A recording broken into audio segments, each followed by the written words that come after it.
It's me, Claudia. So yeah, I kind of fucked up like really bad, and I started the route like recording for all bosses before we had fully decided or timed if the old route was still better.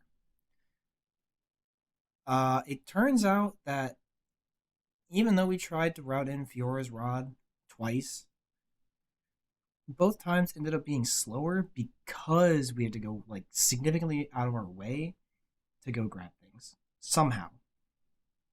So at about Act 3, I start uh, talking about that properly, and you'll see a little bit of change in what I'm doing. And there was one thing that I completely forgot about because it's been forever since I ran the old route that we do differently, but that'll get solved out. I will have like a little change in the end. Gauntlet, for example, we are popping a power potion for, and same with the Sister's Melt, especially since we have only the Magician's Wand. But I have to go re-record the dupes section, and outside of that, you'll hear me talking about like a handful of changes we made. A lot of those still are not the case. Um, Really, whatever is in the video is what's right. I'm going to be talking a little bit at the beginning here. Just let me yap, to be honest. This is just a disclaimer that, whoops, I messed up. So, yeah. I might come back and do something like this again if it makes sense, but I don't think it will. So, here we are. I'm going to continue on editing and time saving all this, and editing is a very loose term, but still. And I'll fix things and everything will be right. And check the description for all like the links from respective resources for the stuff I mentioned, if I remember to put it there. So bye. What's going on? So this is going to be the um, all bosses updated route that we're running with like the early Fioras tutorial, and this is probably going to end up being There are the legends that primary route to run. Um, to give an idea, I had a run yesterday. I ended up killing it, but I started 30 to 45 seconds behind. Um, Leaving Act 1, I think I was like plus 23 or plus 28. I know there was a lot of time saving Act 1's my point. And at Trial Skip, which is where I ended up killing the run because I just let stuff get to me, I was a minute and 8 ahead of the PB on that route, which is 16 seconds behind record. So like 50 seconds ahead of record. And it was like kind of a horrible run. So this route is great. The things like quick overview for what we're changing versus Dish's route. There's a lot of optimizations that I found when I was running all bosses back then, including a better way to get out of Wereloop Woods, a better way to get into Wereloop Woods I found recently. I used Charles's optimization for getting into the Jumpy 2 boss fight. I figured out that we can use Supernova charges to kill Wereloop King, and then Dish found through like some old records somebody had that we can charge cancel, where we can still have the effect go off and can save the moat instead of using like I think it's 40 Supernova to do the charge attack on Wereloop King. I found a way that we can one cycle Jumpy Monster, and then Neil put in work on finding how to do Wrongwarps in Act 1 consistently, which we use in N8% now. And let's see, a faster Mines, 20 seconds faster than the old Crystal Warp. Let's see.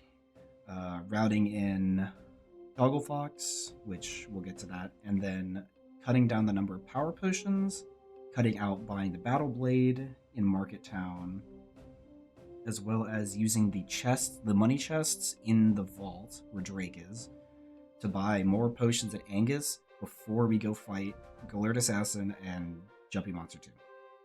So that's like a very quick overview of things. When I was discovering stuff for any percent, like 2 months ago or something, we found that we can cancel our momentum in the air by spinning as long as you have low grav. If you have high grav, you still fall a good bit, but regardless. So that's a lot of what we're going to be using. Sorry. So I'm going to I'm going to load into a Squire Done save, and then I am going to quick pull up the spreadsheet.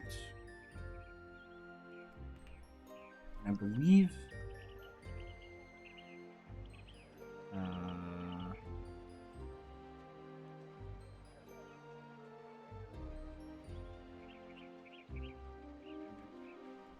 the debug 94. Okay. So if you're not using the hack menu, highly recommend getting the hack menu installed. Going through that, I guess I can actually, let me close this real quick.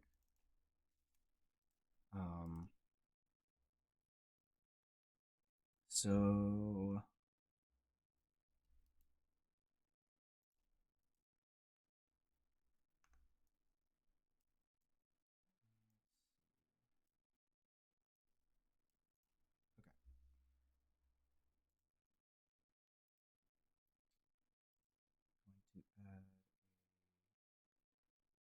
display capture. Okay. So for installing the hack menu, if you come to the Neopets Discord server and you go under modding releases, you'll have Ella's stuff for the hack menu, the mod. There's two types. There's the PNAC file, which is like a patch file that you use, and there is the .elf file, which this one is for console specifically. I have no idea how to do that. I will link Jackler's like first video in his old any percent tutorial where he goes over how to do that. At least I'm pretty sure he does. I don't know. I don't own a free boot card. I never set it up. For this, you're going to open this. It's going to download this PNAC file, which I'm just going to put in my downloads. Oh, Jesus. And I'm going to go back to here. I'm going to click the settings cog in PCSX. I'm going to go to folders, and I'm going to look for this cheats directory, the second one here. If you're on nightly, it's going to look a little different because I'm using the latest, or I guess I'm not using the latest stable. I'm using 2.6.1. It should be roughly the same regardless. If you go to the cheats directory, hit open, that'll bring you right to here. This PNAC file is the same one that I just downloaded. Like, even if I just go put this back in right now, it'll just want me to replace it. So you'll put that in this folder right here. You can close out of this. You'll start the game. I will turn off the display capture now and hope that comes back automatically.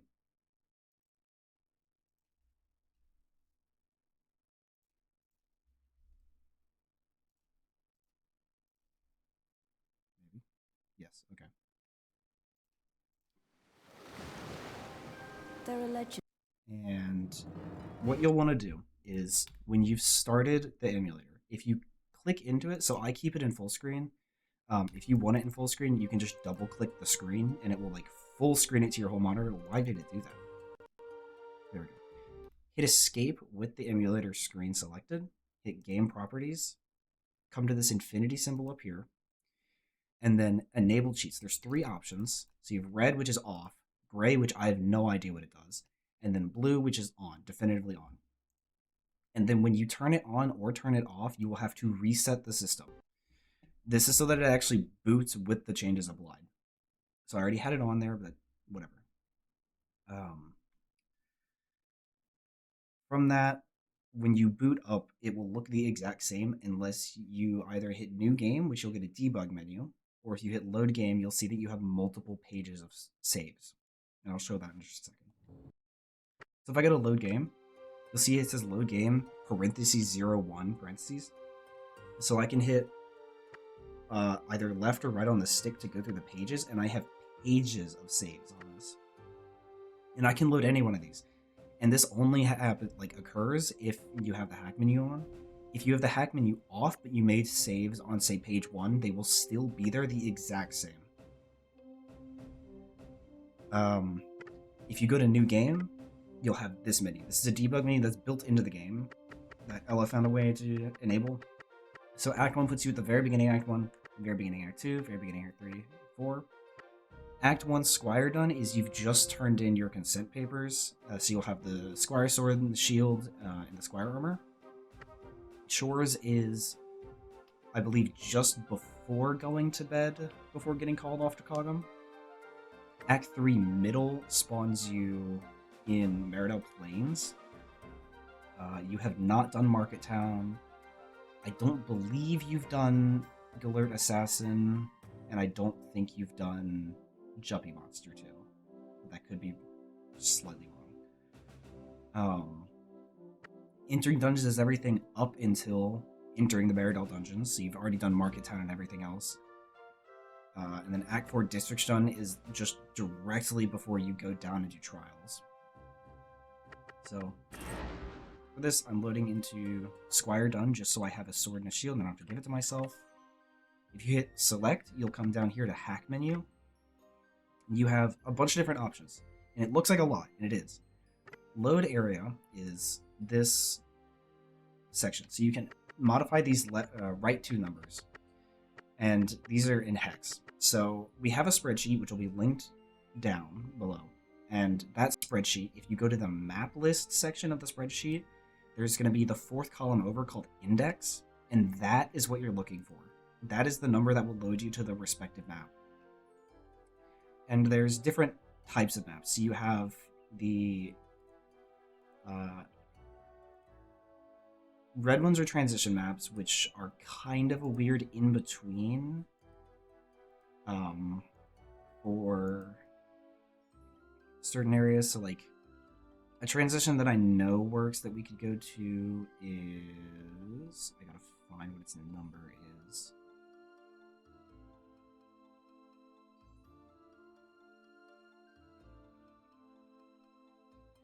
I believe it's this one.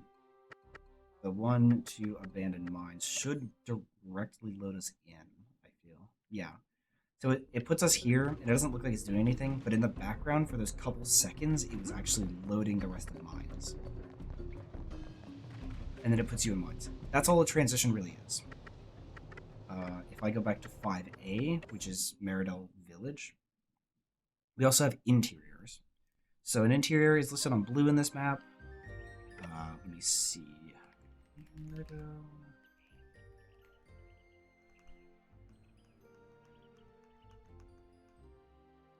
Let's just go to the sword store. So 70. So I'll come down here, go to the hack menu, go to 70. It's an interior. That will load Brennan Smithy's place. If I exit this door, I don't know how it works if you load the proper interior for like an exterior place. So like Meridell Village is still loaded outside of this room theoretically. It might put me back to where I was normally, but if you try and load to a different area from inside an interior, you will crash the game. Just straight up. Just letting you know now. Yeah, so it puts me back where I normally would be, which is fine. Other thing is exteriors, which exteriors are things like Meridell Village. If I were to go to 85, that exterior is Meridell Plains. And so forth. And so you don't have to memorize these. There's a lot of them.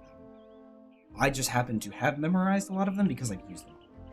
The other function is give item. So most items in the game, I think there's like a few exceptions, like you can't give yourself specific treasure maps as far as I understand. I guess all items have an item ID, but most everything we can give to ourselves here. This goes for things like quest items. This goes for clovers. Removed things like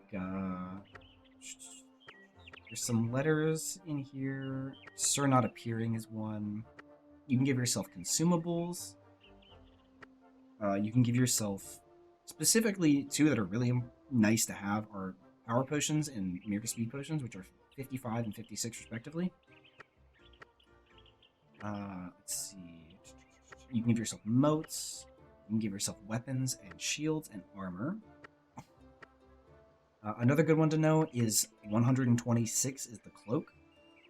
If you want to know for practicing certain things, 117 is Fiora's Rod, 173 is Supernova Moat, and what is it? 163. 163 is Water Moat. Those are really the ones that I would like care about knowing. Otherwise, you can just look through it. If I select one, I can either increment it up like this, or if I hit left or right respectively, I can increase or decrease the number so long as there's a 0 in that slot. So I'm just going to go ahead and give myself 9,000 power potions. And that number will continue to stay there until I change it. So I'm going to do the same with Meerca speed pots just because I have enough.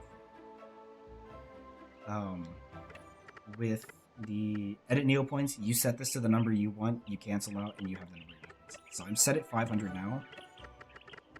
If I go in there and I set it to 90,500, I have 90,500.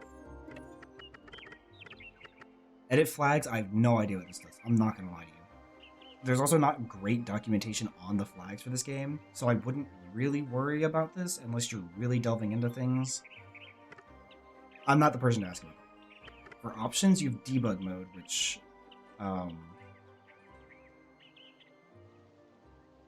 I've actually never messed with. I have no idea what this does. Figure it out if you want to. Suppressed loads will mean that any loads, which I'll show off what I mean by like loading areas and zones in a minute, it will stop it from loading.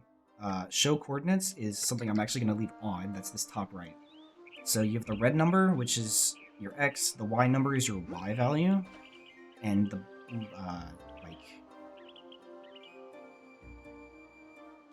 I guess medium blue-ish is your Z value. The cyan speed value, SPD, is the speed that Tor or Roberta are moving respectively. So if I pop a speed potion, you're going up to about 17.8. And if I didn't have a speed potion, you saw I was about 9 or so. 9.68, I think it is. We only really need to pay attention to our speed for a certain number of things.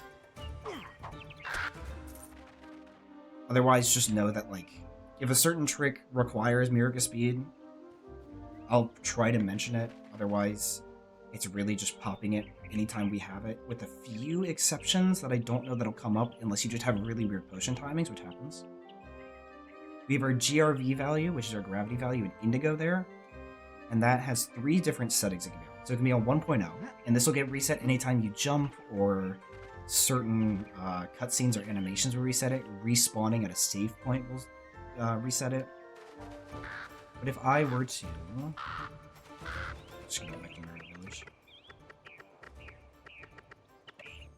If I interrupt a jump attack by not just doing a jump attack, but hitting something, like hitting this wall, it will stick me at 0.3 gravity as Tor, and as Roberta, if you jump and attack just after you stop falling, or just after you start falling from the peak of your jump, so long as you're on the level ground, you will get a 0.3 gravity. If you attack right at the very end before she hits the ground, she'll get 0.35 gravity, which I'm going to show that off now, actually.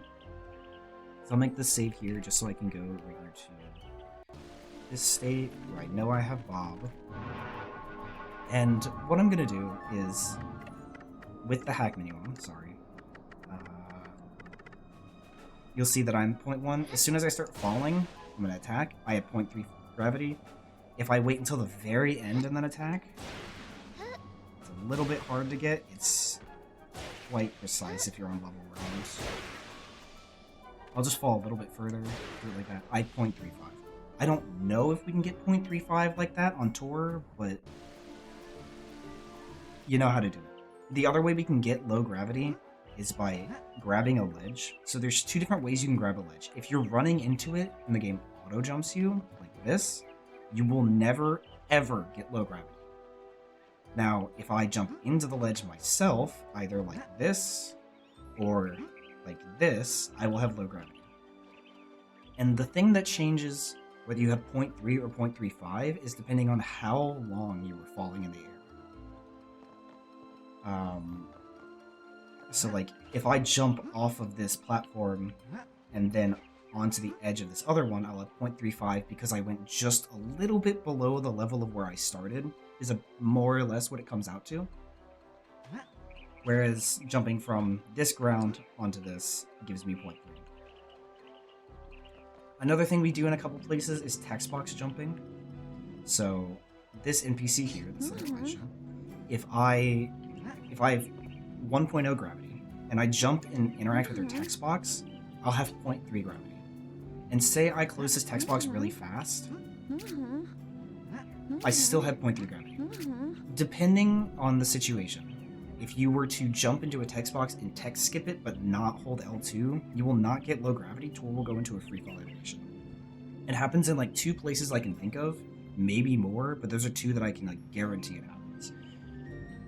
And at least one of them isn't in this run, and I can't think if the other one is right now. So when you have low gravity, you're doing normal jumps, like you're not going any higher or anything. If I jump from here, it's like whatever. But if I have low gravity and I hold L2 and I jump, I go higher. It's kind of hard to tell at first, but let's say I'm lining up my feet with these 2 rocks here. I do a jump like that. I land with these 3 small stones right next to each other. I get low grav and I do the same thing. I took another step, but I go a little bit further. And I also go higher. And the reason that's important is that it allows us to do certain jumps. That's less so the point, right, like in the round now that we've changed some things, but it is important to understand that you can get extra distance off of it. And when you're interacting with somebody's text box, you'll jump into them. Mid-air, you'll open their text box like that, and you'll close it while still in mid-air. Keep holding L2 and R1 and forward to keep running, and that will stack your momentum as long as you close the text box while you're mid-air. As soon as you hit the ground, you'll start losing speed, so right after you hit the ground, you're going to aim to jump. What that's going to do is that's going to do a little bit of momentum preservation, and you're going to slide forward. This is most effective when you have no Meerca Speed Potion. There's one scenario where you can do it with Meerca Speed Potion and it's worth, and that's if you already need low grav anyway, you might as well take that tiny bit of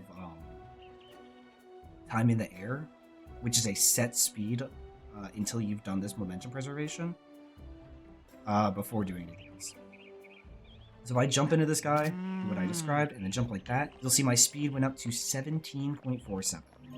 Almost the same amount that a Meerca Speed Potion does.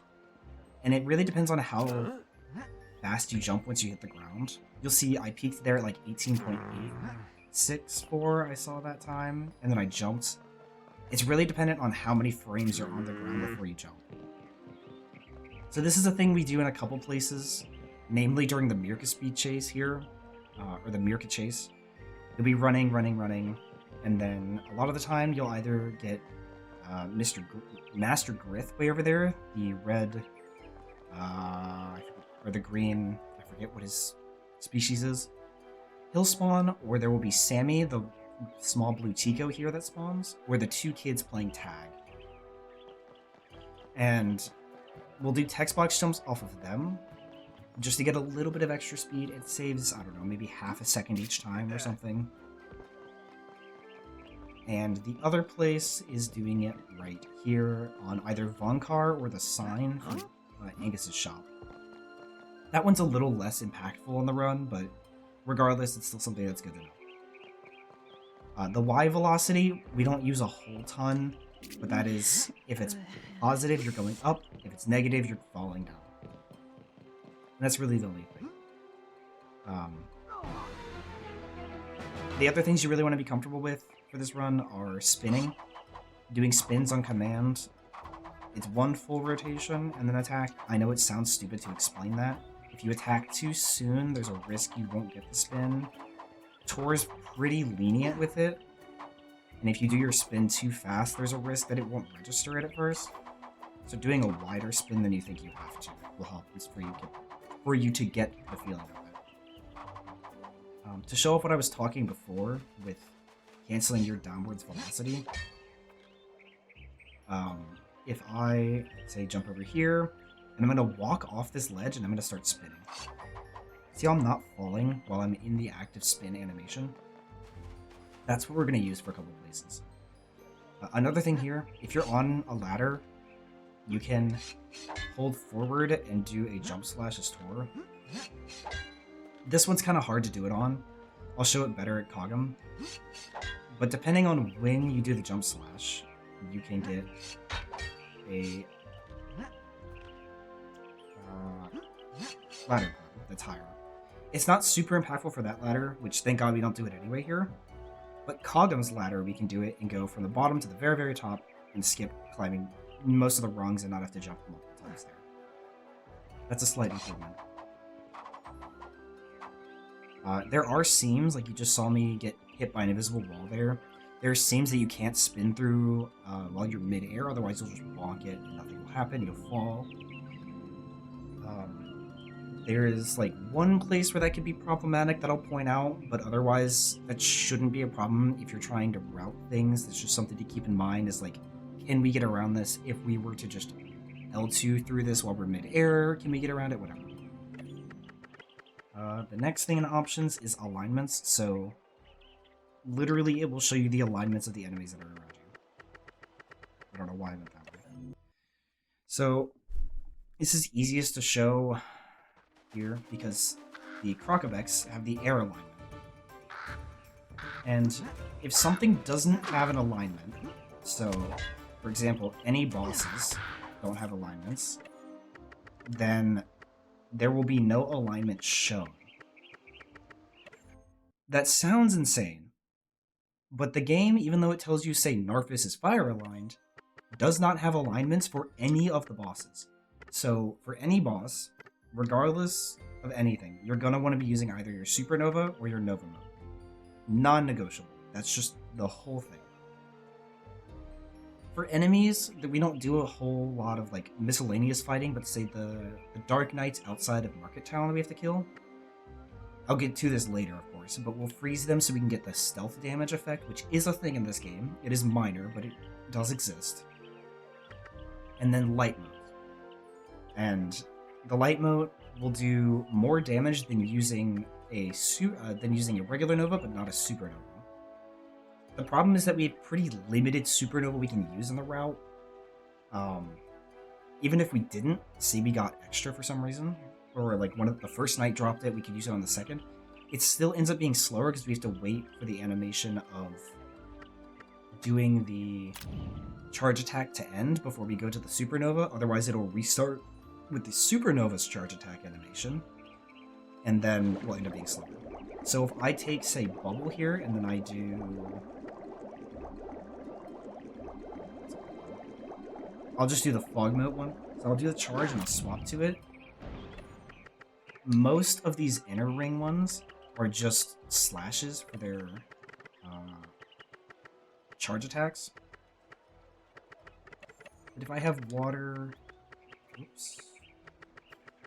And Supernova, I'll charge the water, and then I'll go into the Supernova animation, and I can't do anything for the entirety of that animation.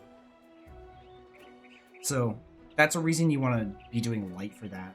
But also, if you're ever doing something where you're changing to a different mode, really make sure that you're watching your timing on that, otherwise you're going to restart the animation. The exception being something like light mode, which we actually do use. If I'm charging water and I go into light mode, because the animation is just a swing, we don't lose pretty much any time. Let's see.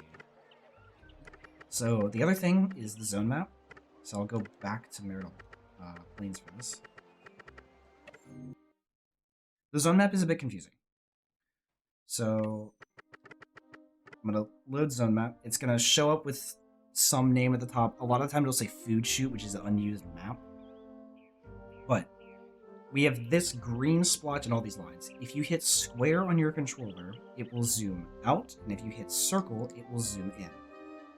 If you hit triangle or start zoom, or select. So triangle or select, it will close the zone map. Just something to note. So I'm going to zoom out a little bit here. There's all these lines and all this green stuff, and then that red collision in the very top. So what these lines do is they're actually loading different. One second, if I can read it correctly, that'd be wonderful. They're loading different things. So I'm gonna come over here. I'm gonna step into this red zone, and you'll see the game freezes for a second while it loads. And now this collision in the bottom left has loaded, that red stuff. And these lines are kind of loading zones or like overarching areas. And this helps load certain collision for us to interact with. Whereas the green collision typically means that it's loaded. The red collision, if we step on it, will load another area. So see how all the lines went away? But I'm standing on this red collision and it's loaded more down this way. And that's because it's loaded. I believe this is part of Dragon Ridge and a little bit of like the far side of Meridell from us.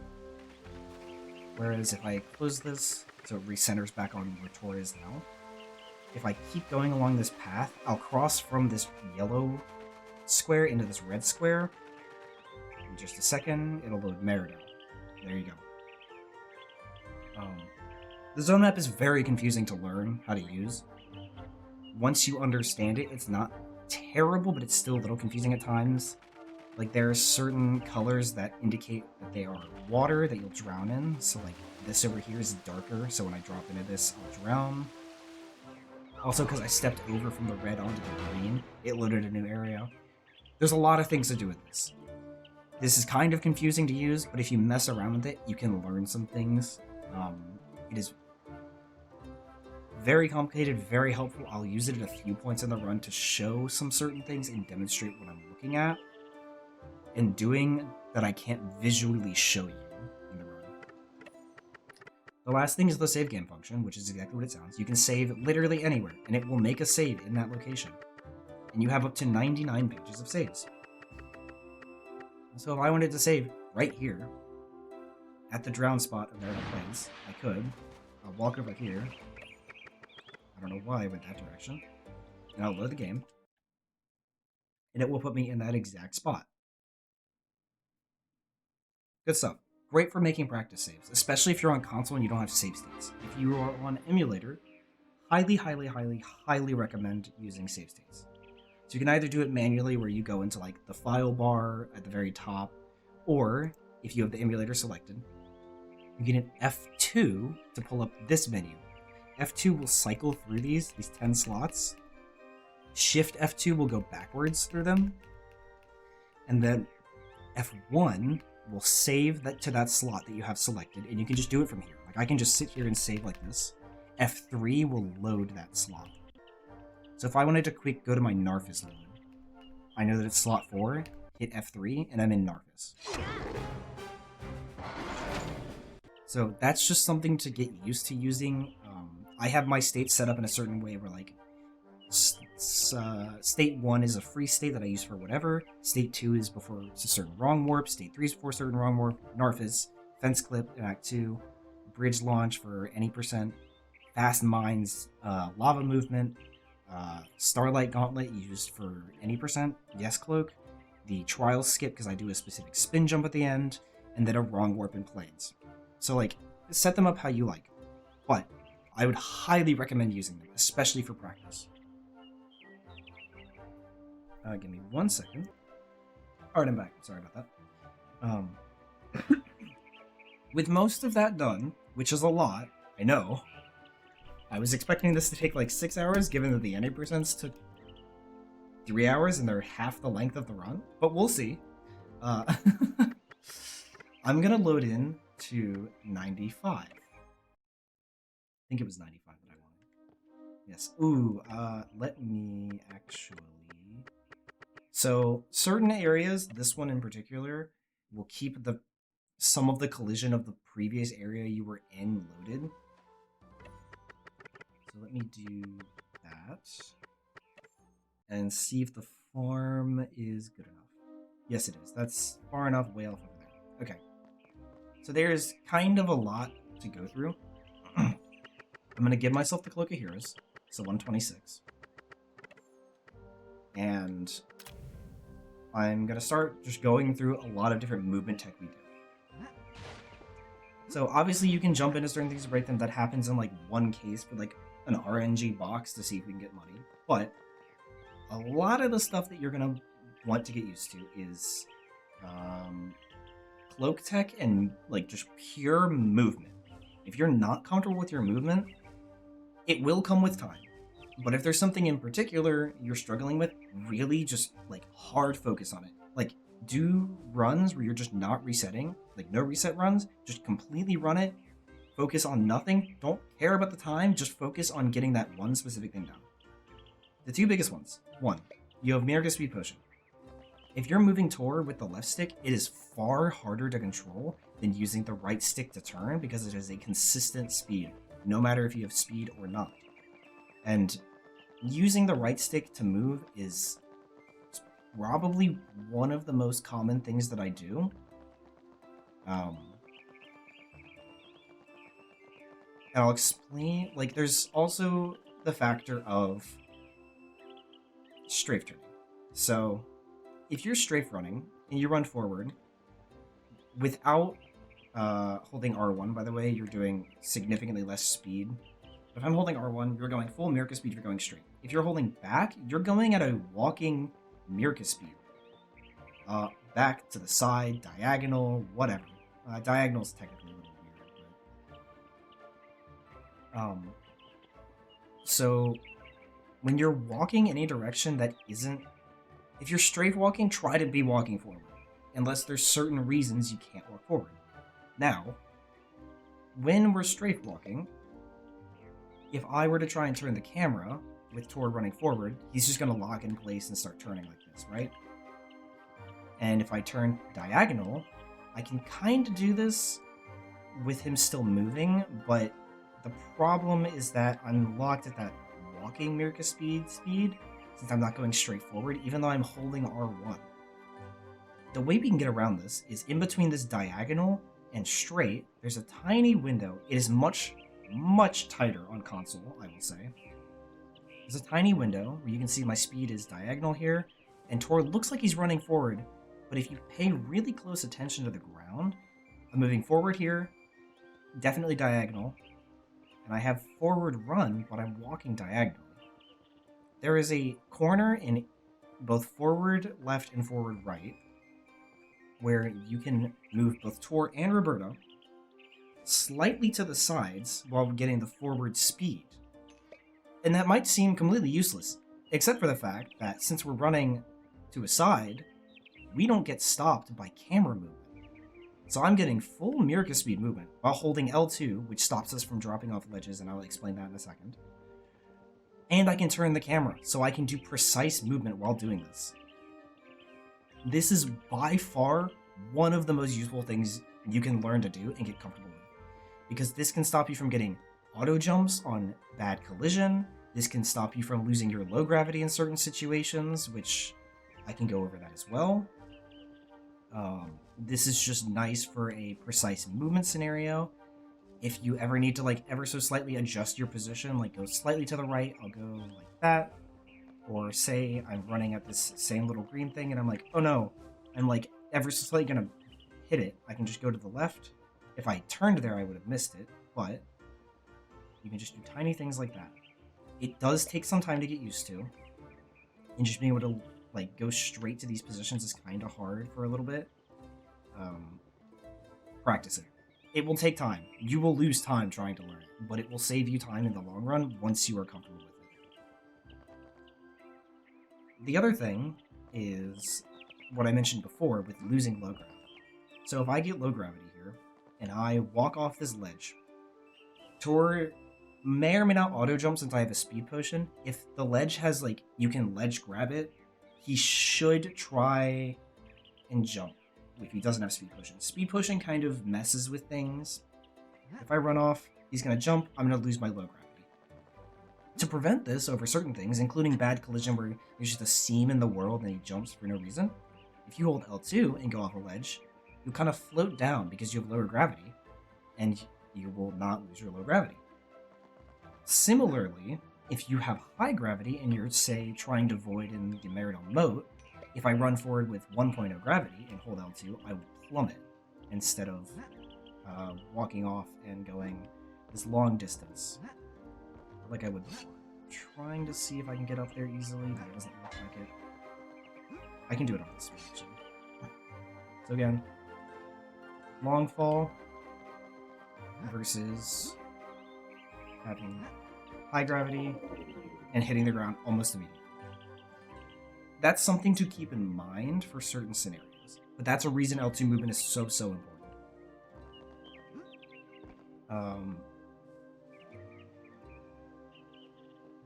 The first piece of cloak tech that is important for this run is Ledgeflies. I know, Ledgeflies suck. For those of us that have done Ledgeflies, you know they can be extremely confusing. To go through the basic idea, get onto one of these blocks here and just walk off the edge. Just slowly push the stick forward until TOR walks off the edge, and he'll grab it. And then after he grabs it, you'll just hit up so he turns on, and then you'll go with the camera facing him and hit L2 to face him backwards. So facing away from the camera. You're facing off the ledge at this point. If I go in and put on the cloak, depending on a number of variables, including your gravity, how far you are from the ledge, the specific angle of the ledge, the way you're facing in respect to the ledge, the direction you hold on the stick. Technically, there's 2 frames where you can get a different outcome during the actual process of doing the Ledgefly that'll change it. A lot of factors. If you have speed post or not, if you're rolling L2 or not, there's a lot of different things that can go. You'll need a Ledgefly. So what I'm going to do here is I'm going to stand on the very edge here. I'm going to hit circle or R2, whichever you prefer, to unequip the cloak manually without going into the menu. And then while the screen is fading white, I'm going to hold down on the stick. And then as soon as the screen goes full white, I'm going to hit X. It should look like this. And now TOR is in this weird holding the ledge state while he's flying through the air. So that is a Ledgefly. Anytime you're doing that, like flying through the air, holding the sword or whatever thing, that's a Ledgefly. Same with Roberto, she's holding her wand like that, but regardless, we do less as Roberto, I believe. Ledgeflies are very complicated, as I was saying. So I have 1.0 gravity. If I am turning TOR straight around, right, just like I was before, and I jab at this wall, if I were to do a Ledgefly the same way now, I'm further offset from the wall. I will go downwards. Again, that comes down to the how close am I to the ledge? Why is this working the way this is? Blah, blah, blah.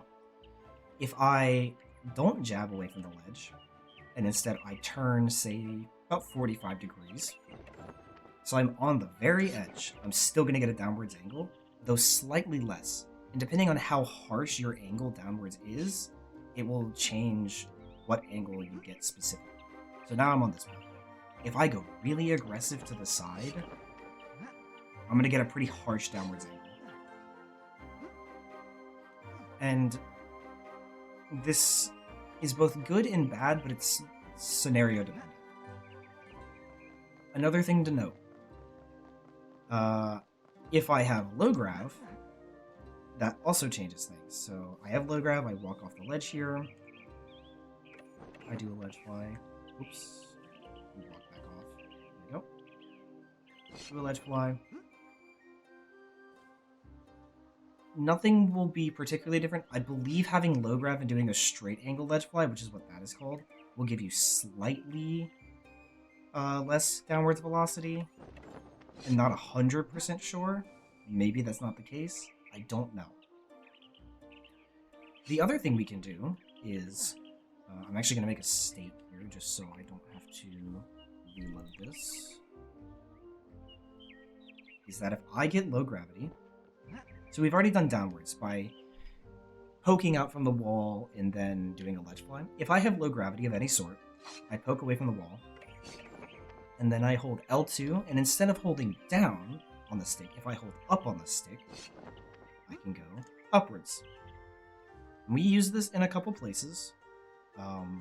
The one that I can really think of right now is Illusen's Glade. We use it to get up to Gnarfas faster. If you do not have a speed potion, for certain ones you can hold L2 and you'll do that. That one is more of a straight angle based on where I was positioned.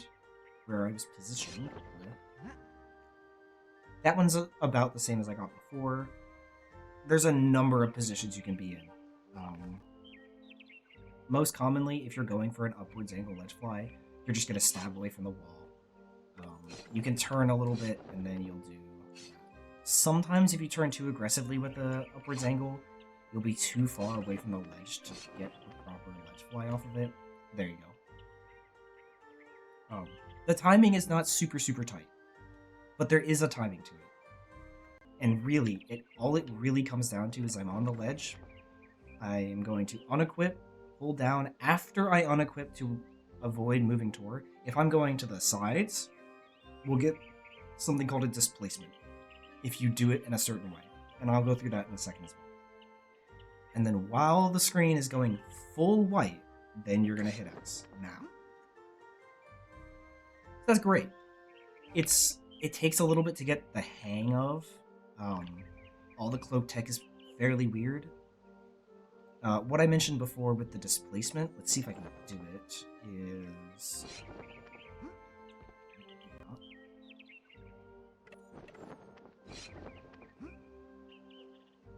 So I went from going at a straight angle here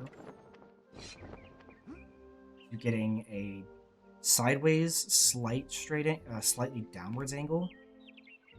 If I were to have low grav and do that, which I don't believe I do this in this run, I don't believe I do an upwards displacement anywhere in the run,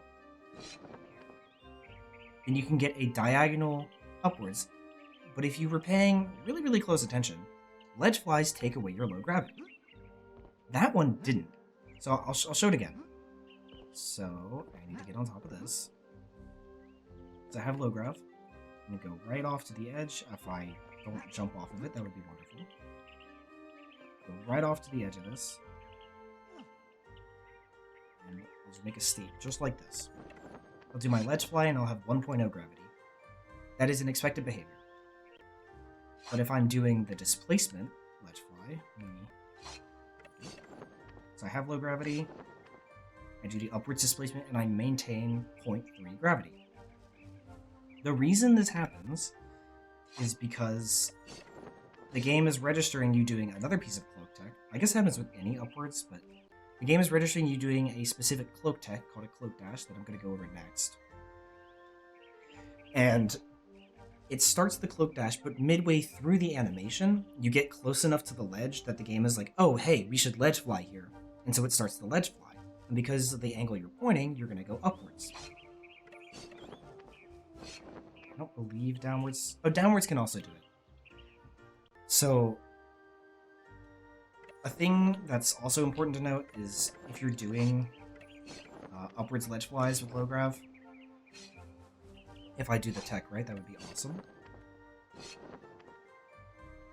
You see I'm going at 7.79 upwards, whereas if I do, and I was also going pretty straight, if I do downwards on the stick, I'll go slightly to the side and have 7.47. So the angle you're holding on the stick definitely matters. I don't believe diagonal does anything strange. If you don't, oh, I guess it does. I've never really messed with Ledgeflies a whole lot, but there's a lot of factors. Let's say I have a speed potion going, and I try to do the same thing with holding L2 and R1. Instead, if I do this right, a lot of the times, and it does depend on scenario, you'll get a Cloak Dash instead. So it really depends. For that situation, because I had a speed potion and I was holding R1, I did not get the Ledgefly. Whereas if I do the same thing and I don't hold R1, I will get the upwards Ledgefly. It's very confusing. I know.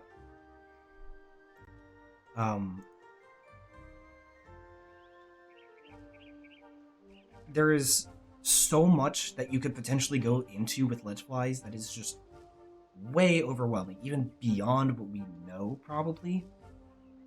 That is, if you want to mess around with Ledgeflies, the best thing you can probably do is just try random things. I'm not even going to lie to you. Ledgeflies are very complicated. Don't feel bad if you're struggling. The second one I'm going to go over is Cloak Dashing. And Cloak Dashing will look like this. What Cloak Dashing is similar to the Textbox jump we did earlier. You can do the same momentum preservation by unequipping the cloak and then jumping at the end of it. You're jumping during the unequip animation so that your momentum will stack. So you'll have the initial, like, oh, Tor starts stepping forward as the cloak is unequipping. And that'll give him the 17.87, I think it is, move speed. And then once the cloak is unequipped and you've jumped, you're jumping up to like 26, 27 speed. And the way we're doing that is you do not need a speed potion active use, but it is most effective with a speed potion. You're going to have the cloak on, you're going to hold L2 and R1. L2 is incredibly important. R1, for all the cloak dashes we do in the run, is important, though technically you can do it without if you really want a short distance.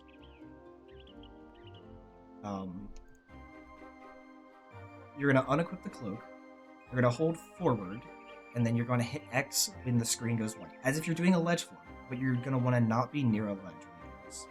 I'm going to do it without speed real quick, just to show. So as soon as I hit the ground, I let go. I'm about here. If I pop the speed potion and do it again,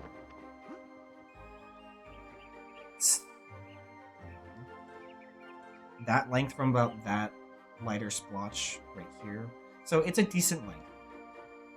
So again, going over it, get a speed potion going, with L2 and R1, unequip the clip with circle or R2, whichever's more comfortable, hold forward on the stick, and then hit X.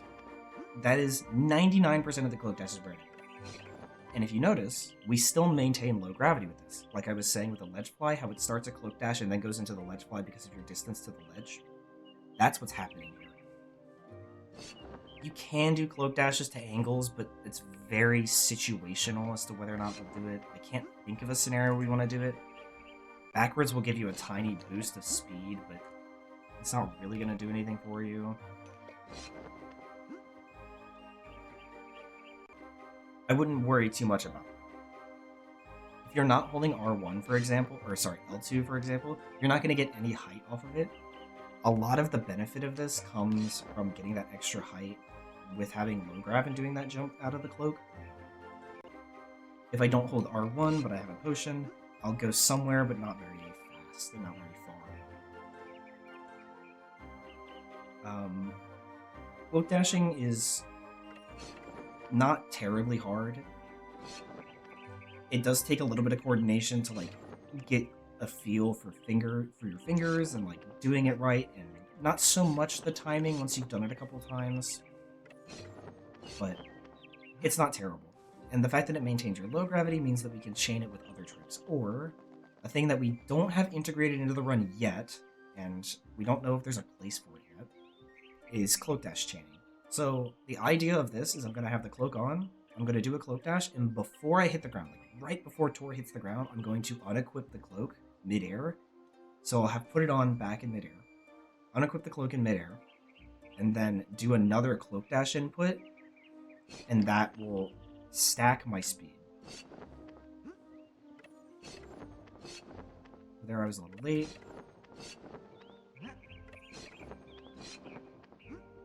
And the closer you are to the ground, the more speed you're maintaining. You can see I'm up to 40 speed, 41, 44. And you can just continue doing that infinitely, and your speed will continue to stack. I'm not very good at cloak dash chaining. Jaxler is very good at it. Deesh is pretty good at it. I don't have a whole lot of experience with it. So it's not something we have in the run yet. We might integrate it later, but that's a pretty hard thing to continuously chain back again. The last tech for Cloak Tech that I'm going to go through is, I guess that we have, is doing Mega Jumps. So imagine you're doing a Cloak Dash. You have the R2 and the L2 and the R1 forward. You unequip the cloak and you hit X. The same time you're hitting X, so when the screen is going white, you're gonna hit select. So it should look like this. And in my, like, the way I'm thinking about it and physically doing it is I'm hitting select and X at literally the same time. That is all that I'm thinking about. And if you listened, Tor had the noise of him jumping, and you can see he's a little bit elongated from when he would normally be standing on the ground. This means that you've gotten the first part of it. The next part of this is you're going to keep holding L2 and R1 and forward on the stick. You're going to hit triangle to close out of this menu and start spamming the X button. And so you're going to get a huge jump hop. You're basically stacking the upwards velocity of doing a jump, of doing a low gravity jump twice. And again, the way I'm holding my controller for me is I have L2, R1. I have my thumb hovered over circle first, this thumb over the stick, and I use my left index resting on the select button. And so it's a little awkward for me to do like this, but I'll try my best. I'll do, if I have the cloak on, that'd be awesome. Like that. It doesn't have to be super exaggerated. The biggest thing to note, your pause timing does matter, and there's technically a way you can do a bufferless mega jump, but it is incredibly difficult to do properly. A lot of the time, if you're doing it, you'll get what we call an extended cloak dash, where if you were to cloak dash and then jump midair, you can extend your speed, or if I were to get low grab again,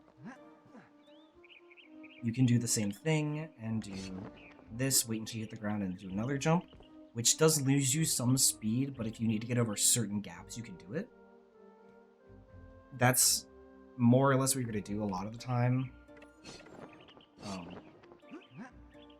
That's the closest you're probably going to get to a proper height mega jump doing it bufferless. It's very hard to do. It's kind of inconsistent to do.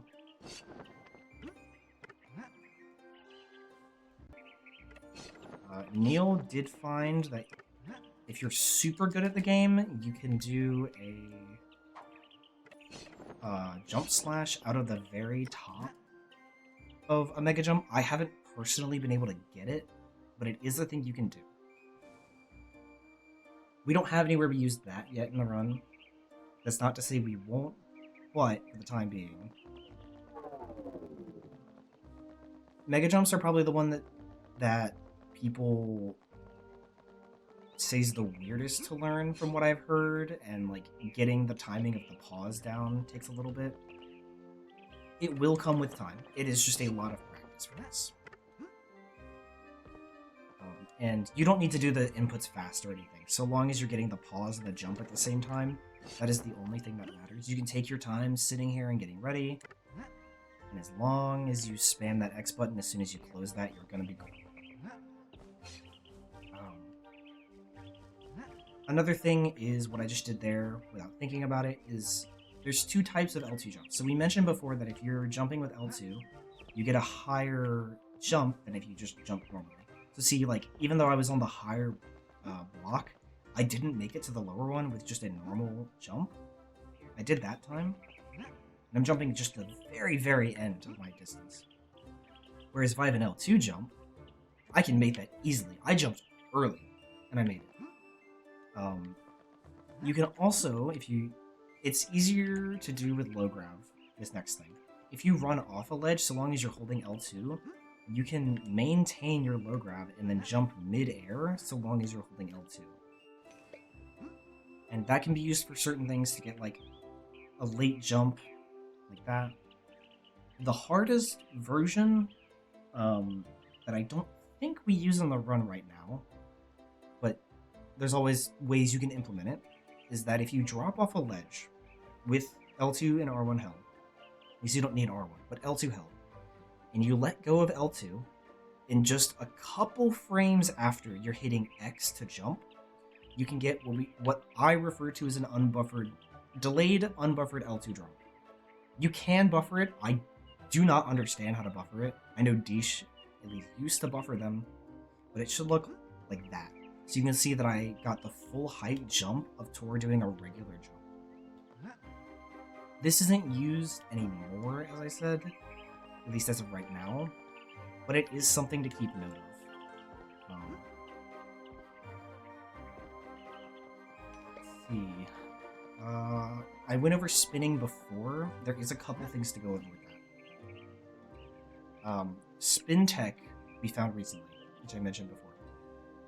So if you have low gravity and you go to do a spin, everything's going to work fine. If I can do a spin, that'd be wonderful.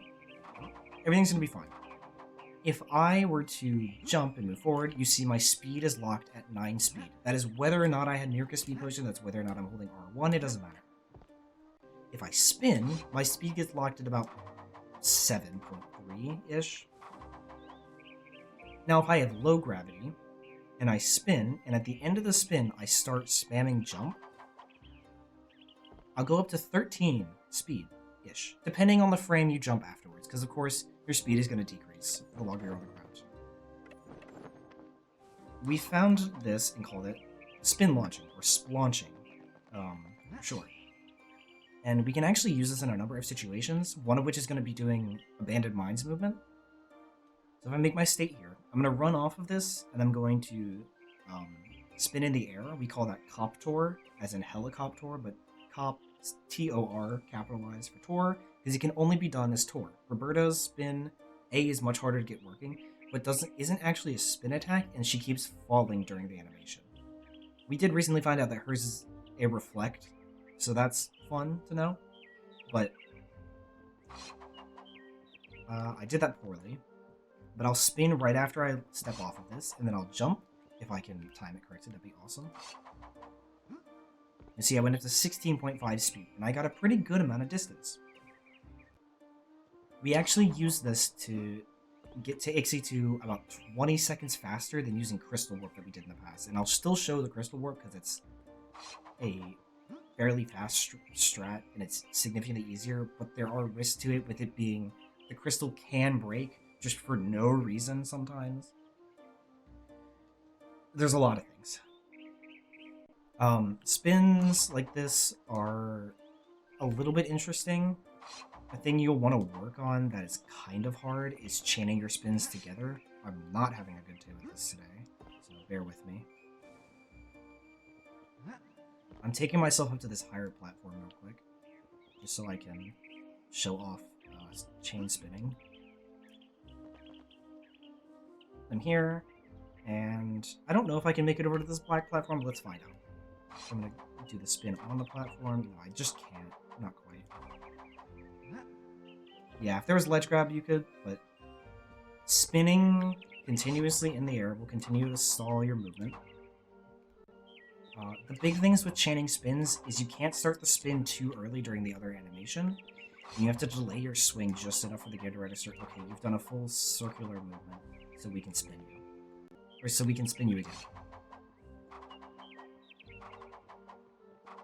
It does take a little bit to get down. It's not the super easiest thing to do, but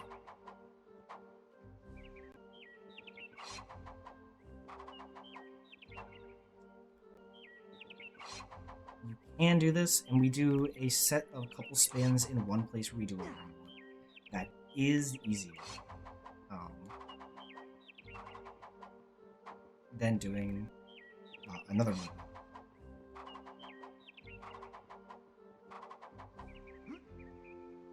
Right there, I did a unbuffered L2 drop, where I got that full height jump out of being midair. That is frame perfect. I said before the other one wasn't frame perfect, and that's because I was just barely off the ledge. There's a little bit of leeway the game gives you. If you are fully off a ledge, like I'm way out here, it is literally a frame perfect input for that. So there I got the L2 jump. There I got the L2 jump. It is very hard to get an L2 jump. You see, TOR just falls a lot of the time. This isn't tech that we use super often, if at all anymore. But it is something to note. Let me think. Is there anything else movement-wise? Yes. Block pushing. This happens, I think, only in Act 2. Maybe there's one other place we do it. But if you grab a block, you can push it like normal in any direction, whatever.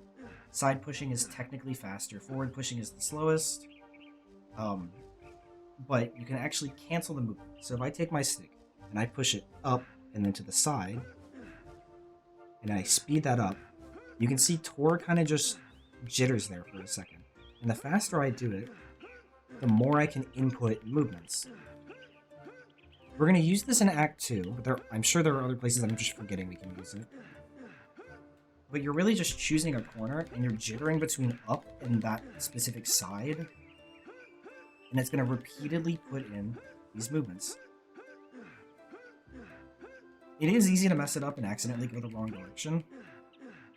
But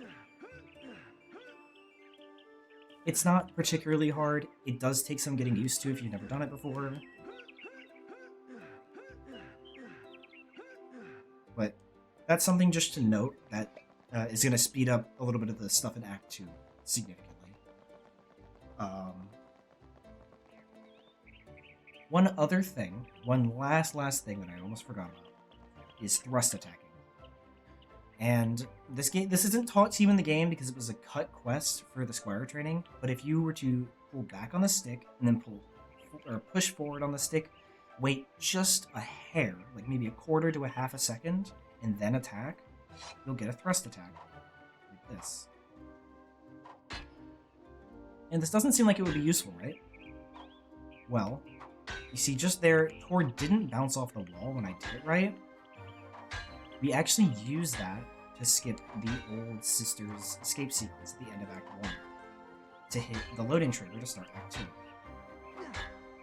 And I'm messing it up a little bit now. It's not super precise to do that, but because TOR is shoving his body into the wall, that's the important part. So that's something to just get comfortable with doing on command. I also do it in like one or two other places when I don't have a Meerca speed potion, but I'm about to void out anyway. So that's just something to note. I think that's all for this. I'm going to go over to 94, which is the debug area with enemies and weapons. So the weapons are all over in that corner over there, but the important part that I want is I'm going to have my jumpies equipped and my water mode equipped. In here, you're going to learn shield canceling. So you got to find the right... Okay. So here's where I like to do it. I like to find these Dark Knights. And what I'm going to do is, it's easiest to do if you freeze them. I'm going to freeze them, and I'm going to do 3-hit combos on them. So timing your attacks. The important part is that when you're sitting here as TOR, if you're holding L1 the whole time, I'm never letting go, I can continuously attack. There's also some unused enemies in there. And because of that, we can actually trick the game into getting a fake hit that isn't happening. So what I'm going to do is we'll be doing our 3-hit combos. I'm just going to stand here. And then at the end, during that third hit, I'm going to start holding L1. And then before letting go of shield, I'm going to hit circle again to attack. And this looks faster than it normally would if I was just doing regular attacks. Aside from the fact that I'm just attacking faster, like optimizing my 3-hit combos. It was hard to see there, but when I freeze this knight, and they don't have to be frozen to do this, but I'm just going to do it because it's easiest to show and learn on. You'll hear and maybe see that there's a 4th hit of damage in there, a fourth tick. That's what we're looking for. I refer to those as phantom 4s. You can do them as fake 4 hits. It doesn't matter. The point is that you're getting an extra hit of damage without having to do that actual hit. It does take a little bit to get used to, but it's not super hard. So I'm going to freeze them, and I'm going to start doing that same thing. You're hearing like, da da da da da da da da da da. Those are the hits.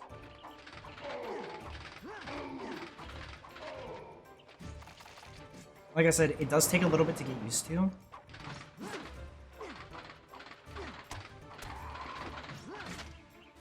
But it's not super hard to do so long as you've done it like a couple times and you can really feel the timing of it. We'll freeze them again and we're going to do this again. It's really good. You attack too fast, you get jabs.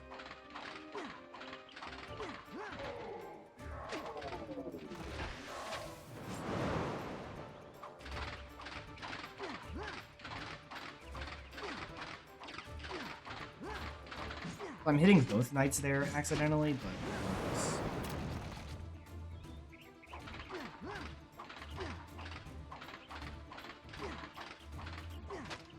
so we use that throughout in the run.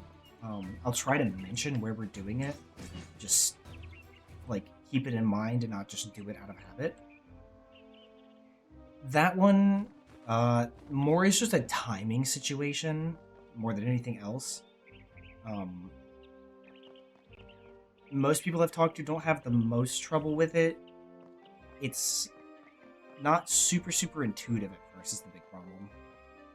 Celia, by the way, unused character. And yeah.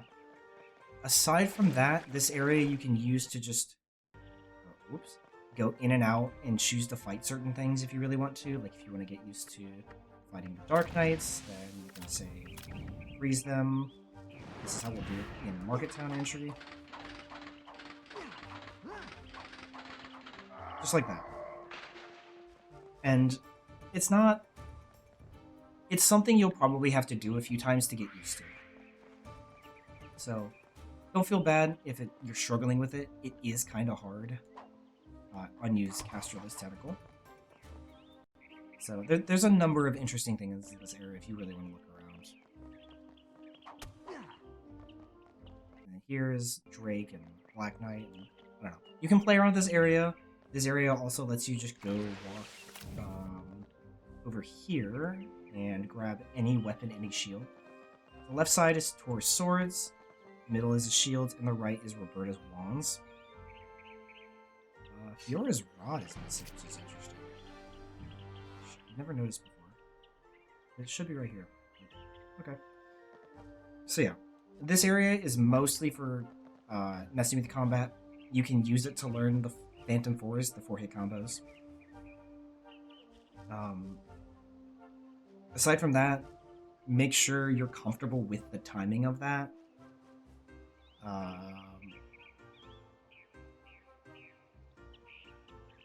Combat's not terribly hard so long as you know when to block, which I'll kind of go through for certain things.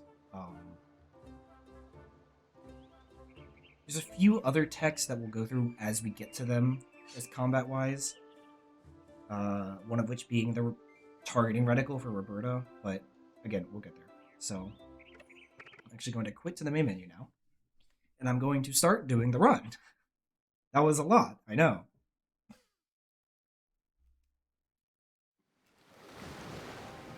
There are legends that dwell within the hidden places of Neopia. Let me actually make one note. I'll be right back. Alright, I'm back. Sorry about that. So, we're going to start the run. And time will start as soon as you hit new game. Since I have the hack menu, I'll theoretically would start it when I hit Act 1 start. Hack menu is not valid for runs, of course, but just a thing to know.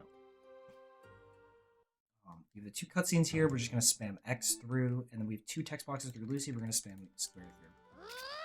A note, since I forgot to say it later, and I will bring this up again multiple times. Spamming, make sure you're taking care of your hands.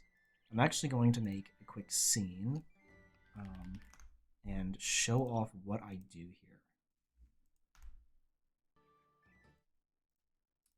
So for my webcam.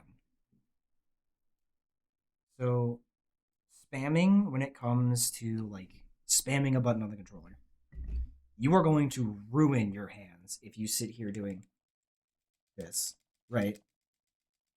That is going to destroy your hands, especially like put you at risk for carpal tunnel because you're just spamming here and this tendon is just getting worked to death. Certain scenarios you can see people doing this, which is fine. The way I like to go about it is crotch cam, by the way, is that I will, a lot of the times it will depend. So if I'm doing my Ulfric dupes per se, or if I'm doing Ulfric dupes, which we'll get to, of course, I like to do the first one just like, oh, start the dupes, move this thumb over here, and then do that, where I will sit my controller physically on my chair, hold X with my left index, and then square. I'll do the rhythm that I like to do to get through the text boxes. And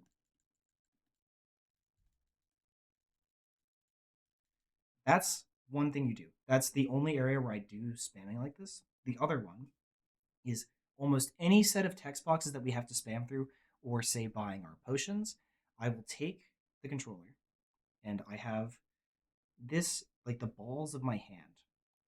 I'll place that on the back side of the controller here, like right here. I'll place it like that so my hand can pivot. And I like to stretch my left thumb over top of square. If you need to extend your fingers more like this or so, it's fine. But extend my left hand so my thumb is over square, and then my right thumb is sitting right here over square.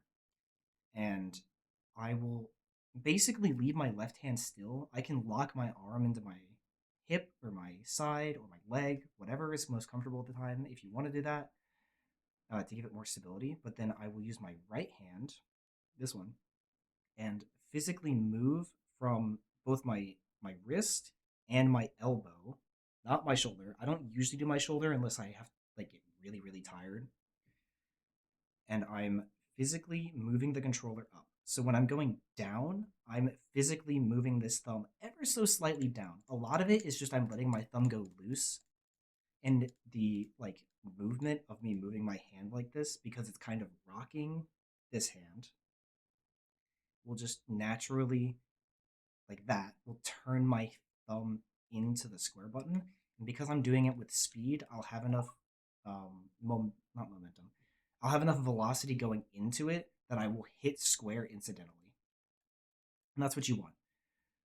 And then when you're coming up on the controller, this thumb, your left thumb, is going to hit square. And you're going to move your right thumb slightly out of the way, which isn't a whole lot of actual movement on your end. So on a very small scale, it looks like this. And if I slow it down, I'm really going like this, right? And so if I speed this up ever so slowly, you can go faster and faster and faster.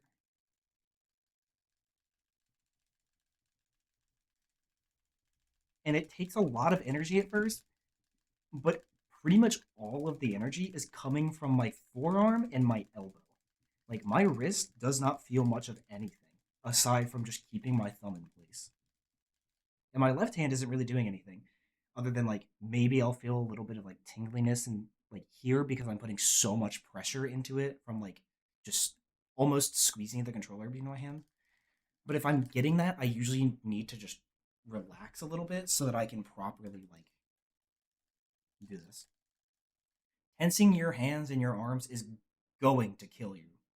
Like it's just going to do so much damage to you. The other thing you can do is, I usually do this on my leg, but you can bounce this, like my right hand on my leg or my chair, either way, to get an extra like artificial rebounds. I used this when I ran Hundo so that I could do the potion buying faster because we're buying like 100 and something potions. Or maybe it's not that many. We're buying a lot of potions, is my point. So that is something to practice and get used to. Spamming is not going away anytime soon, unfortunately, but it will ruin your hands. I'm doing that both for those first 2 cutscenes. I'm doing it with X, so, and then I'm doing it with square for the 2 Lucy boxes. I guess the 1 Lucy text box and the tutorial text box, but regardless, just like that. It does take time to get fast, and I'm not even particularly fast. If you do want to like see how you're doing and like kind of track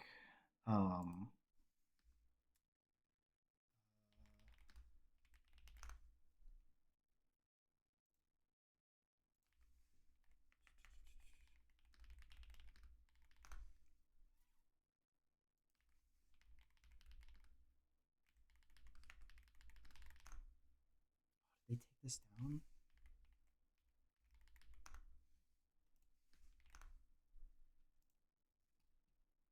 No, they might have taken this website down.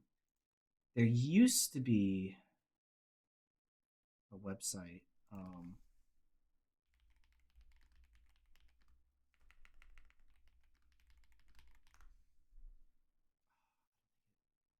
Works anymore. Yeah. I was gonna say there used to be a website that was called Shmupspeed, I think it was, where you could go in. It would detect your controller, and you can go in and spam like that. And I was gonna show that, but it doesn't look like that's the case. And you could test like how fast are you going over a 10-second period. Can you sustain it for longer? If you can sustain it, how fast can you sustain it on average?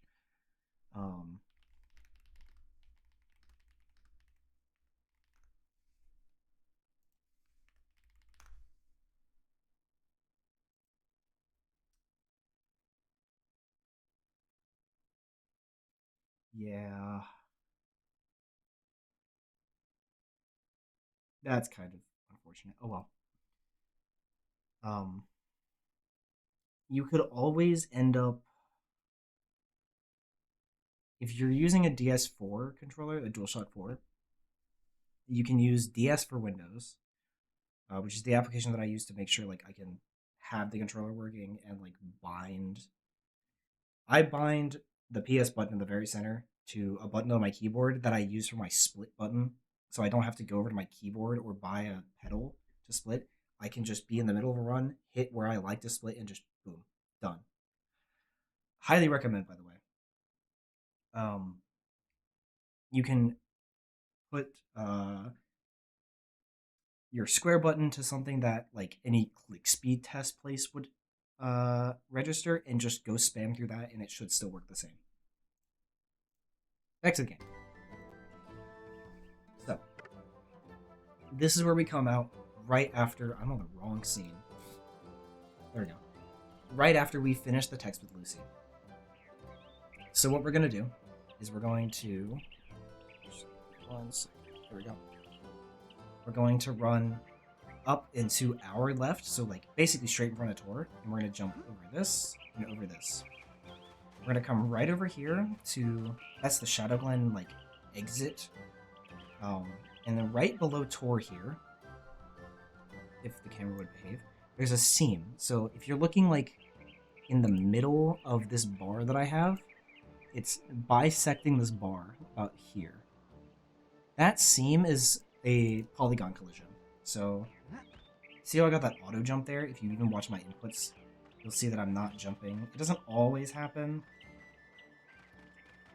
There you go. That's kind of the auto jump I was talking about that we want to hold L2 for most of the time. But that seam is exactly what we want to go over. If you don't get the auto jump, it's fine. It doesn't matter.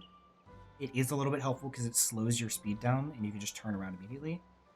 What we're going to do is we're going to come to this side of that seam and we're going to turn around. And so from this perspective, here is this seam right here. You're going to go pretty much right up to that. You don't have to be on top of it, but close.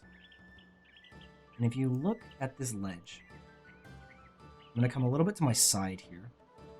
This corner right here, this ledge is angled downwards. So like here's the top of this ledge, and you can see that it's kind of angled downwards.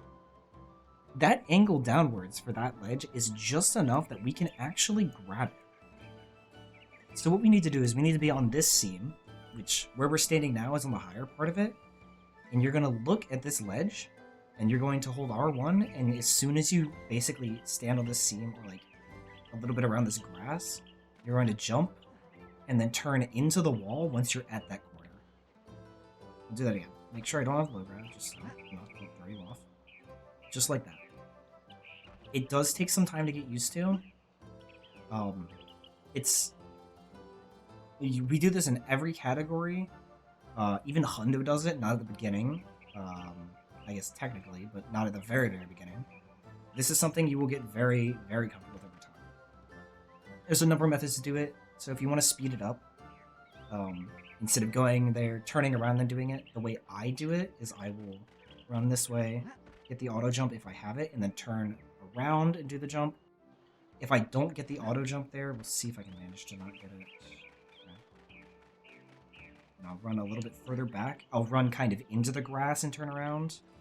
I believe Celestial Shy does it where she's running this way and she turns the camera in front of Tor and then does like this or something. It's all personal preference, to be completely honest with you. The biggest thing is making sure you're jumping early enough and turning into the wall. If you turn into the wall too early, so like that, you're probably not gonna get it. There's a chance you can get it because there's like a really, really high spot you can grab, but your best bet is just to aim at that lowest point right here, jump a little bit earlier than you think you have to, and turn into the wall just at the very end. So now that we're here, we're going to walk to the side of this tree, and there's this wall here. So I'm going to walk up to it a little bit, but I'm not going to go through it. So there's these black seams in the walls here, like these, and in between those black seams is what I'm going to call kind of like a tooth. So like there's this tooth of texture here, there's this one here, there's this one here, whatever. I like to aim at this little dark side of this middle tooth here. It doesn't really matter, and you'll see why in a second, and go through that. And make sure you're holding L2 when you go through this wall, because there is a pit right below you. This is the y=0 plane. This exists on every map. Most maps it's below the level of the actual playing area, whereas other maps it's above it, which we'll see later. For some reason, don't ask me why.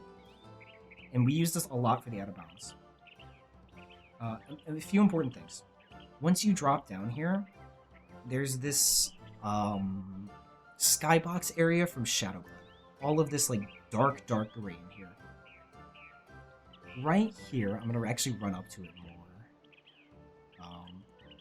There's this tree, and on the side of this tree, right here, there's its little stump. So right here, I like to look at that stump just so I don't have to look up to aim where I'm going, and I'll run right at that stump and go continuously under it for a little bit until I know that I'm clear. The thing I'm looking out for is that. So not all collision that you can see will upwarp you, and that can be a little trippy at times, but this collision here, this green, like lime green plane of grass, will upwarp you. So if I walk into it, maybe it's not that one, but the one next to it, but regardless, I think it is this one. Yeah, it is. It will upwarp you. And so this has loaded us from farms into farm roads. That doesn't seem bad.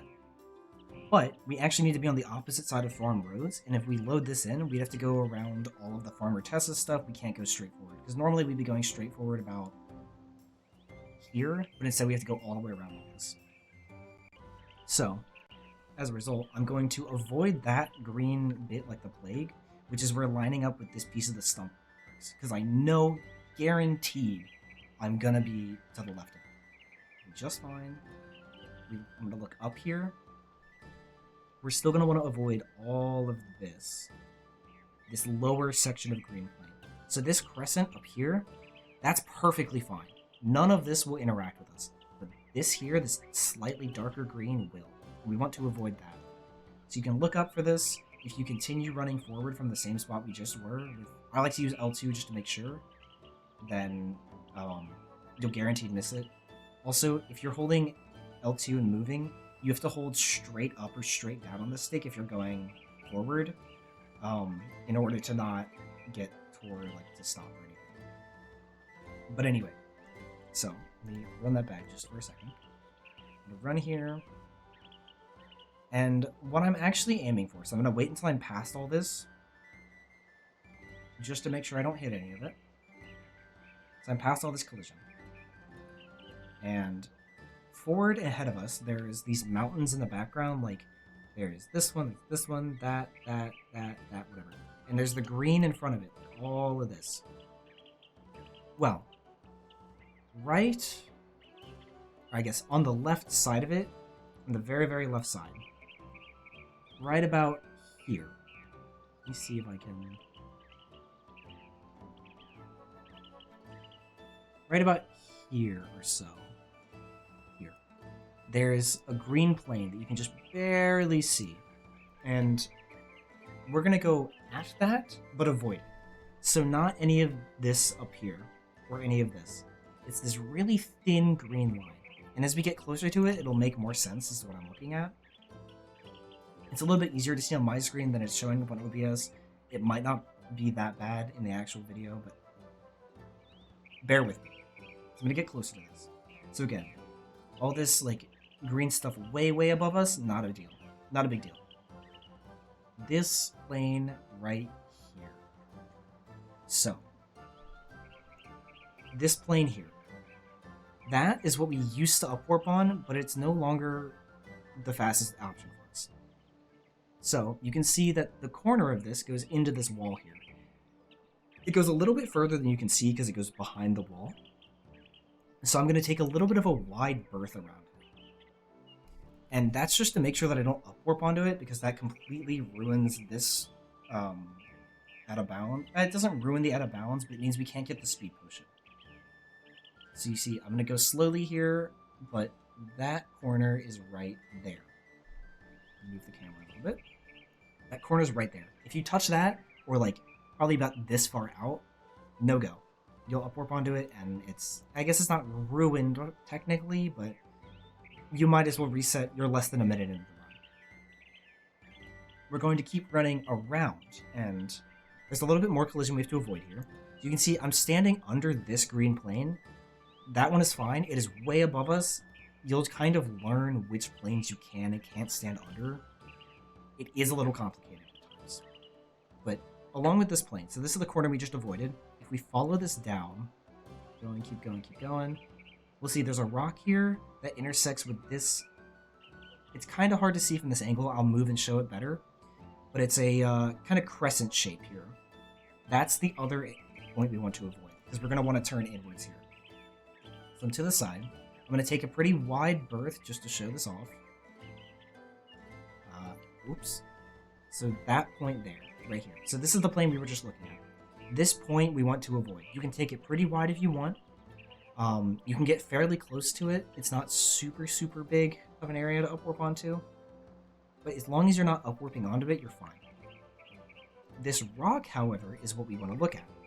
And just behind it, you can see there's a little bit of like almost dirt sticking out of the ground.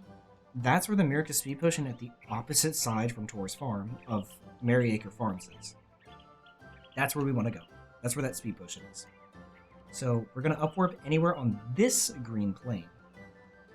So what I like to do is I just like to look for the rock and go just to the left of it. And we're going to upwarp onto it right here. So here we are. After a short load, we'll load into this. And this is that pocket. So I'm going to make a state here, just so I can jump through and show you. I didn't pick up the potion. So this is over to Farmer Addison's, Boggs, and Tessa. This road continues on to Meridell Outskirts and to Meridell Village. And that is the little hookshot thing, or the rope gun. If I load back up there, you saw the Meerca speed potion is in this cave. So what I'm going to do is we can't really grab it from most angles because it's just too far in. But if we come to the side right here, between this rock and the cave itself, and just run in and kind of wiggle the stick, you'll see that Tor will pick it up. A very important thing here, do not jump. I'm going to pick this up, and because my camera's already behind Tor, I'm going to start holding L2 once I pick up the potion, and then hold straight back on the stick.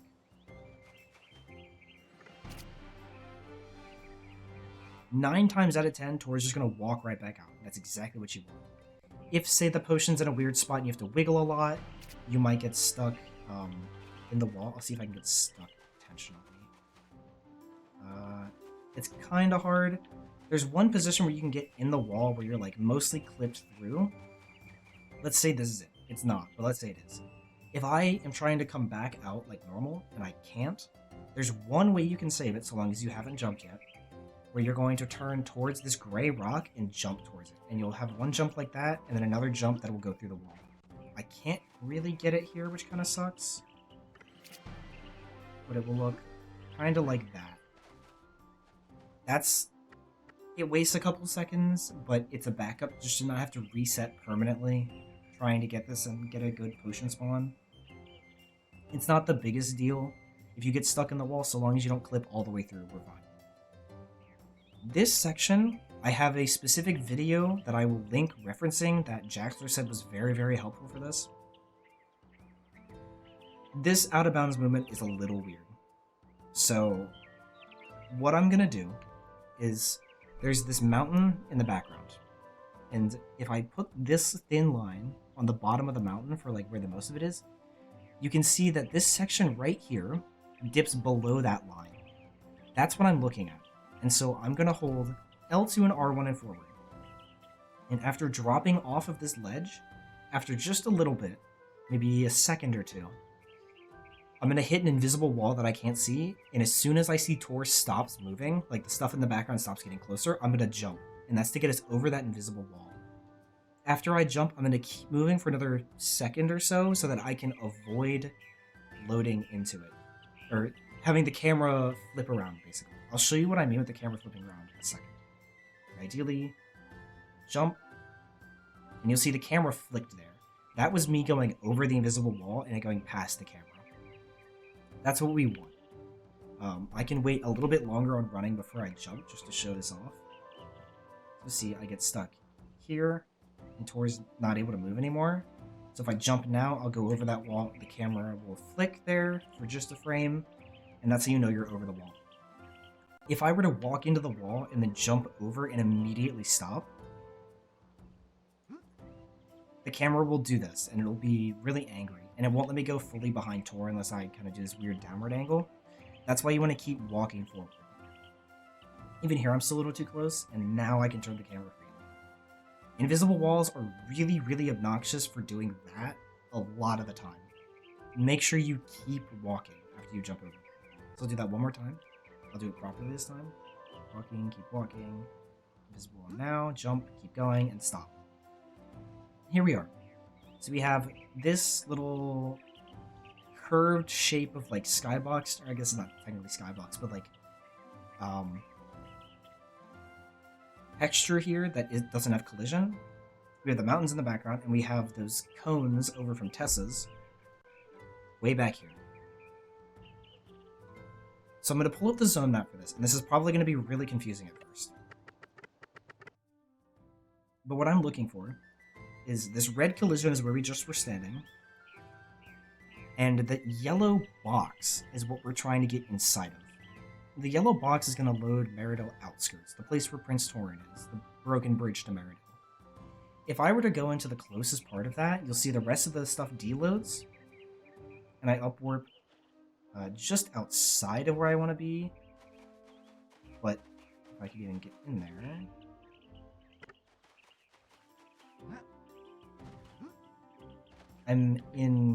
I was on the other side of this wall, but regardless, you're fairly close to where we're trying to go. The problem is that we still want to stay out of bounds here. So I'm going to open the zone map again. So what do we need to do? In order to get to the correct area to stay out of bounds, because we need to be on the opposite side of this path, we have to go not quite around this yellow box, but we want to clip it just enough that we can still walk through and be out of bounds regardless. So what I like to do is way back here in the distance, this mountain, there's this diagonal, like thin lighter colored gray line that goes kind of like this. I look about at that. And what I'm doing with that is I'm pointing TOR a little bit at that. Almost like the middle of his head is between that and this thin, really hard to see on OBS. Thin black line right here on the mountain. And I like to run TOR directly at that. And I'm actually going to turn him a little bit more aggressive than I like to so you can see the bump. But there's going to be an invisible wall near this corner of this yellow box here that we're going to bump against, and we're going to stop as soon as it stops pushing us to the right. I'm going to point pretty aggressively here to get it. There you go. It was a little tiny. I'm going to try and back up and do it again. But TOR got bumped to the right by that wall. So there you go. You can see it better on the cursor moving, but TOR is getting moved himself. You can tell because the stuff in the background is getting moved to the left, whereas I'm still just moving straight forward. This invisible wall tells us where we are. And so, for this, I guess you could aim kind of at like the seam, almost where the cursor is, like the seam between this darker mountain and this lighter mountain. Run straight at it. This invisible will push us like that. And you see it stopped pushing me, and then right after it stopped pushing me, I stopped in place. One more time. Walk. I went a little bit too far to the left there, so let me reload that. And we're going to jump over this invisible wall. I'm going to turn to about here.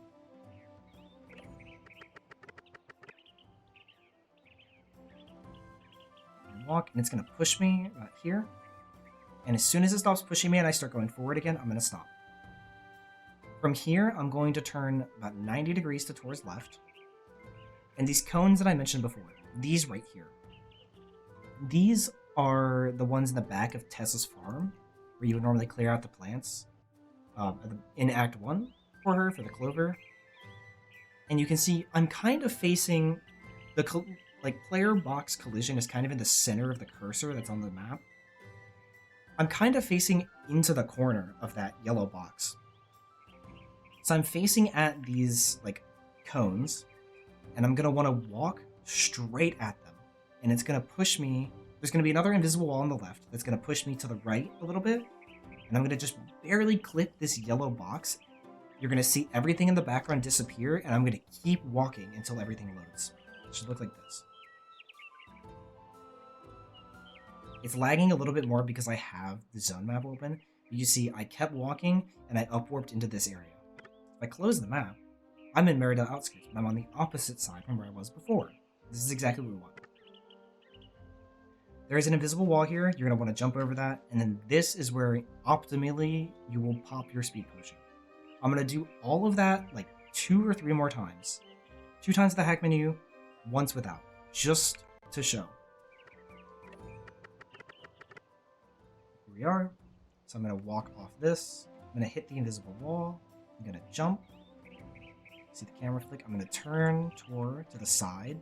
I'm going to start walking.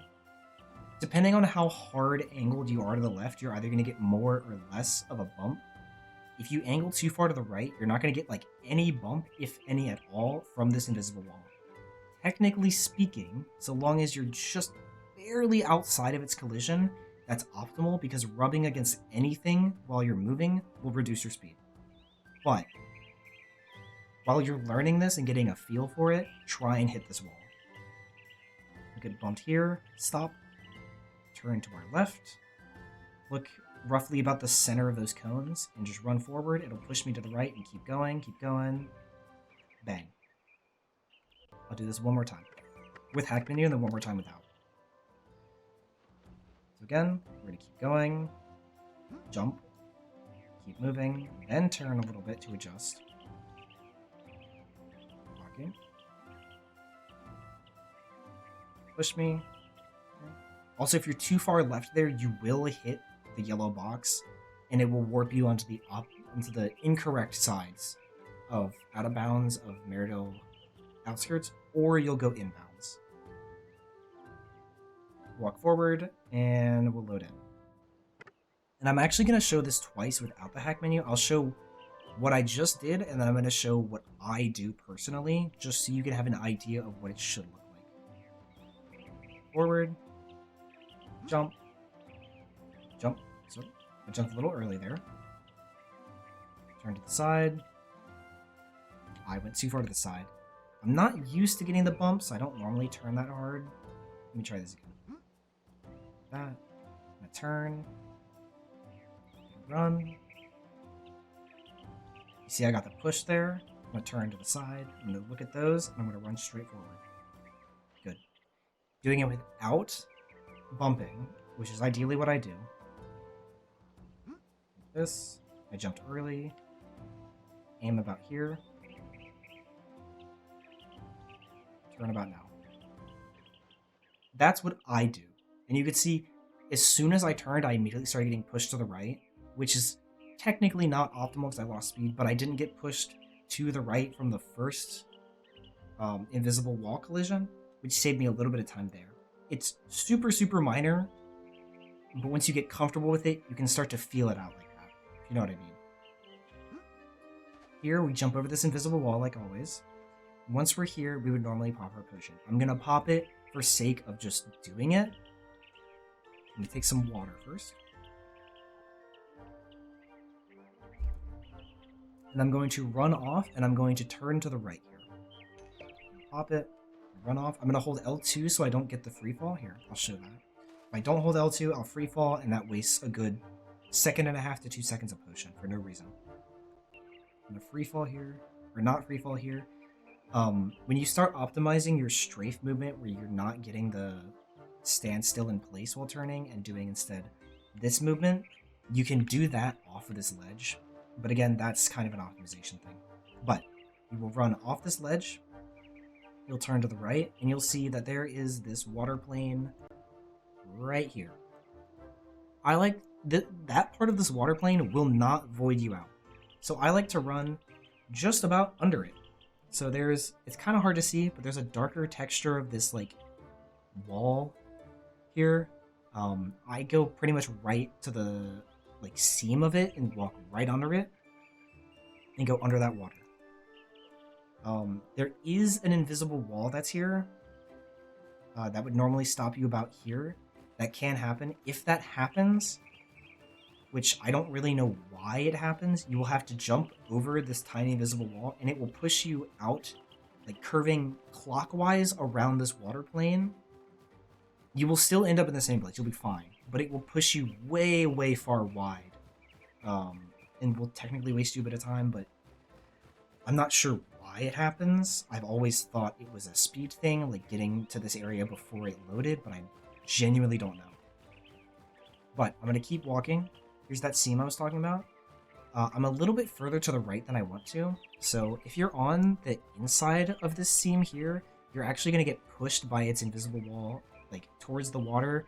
It won't void you as far as I understand.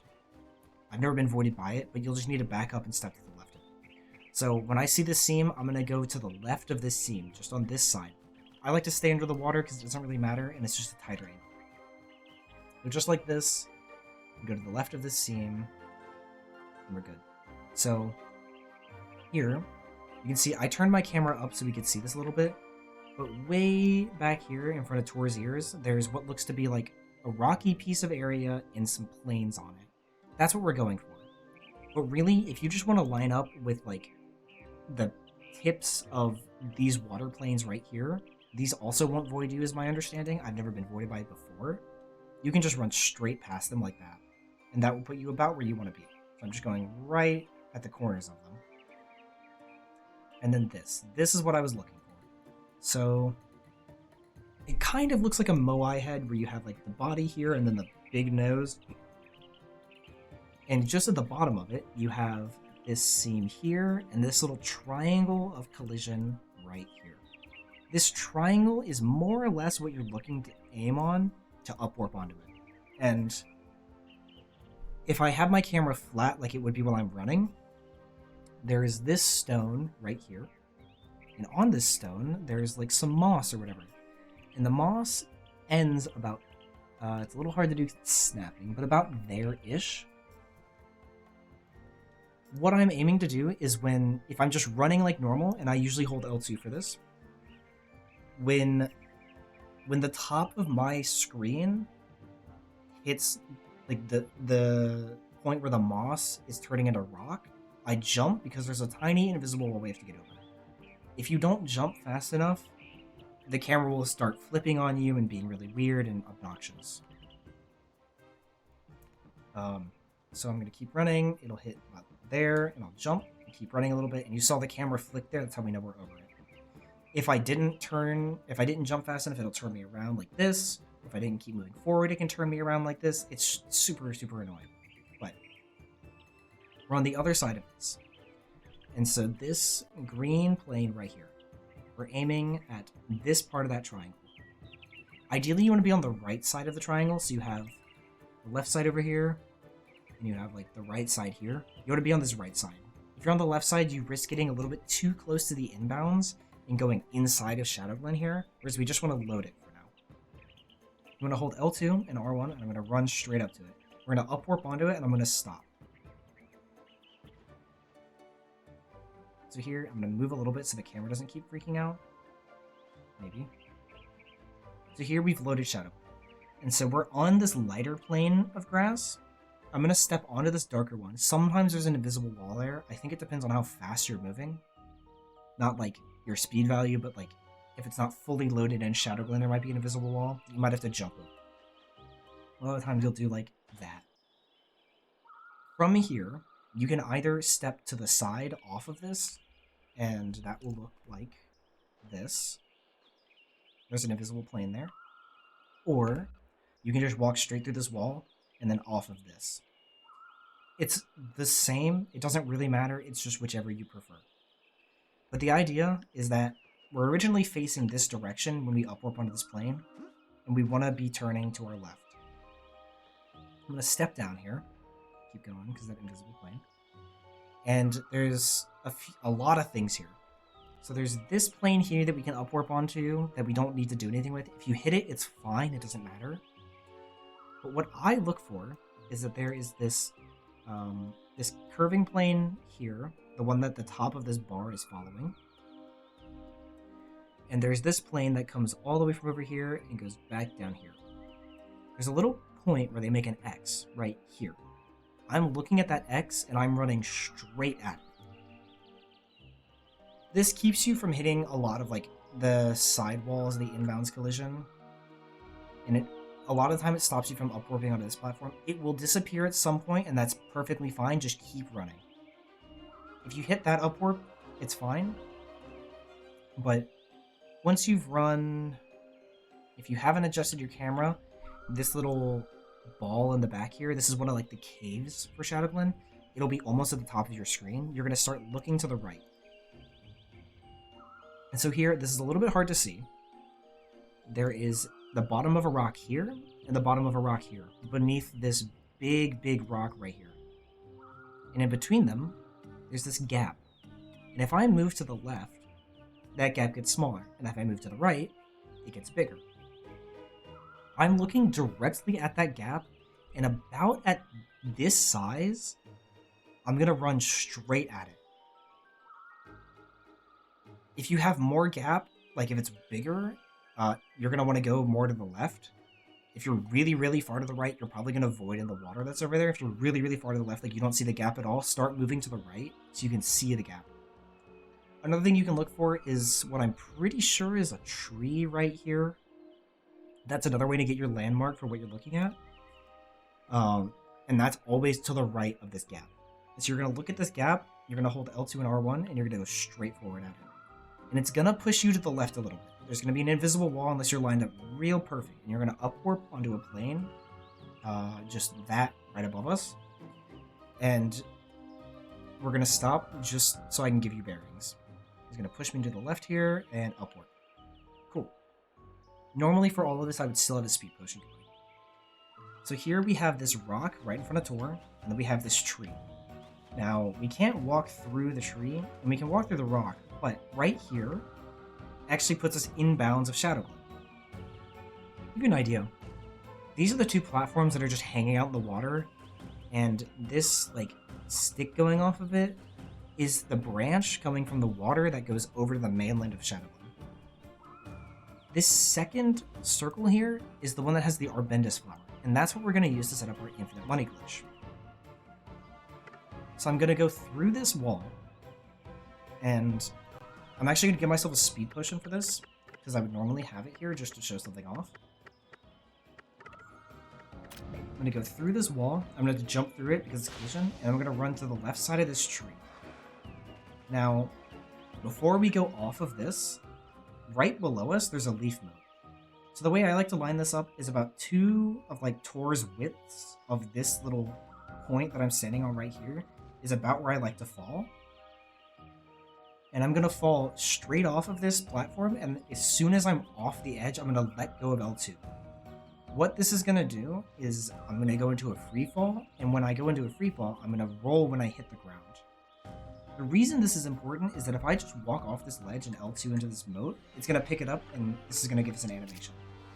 Each pickup animation is 2.5 seconds long. So to avoid that, we can do any sort of animation, like rolling. And rolling here, which will look just about like that, is going to give us the leaf anyway without giving us the 2.5 second animation. From here, you can just go walk straight off of this. If you have a speed potion, you can just continue holding L2 and walk straight at these platforms here, and you'll land on it. If you don't have a speed potion, I don't know if you'll land on the platform, but let's find out together.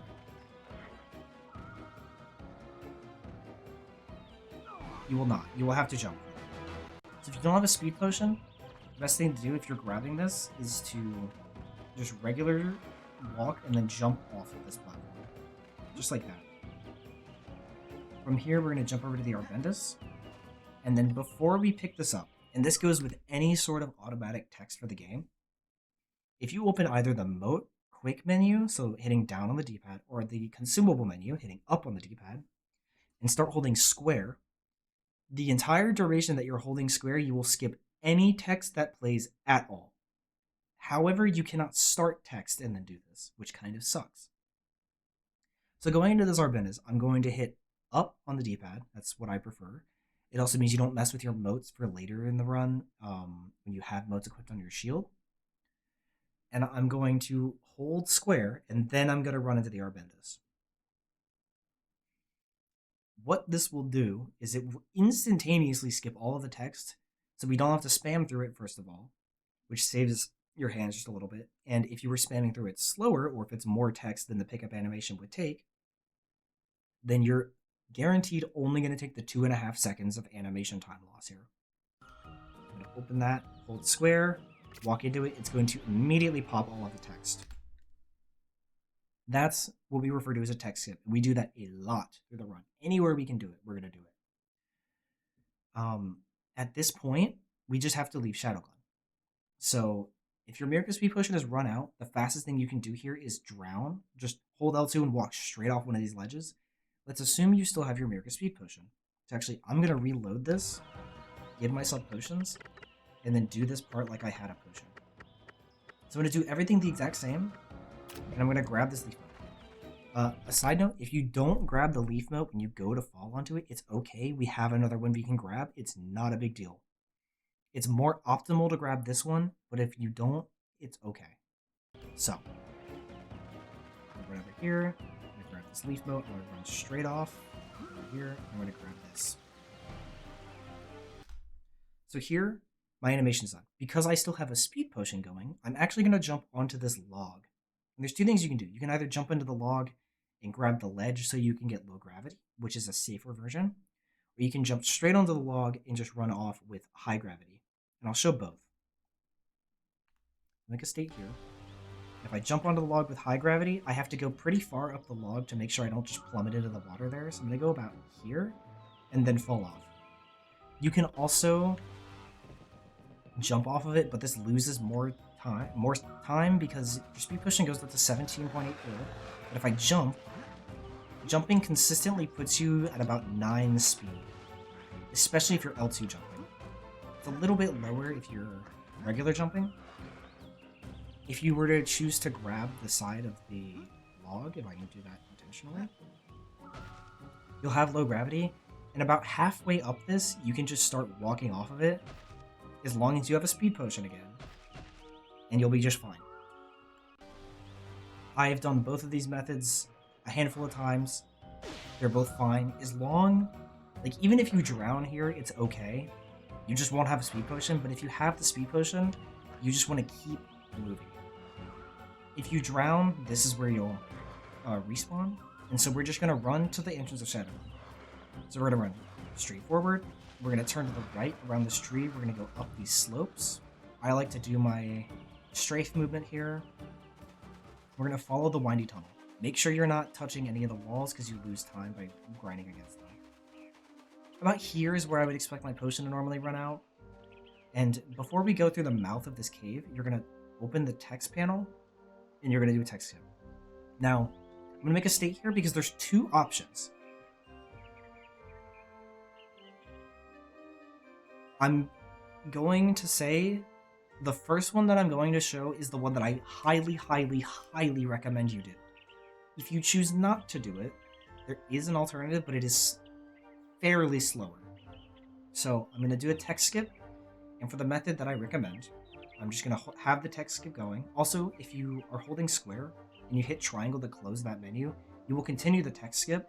You just don't have to have the menu up, so you can still jump, you can still attack, you can do all the things. I'm going to run into this cave to skip this dialogue. Once Tor is done moving, I'm going to turn to the right. And while I'm running here, I'm of course going to hold L2 off this ledge so I don't auto-jump. I'm going to equip my purple jumping. And here's the Doggle Fox. The Doggle Fox gives you... Every pet in this game gives you a bonus, like a stat bonus. The Poggle Fox specifically increases your damage. And depending on what you feed it, changes the amount of time that it stays with you. I believe the purple jumpy is about 5 minutes or so. I know the speckled neg, which will probably come into play later, is about 15 minutes. And the red jumpy is about 3 minutes, I believe.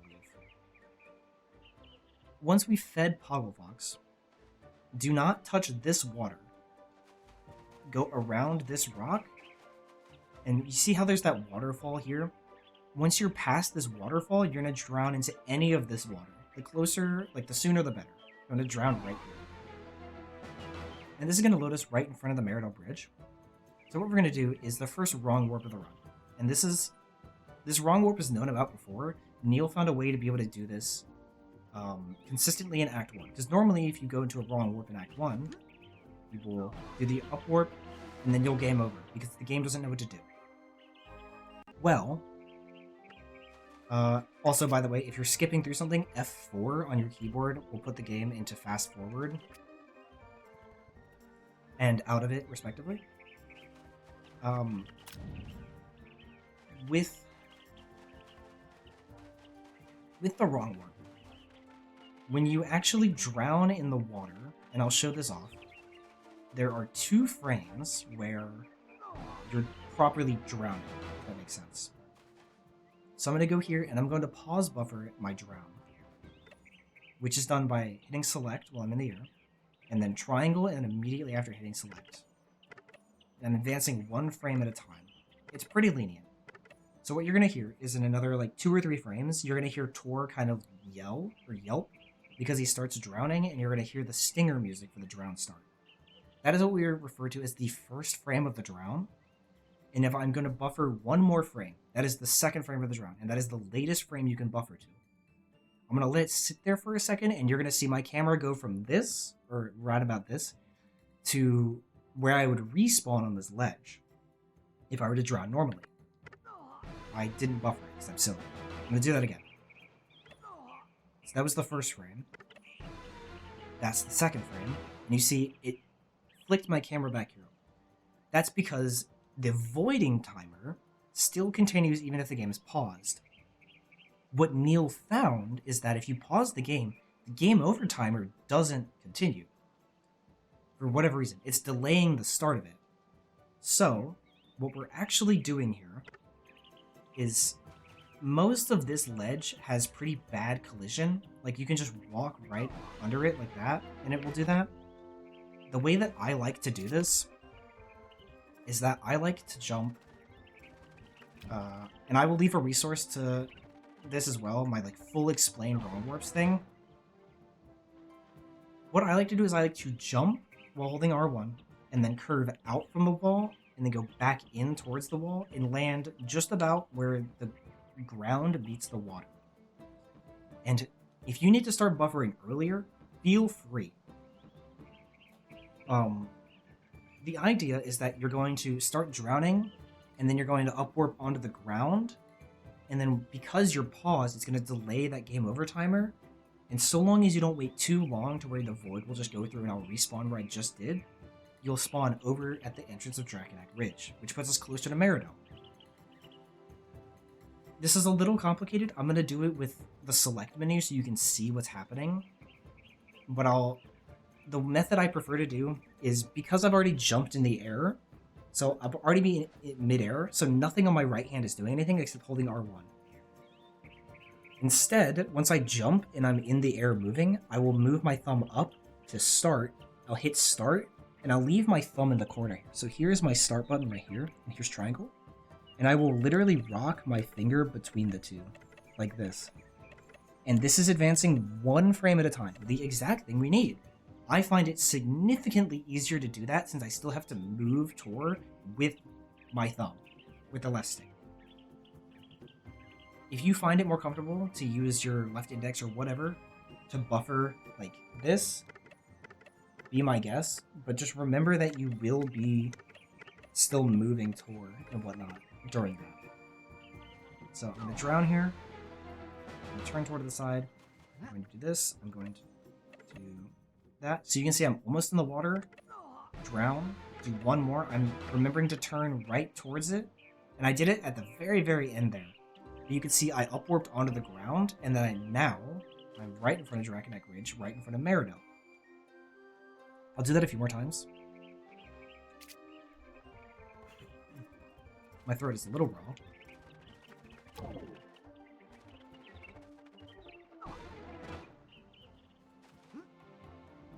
So this one is not going to make it. I took far too wide of an angle out. So no matter what I do, this probably won't make it. Yeah. So it's a little hard to get at first, but you'll get a feeling for what TOR's air movement feels like, and it'll feel much more comfortable. The other place you can do it is, you can kind of see those flowers behind this tree here. That's where other people prefer to do it. You can get over here and do it, and do the warp like that. You don't need to pause for very long, but if you pause for too short of a time, you will still game over. And if you pause for too long, like we saw before, you'll just void out like normal. The other option for getting to Meridell... Actually, sorry, one more thing that I forgot. Let's say you didn't pick up the leaf mote earlier. Also, while you're running at Pugglefox, once you have your purple jumpy equipped, you can spam square so long as you're holding L2 and you won't go into your sneak. So I'm here. I do my Wrongwarp. I'm like, oh no, let's say I didn't have my leaf mote. I'm going to turn around, and this leaf mote is going to be right here. I'm going to jump into it so I don't get the pickup animation, and then I'm going to run to Meridell. That's your backup leaf mote. Let's say you're having trouble with the Wrongwarp, or you don't like the Wrongwarp. That's fine. I'm going to do the text skip, when I'm doing the text skip out of this cave, I'm going to start holding square, I'm going to close this, and then I'm going to jump into this text box, and that will give me low gravity, just like we did with the NPCs in Meridell Village that I was showing at the very beginning. From here, I'm going to run over to Pugglefox. I guess you actually don't need low gravity for that, now that I'm thinking about it, but regardless. You're going to feed Pugglefox, and you're going to drown in this water, the closest water to you that you can get to. This is going to put you back towards the Shadowglen entrance. So I'm going to run over here, I'm going to jump into this ledge to get low gravity. If you don't get it on that, or you're not sure, you can come over to this sign, jump, and then open the text box, and you'll have low gravity. And here we're going to do what's called Lilypad jump. There are 2 ways to do this, and it's a 2-part trick. This is the old method. It is slower. a lot of people say this is harder. But the method I'm not very good at is you'll have low gravity. And remember how L2 jumps give you a little bit more height, so you get further with them? What we're going to do is right at the very edge of this platform, maybe just a little bit off of it, we're going to be holding L2 and R1 and forward. TOR is going to be aligned with like this little tip of the Lilypad, which is about right there. And you're going to L2 jump right at it. And if I've lined it up right, which I was never good at this method, you should be able to land just barely on the Lilypad. There are other people that are very, very good at this method. I was not one of them. That almost worked. My positioning was bad. I'll try to do it one more time.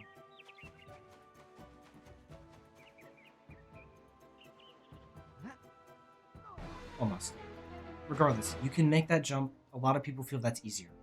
The way that I did this jump instead is that I would have low gravity, and I would do a L2 drop, where you drop L2, where you're just off this platform, and then jump immediately after.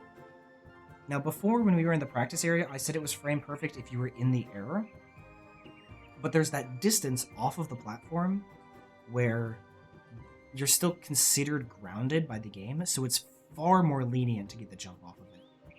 So I'm going to L2 off, and as soon as I'm off this ledge, I'm going to let go, and then I'm going to hit X, making sure I have low gravity. I'm going to land on this Lilypad. Once you're on the Lilypad, you can either wait to jump onto this, or you can just immediately jump onto this platform. And this platform, we're going to need to get over there. So there's a number of waterfalls, there's 3 of them.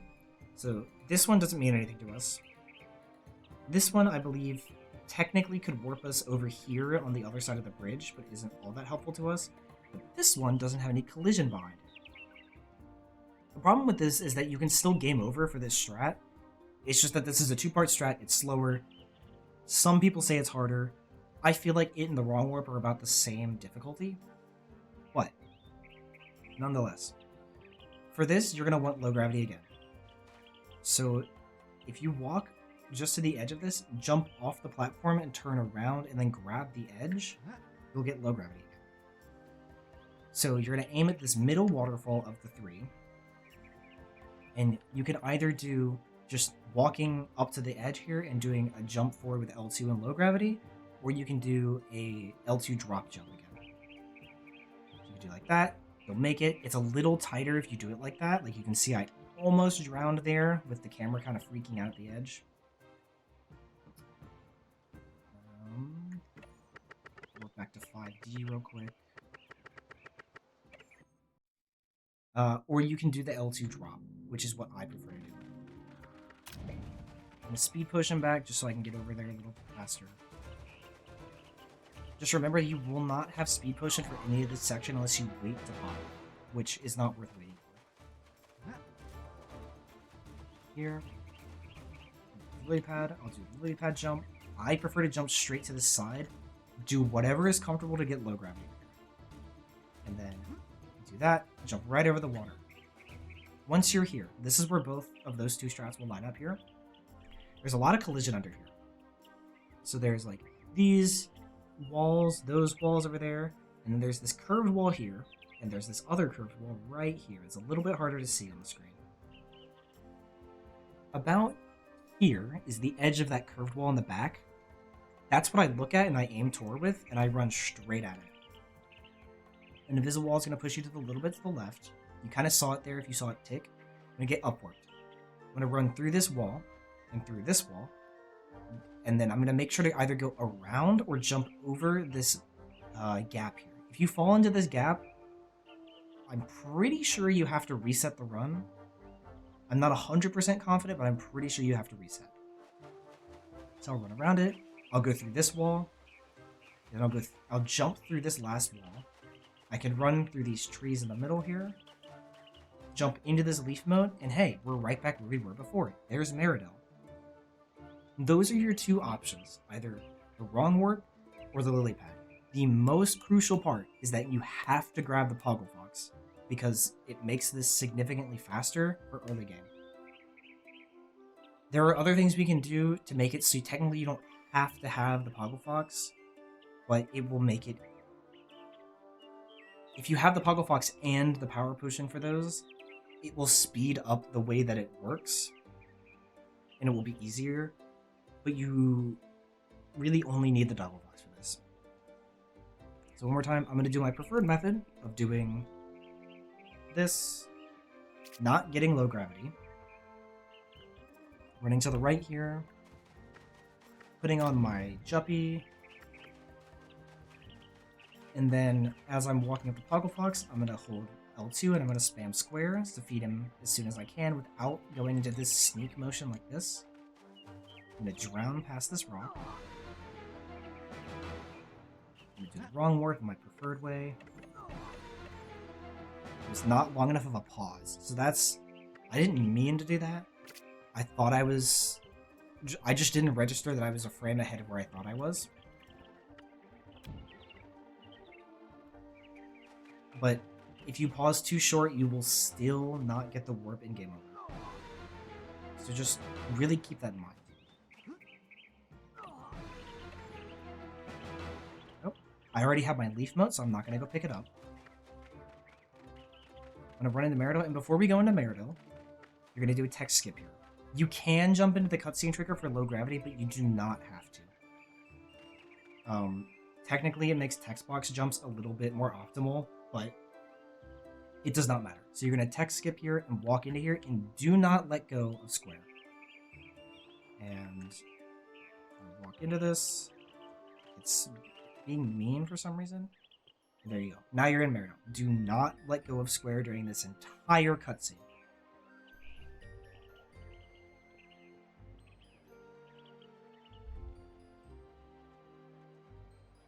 This is just the cutscene with the Meerca Bros. They're going to steal your package, and then you're going to have to chase them through Meridell. Once this cutscene is done, I'm going to take a quick break, and I'll be right back. But the biggest thing is anytime you have automatic text like this, never, ever let go of square. Otherwise, you have to spam through all of it.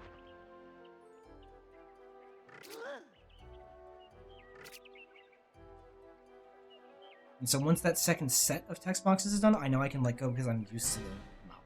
I'm going to turn to the left, I'll pause here, and I'll be right back. Alright, I'm back. And we even have green tea. Stay hydrated. This is for my throat because I'm sure you can hear it's bad. I've been having throat problems in the first place, but this is just making it worse. But it's okay. So for here, we're just going to do the Meerca chase like normal. And if you remember, like way back at the beginning, I talked about text box jumping on NPCs. So you jump into them with you start their text box by hitting square. You start holding L2. You're going to be holding R1 this whole time anyway because it's the chase. Not that it's timed or anything, but still. And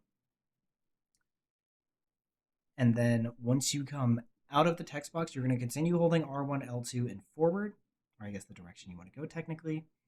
And then right after you hit the ground, you're going to jump. We're just going to do this like normal. And I mentioned before, briefly, but there are a multitude of spawns we can get in this area. Either Sammy, the single Tico, the two kids that spawned this time, and Master Grith.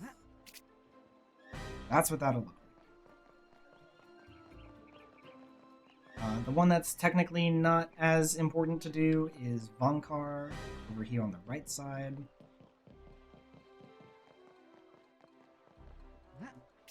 Him do this, and this is all casual, and then we're going to walk into this cutscene trigger and start the cutscene, and then we're going to spam through this. Now that we've done this, we're going to turn around and walk over to Angus's shop. Fastest way is just to go over this hay bale, go right into here. And so, a very important part, if you talk to anybody, or even talk to Angus after we've hit the setup point for the money glitch, it will ruin the glitch and you'll have to restart. So I'm going to make a save here. I'm going to walk up to Angus. He has one set of text boxes to give us the quest, and then a second set. And this set has 3 text boxes. This last one gives you the money. From here, I'm going to walk over and buy a speed potion. I'm going to pop the speed potion eventually, but ideally immediately. And I'm going to walk outside his shop, I'm going to come out and go to the right, so towards where we came from. I'm going to run over here until we're just about at Inga's shield shop, or I guess between the shield shop and the sword shop. And this black drake is named Ulfric. We're going to talk to Ulfric. And what we're going to do specifically is I'm going to open his text box and start holding X. And I'm going to hold X the whole time. So like I said before, after the first one where I'm just going to be running and then bang, I'm going to use my left index to hold X, and my right index is what I'll use to spam square to get through text boxes. I'm going to hold X, let this first text box play out, and he'll give us $500. I will leave the video that Ella made about how this works on a technical level if you want to know. But otherwise, all we need to know is that that first text box that we got is going to give us money. And then he has 2 more text boxes that don't do anything for us. So we're just going to spam square. And then for this third one, again, or I guess back to the first one, bang, money. We're going to keep doing this. And you can do this theoretically forever. The biggest thing is that if you talk to somebody, you will ruin the trip. If their text is longer than basically the amount you would need to paste over top of your text. It's a whole complicated thing that I understand kind of enough to be able to explain it if I really wanted to go in depth on it. But I will just leave the video linked for that. We were going to do this just infinitely. See, I messed it up there, so we got to do another one. I'm off timing. That's what's wrong. There we go. And we can just do this forever. Right now, the best run for this route does 21k dupes. Or 21,000 Neopets. So it's 42 dupes, because each one's 500. The minimum we've, theory mathed out is 19k, but that's incredibly tight with no mistakes. So, do however you feel, do however many you feel you need to do. The old route, for example, would dupe. World record did 31k. Hey there. So, it's me. I'm back again, and yes, I am literally just over a black screen because I couldn't care to bother the game, to boot up the game right now. So slight change to this. What I'm about to say with the new route in quotations,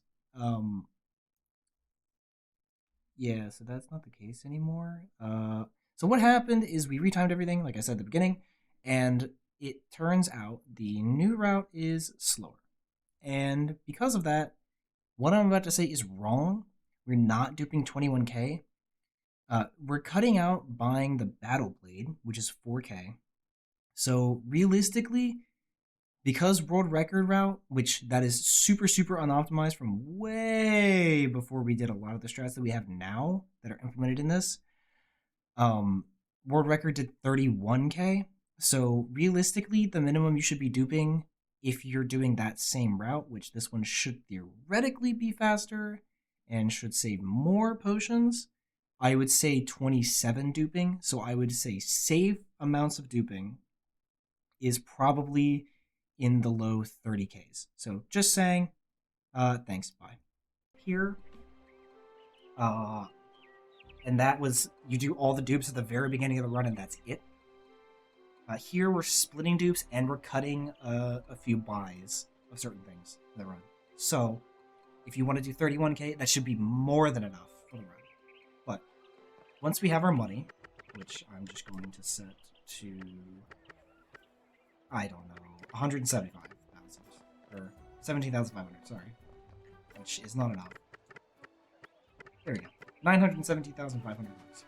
We're gonna run over to Rongus' shop and go through his 2 text boxes and buy the sword. And then we're gonna leave his shop. We're gonna go to our left and go to Inga's shop and buy the shield. And this is the equipment Tor is gonna have for basically the rest of the entire game. Actually, I think it is the equipment he's going to have for the rest of the game. From here, we're going to walk outside. I'm going to refeed Pogglefox here. Depending on how many dupes you do, it might take longer. Just don't let him get too low, or else he'll despawn, and we want to keep him for this. I normally wouldn't be refeeding him until we're in the mines to get the cloak. but whenever he's low, just go ahead and feed him. So we're going to drown in the nearest point on the Meridell moat, and that's going to pop us in front of the arena. We're going to go to the right, and we're going to go back to Angus's shop.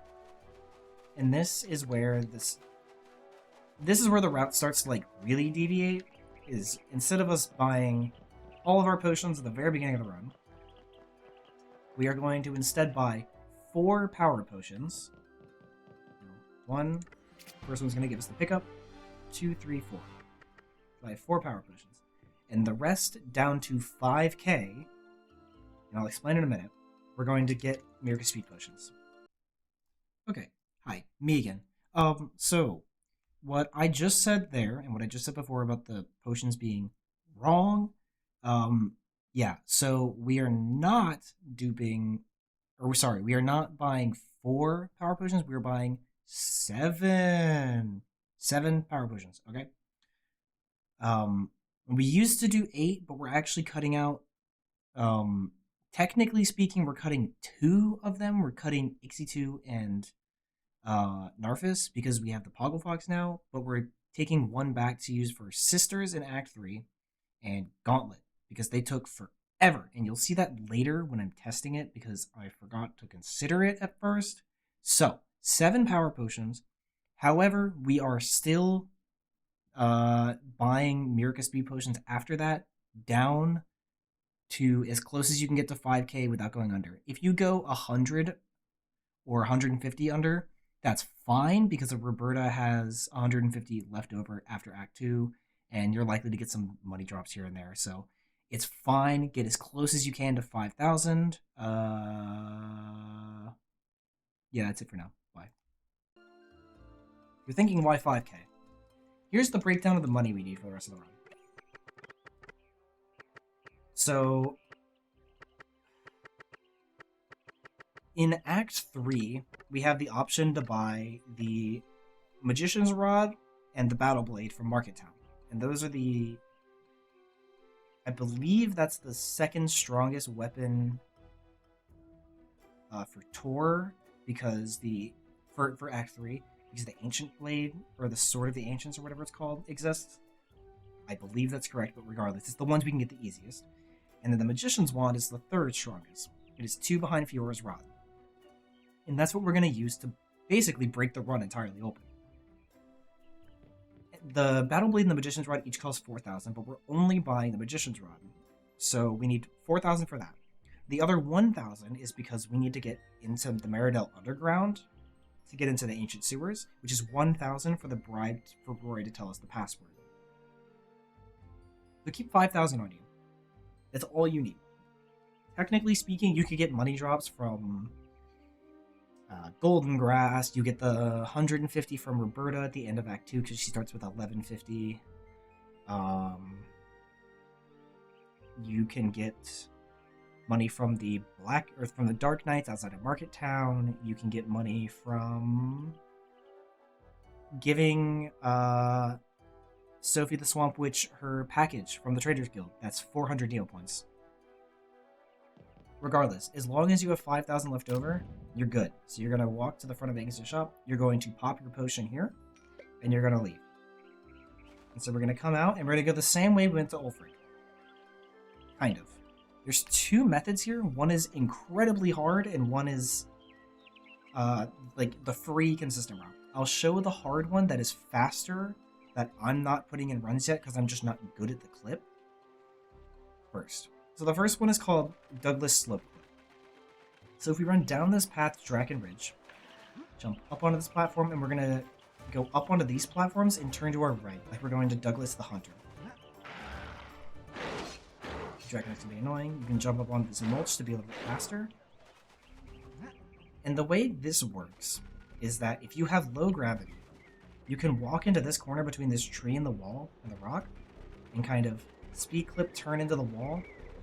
It's not quite far enough, I don't think. There we go. So you see how I'm partially in the wall?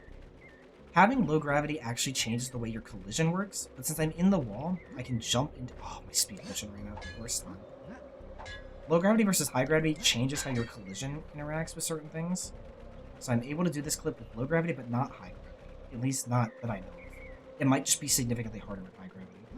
I'm in the wall, I'm going to jump through. I'm going to back out a little bit from the wall.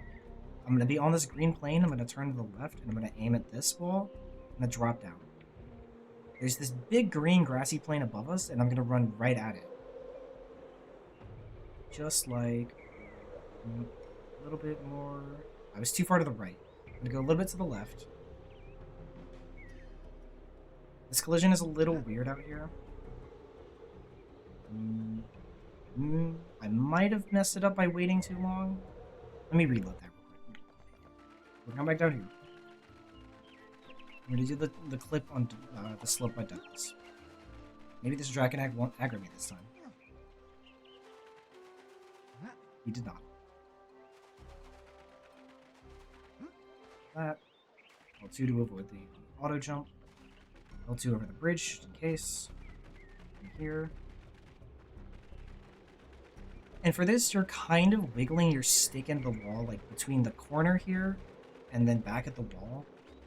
You see how I'm getting that area where I'm like kind of up on the slope? I like to look for that and then start turning towards the wall. You'll know you're in the wall when Tor's face is mostly in the wall, like that. And now I can jump through. Oh, I waited too long and I got kind of pushed back out by game. I'm getting low grav again. There we go. Now jump through the wall now. Turn to the side and I'll run straight at this collision. Am I not going to get the upwarp? What am I doing wrong?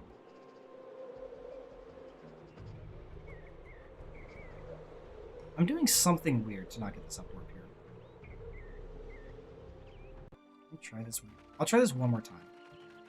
This upwarp will put you on the opposite side of Dragon Ridge, right in front of Cogham, is the idea. I'm not 100% sure why I'm not getting the upwarp, because I usually don't have problems with this, but it's okay. Days happen.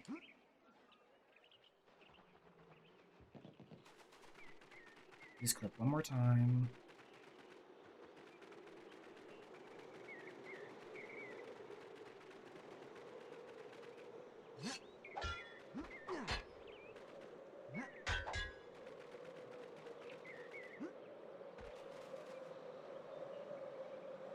There we go. So I'm up on this grassy plane here. I'm going to jump out through this wall. And I'm going to be here. And this is Cogham. So I like to come to these rocks, grab low grab like that, repop my speed potion, and hold L2, and come to right here. And this is where we'll do the Wrongwarp. Now, I will get to the Wrongwarp in a minute. The regular method for getting to Cogham is just running this way. Just like we did to go over to Ulfric, we're going to see the recruitment center on the left, and then this, the house right after. I'm going to run just in front of the house, and then up and jump onto this platform. It's a slightly straighter angle, so it's faster even though we're jumping. For this jump, you can either get the ledge grab here, or you can come onto this mulch and then turn and jump to avoid the ledge grab. For this one, if you stand on here, you can jump and just barely make it, I believe, without grabbing the ledge. This one might require low grab, I'm not 100% sure. This one you can just jump straight up on top of. And then this one, I believe, unless you have low grab, you'll grab the ledge anyway. From here, there's two methods. Number one, we have the old method. There's two ways to do the old method. You have the YOLO jump, where you literally just did that and hope you hit it, if you have the good timing for it. Or if you keep low grab from this ledge we just came up, you can learn the timing to feel out a spin. If you spin at the exact right time, you can clip into the water plane without drowning. You can hear my spins going off there. I'm just a little bit late. A little bit late. It's been a minute since I've done this. I'm going to try it a few more times.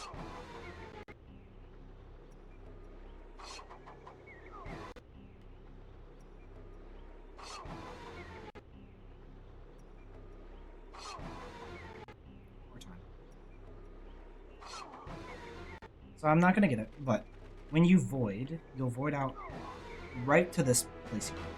So without moving, you're going to turn around. You're going to face toward kind of at this wall. And just by using L2, it'll just turn him straight where the camera's pointing. And you're going to hold R1 and forward and hit nothing else. And when he's in the air, we're going to pause. like this. So what I'm looking for is that this mulch back here, this dirt, this line right here, I want that to bisect the H for hack menu, or if you're not running with hack menu, you're doing a run, it'll be the same character height as the letter R. The H and the R are the same height. So it'll be bisecting the R. And there's 2 frame window you can do a jump slash with this. So we're going to do our pause buffers still, just like normal. Keep holding R1 and forward. Keep going, keep going, keep going. I believe you can do it on this frame, but you can also do it on this frame as well. And so what I'm going to do, instead of doing what I was doing before, I'm going to hit triangle and immediately roll my finger down to circle. Like bang. And that's going to buffer a jump slash.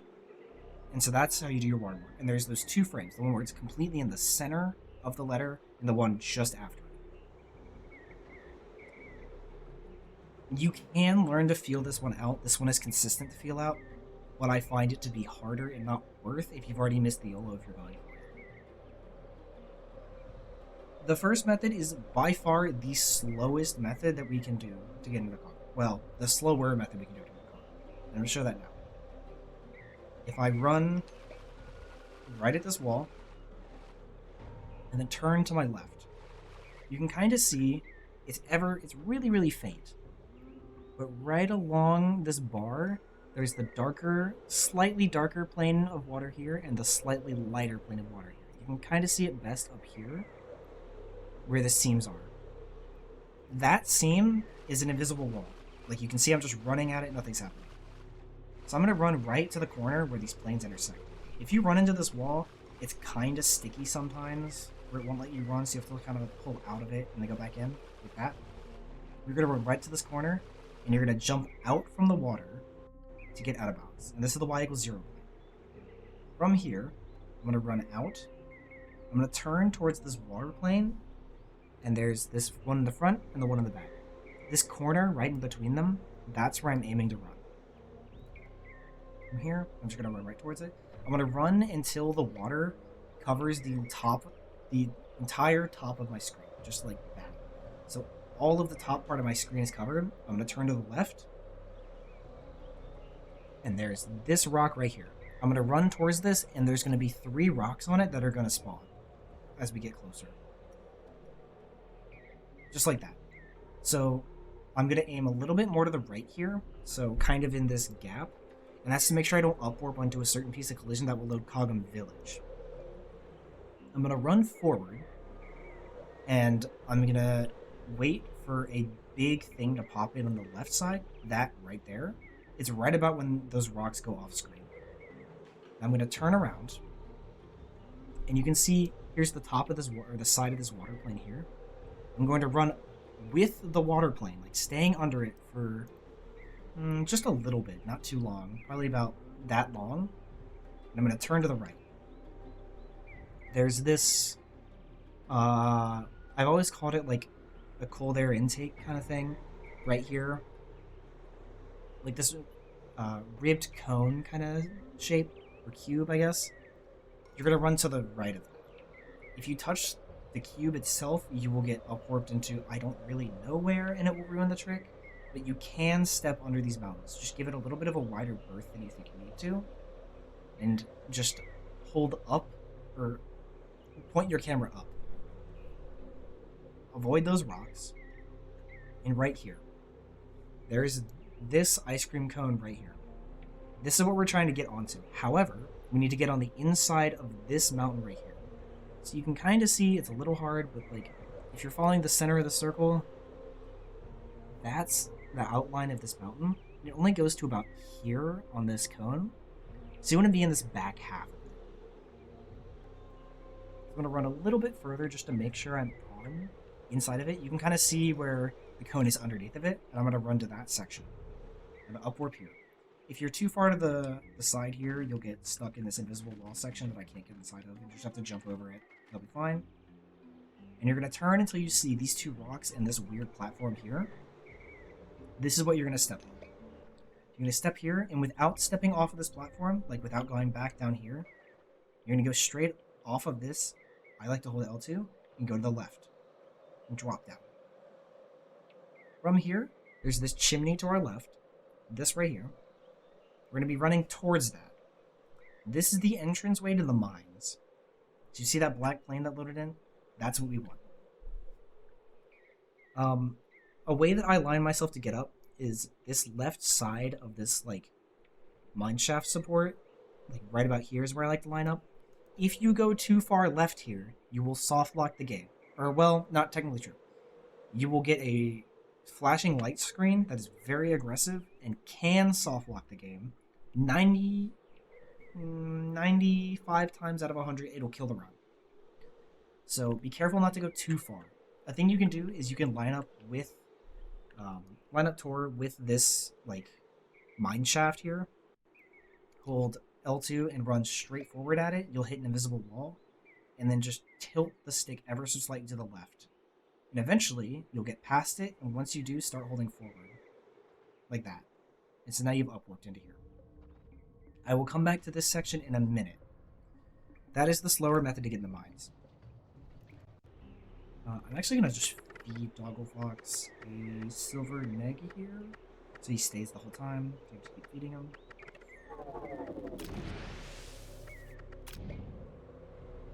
If you're not doing the old method to get in the mines, you're going to come to the left here. You're going to go to Motara's hut and go past it.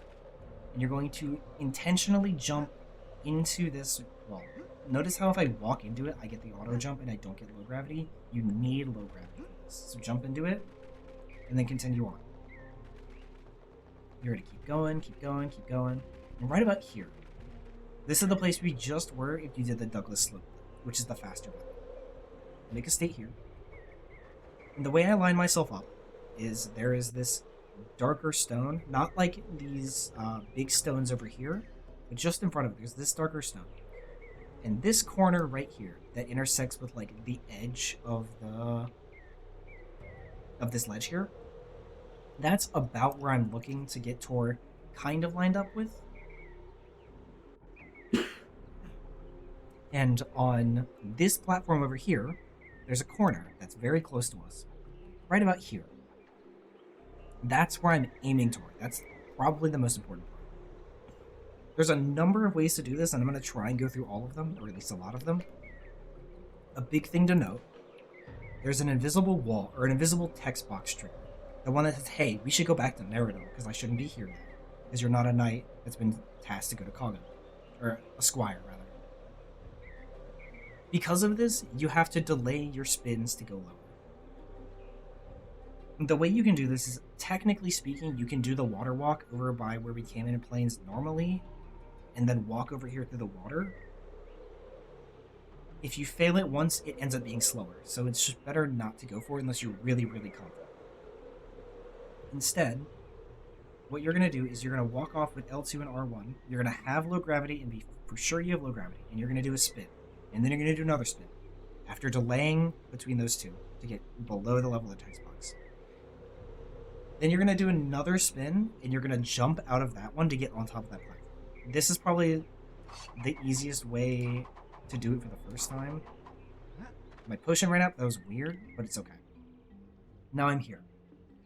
From this position, there is a number of ways you can do this clip.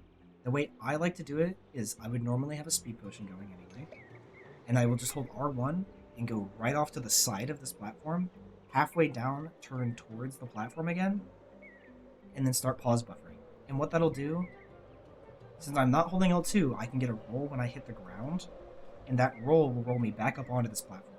Now, the thing to note is that this Wrongwarp goes over a loading scene. This platform and just over top of the water in front of, like, where we came from, it are two different areas. There's a transition right here. So you will have to pause longer for this Wrongwarp than you did for the other one. So there, I turned back towards the platform too early, so I got too much speed and came back up on it. Did the same there. That should be good. There. I'll give you the vision. And there you go. That's one way to do it. The other ways to do it are that, or the other way to do it from going on top of the platform is doing a back jump. So you'll walk off the ledge back with L2, and then you'll jump forward and start your pause buffering, which I'm not very good at this. If you go too far back, you'll hit the Textbox still. Didn't mean to show that yet. That's the optimal, or one of the two optimal strats to do this. Try this again. I'm not very good at this. I'm gonna try a couple more times probably, but one more time, see if I can get it. I might step further a bit to the right, so I have more room. So like that, if I pause buffered, I would have gotten that. Nonetheless, those are the two options if you want to get onto the platform or if you end up getting onto the platform anyway. The fastest strats, however, involve us doing spins and using the speed of the spin for when we hit the water to carry us into the upward. And we're going to be buffering through that. So the way that's going to look is I'm going to run off this platform and I'm going to start doing spins. I'm going to do the first one, like, as soon as I can. I'm going to wait a little bit. I'm going to do the second one. And then I'm going to do the third one almost immediately right after. And then keep holding L2 and R1 forward at the corner there. And ideally, I should slide through the water and upwarp onto it while I'm pause buffering. That should look like this. Hopefully like this. So I might not have enough height here. I'm going to do the visual here. Second frame. I did. So that is one of the two methods to do this. This is the one that I've been going for. It is very consistent. You just have to be really confident with your spins and being able to do them on command at the right timings to keep your height. The technically truly optimal way to do it is with 2 spins, which is significantly harder. That's one of the reasons it's harder.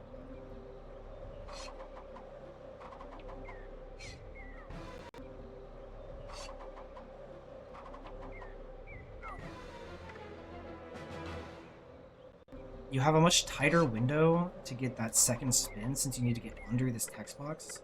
You still need to have enough height to get the slide there. So there I just didn't have quite enough height speed because I was too low when I did the second spin.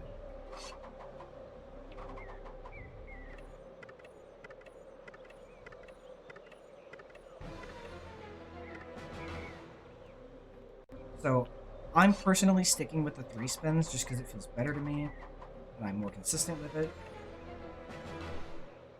But yeah, there you go. On console, you saw how Cogham Steeps was deloaded there. Console loads significantly slower than emulator, so you can just run as soon as when you spawn here, you get immediate control of TOR. You can start running from right over here in L2 off this ledge and you'll be out of bounds. And that puts you out of bounds, skipping to have to do this next part. For console, for the backup, what you can do is you can come over to this rock and have the camera faced away from Cogham Steeps and then run back this way.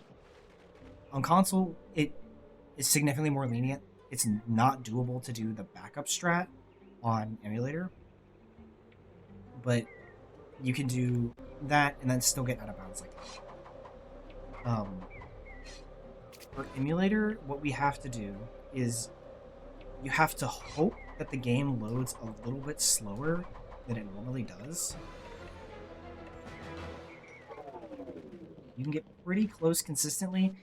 It's pretty much RNG as to whether or not you're going to get through that on emulator.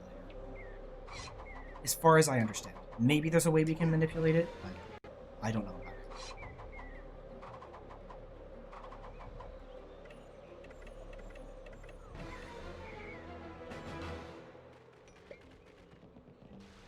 So, anyway. We spawn, here or so. We're going to run across this bridge. Remembering to keep your Pogglefox alive. I'm going to jump up here. You can kill that Ixie if you'd like. Jump up onto this platform, and I like to give myself high gravity for this, because it makes it significantly easier. This corner, just below it, is a rock. And this corner has a little bit of weird collision to get into it. You're going to hold L2 and R1. You're going to run at this corner until you fall through it. and there's a good chance it will flash. So just be warned that if you let it sit there for too long, you'll get some flashing. It's not super bad, but it is still a warning to be had.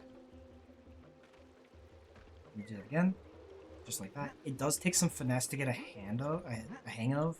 It's not super bad once you've done it a few times. Like that, if you go too fast into the corner, that invisible wall is going to push you off. So just really taking your time to get in there.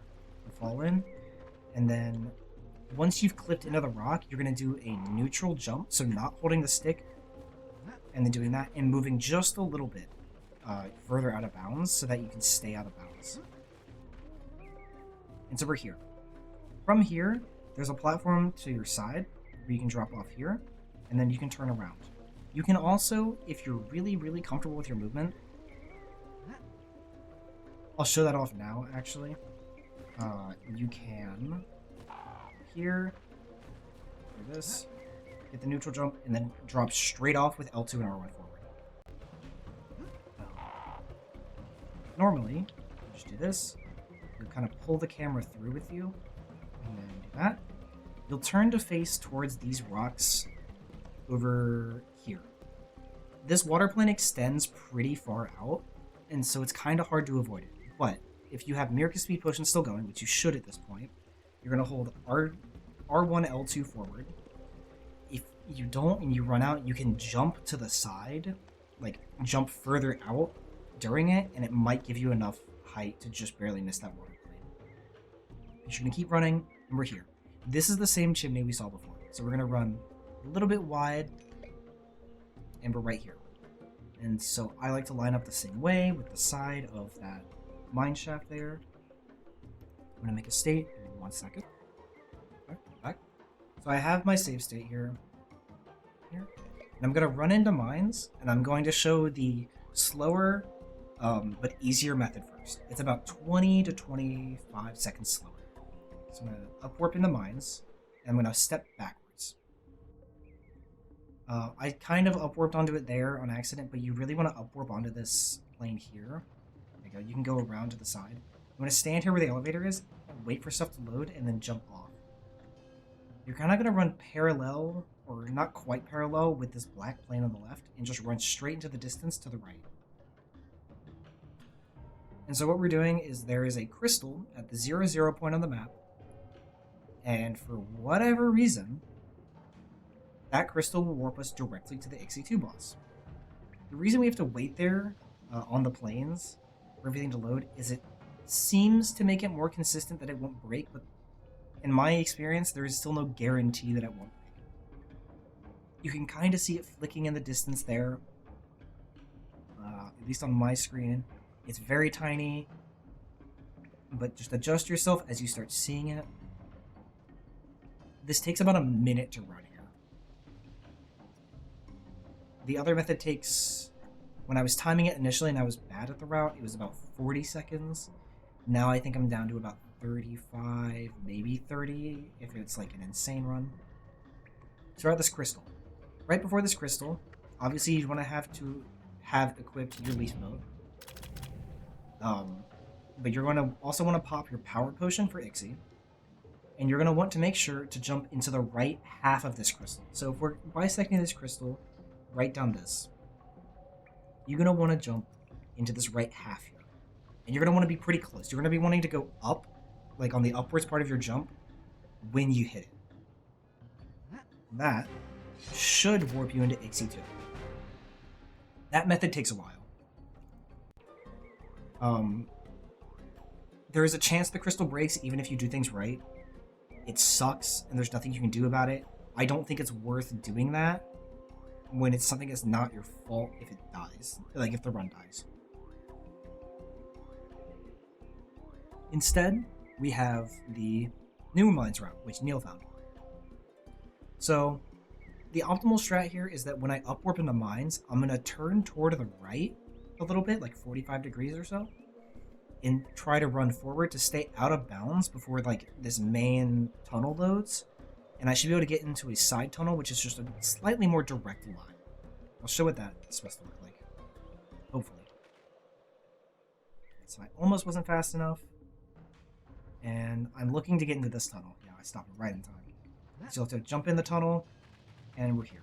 If you don't get into the tunnel, that's fine. You'll probably pop up right about here or so. But this is just the start of mines. We're going to take a right through here.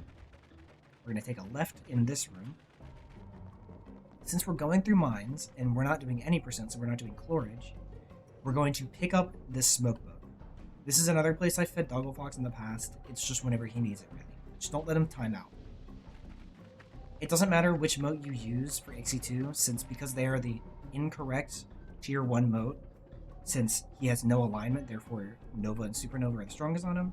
It being the incorrect tier 1 moat means that they're doing 15% damage. 15% damage increase off of having nothing on your score. So we don't have a tier 2, so it's just faster to use. I like to use the smoke because we just never get to use it. But you can use the leaf. It really doesn't matter. We're going to come through here. You can make a safety save here, which I would actually highly recommend while you're learning this. I'm going to come here. If you cut this corner tight without L2, there's a little jump there that you'll hit. So just hold, either take it really wide or hold L2 around this corner. And so the old strat actually had us doing, that was strange, had us going to the 4th minecarts over there. The new strat instead will take us this way. So we'll take a left on this first minecart path. And we're going to avoid these minecarts. And what I did there is, if you jump right before a minecart hits you, you'll get hit in midair, which will give you low gravity. And that's actually something we want for this section. Because low gravity is the thing we don't need for this next trick, but it makes it significantly easier for the first part. Well, we need it for the second part, but we would have to reset it anyway. We're going to keep running. So you're either going to get low gravity here if you want to be safe, or you can just get it on one of the minecarts. You can technically do...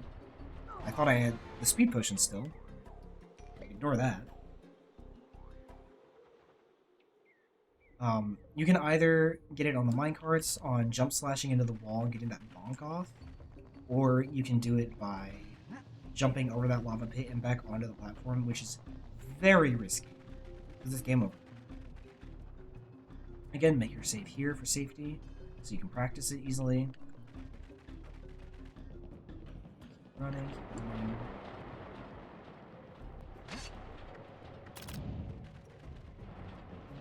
And we're here. So I have low gravity. I'm going to make my save here. So what we're going to do is I'm going to hold L2 and R1 and forward, and I'm going to jump. Just jump, and I'll grab the ledge. You can make this with high gravity, with a very well-timed jump in a well-placed angle. It's just easier to have low grav and do that.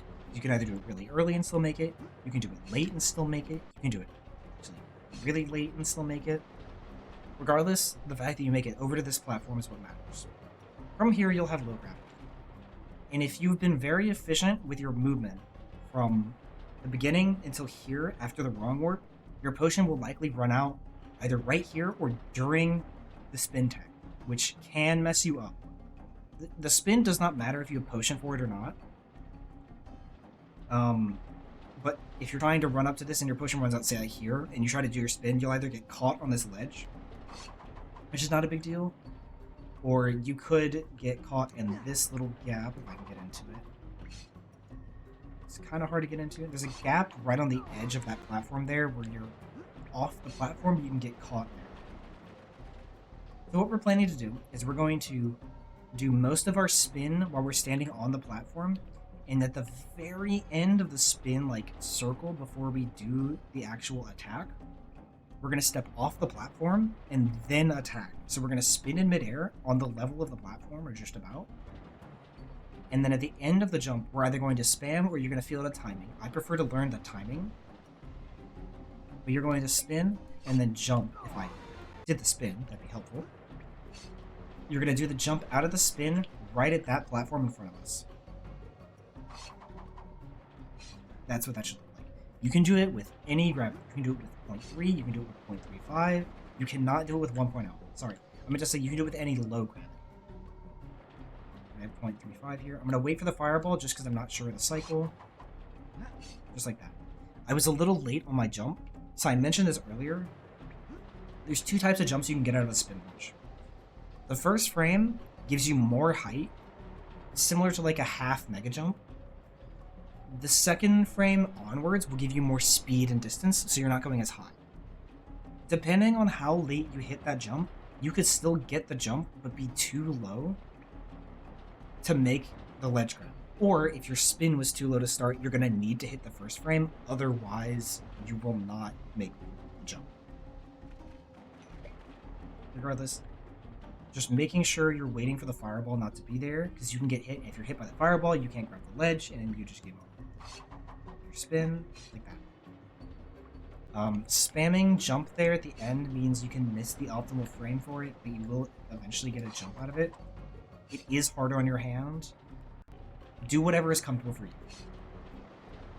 I'm just very comfortable with the timing of spin launches, so I can just do that on command. Now, a big change from the route before to now, do not pop a power potion. Just start your tech skip and run into his dialogue. From here, we're going to do Ixie just like normal. We're just going to walk up to him and we're going to do our 4 Phantom 4s, like the shield cancel combos. For the first phase of his, where he's still jumping around and moving and all that, you're not going to be able to get a 4th hit on him. You see how he's jumping even though I'm actively hitting him. Once he's about half health, he'll start standing still doing this, and you can start getting the Phantom 4s on him. And that's it. That's Ixie. He is very, very easy to stun lock just by doing shield cancels. Even if you're not getting the Phantom 4s, a lot of his attacks are broken and they don't do damage. Just make sure that if, say, he runs over to an edge of the platform, even though Tor's attacks will stop him from going off the edge, if he's attacking Ixie 2, he can still get what's effectively collision pushed off the ledge by Ixie 2 while he's attacking, because Tor will ever so slightly circle around the enemy while he's attacking.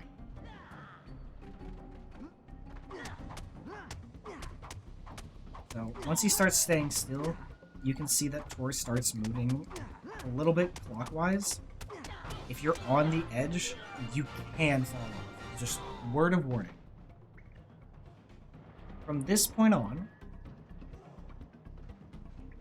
we have some of the game's worst collision.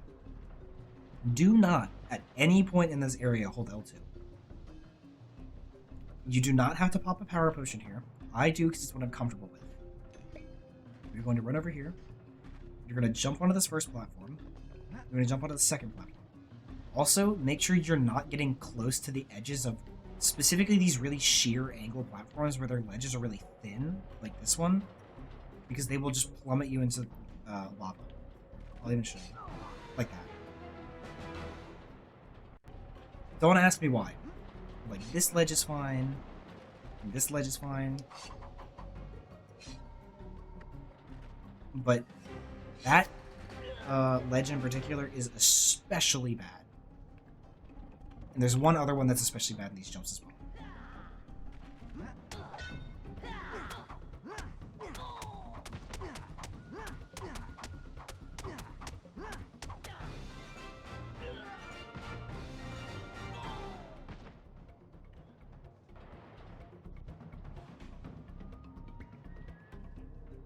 I'm actually going to make a state here this time. So, pop a potion. This side of this ledge will also do it, by the way. Also, if you walk off this ledge with L2, it'll do it. I think if you walk off of it without L2, it'll still do it. Yeah, it will. So just don't get close to these ledges, like, at all. Jump way earlier than you think you need to. It does give you a little bit of a boosted jump, so you'll be okay. This one is fine, not walking off. Well, I guess walking off, that's okay, but I wouldn't trust it. Grabbing this one is fine. This next one is notoriously bad as well. I just missed it. Sorry, I put it in the wrong state. I know ledge grabbing this one is like really, really bad if you jump early. I believe walking at the edge of it is also just as bad as this one. Like, really just be careful with these. This one gives you a bit of a boosted jump. So there's 2 things you can do. You can either go for the ledge grab on that next platform, which is fine. I think this one's fine. Yeah, it is. And then do the tech skip, or you can do the tech skip midair. So, see, I'm here. I'll jump, do tech skip, and then walk into the mayor's cutscene. You don't have to tech skip this. It's not super long. It's just nice for your fingers. But that's all that really comes down to. We skip the mayor's text, and we pop out in front of mines.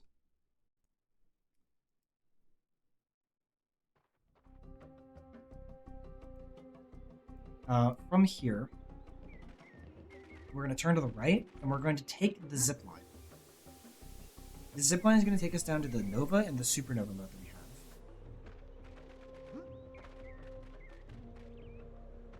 Just going to jump into them to cancel their pickup animations, and we're going to drop right off of this into the water. While you're falling, you can equip your Supernova on your sword and your Nova on your shield. The reason I do Nova on the shield is that it gives you more leeway for blocking things, because if you're blocking with Supernova on your shield, then you'll be down some, and you risk not having enough for the run.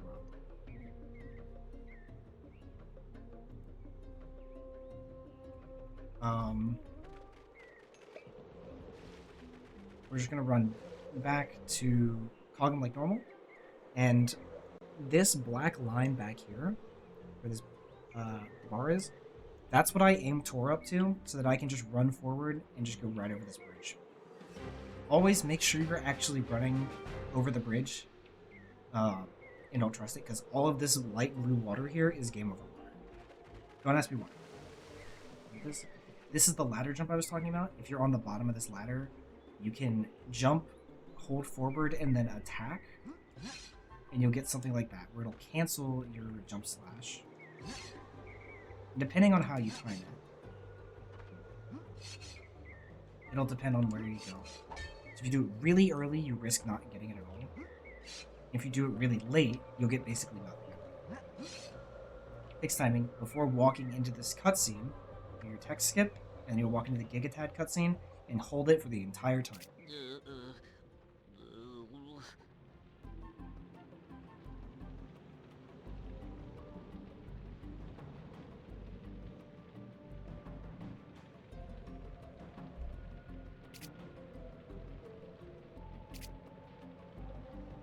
Now we have the cloak. I like to just hit R3 here when the camera's panning when we don't have control of TOR. And we're going to run right out of Cogham. Right where we came from. Or right where we should have come from, I should say. Optionally, you can dupe an extra 1.5k to buy the Night Sword here. It doesn't make enough of a difference to really make up for it. So I don't think it's worth it. But you're going to hold L2 off those ledges, and because you're jumping on the ladder, you're going to have low gravity. If you don't have low gravity, you can just come over here and grab it on this ledge, and turn around. And we're going to do a mega jump on this.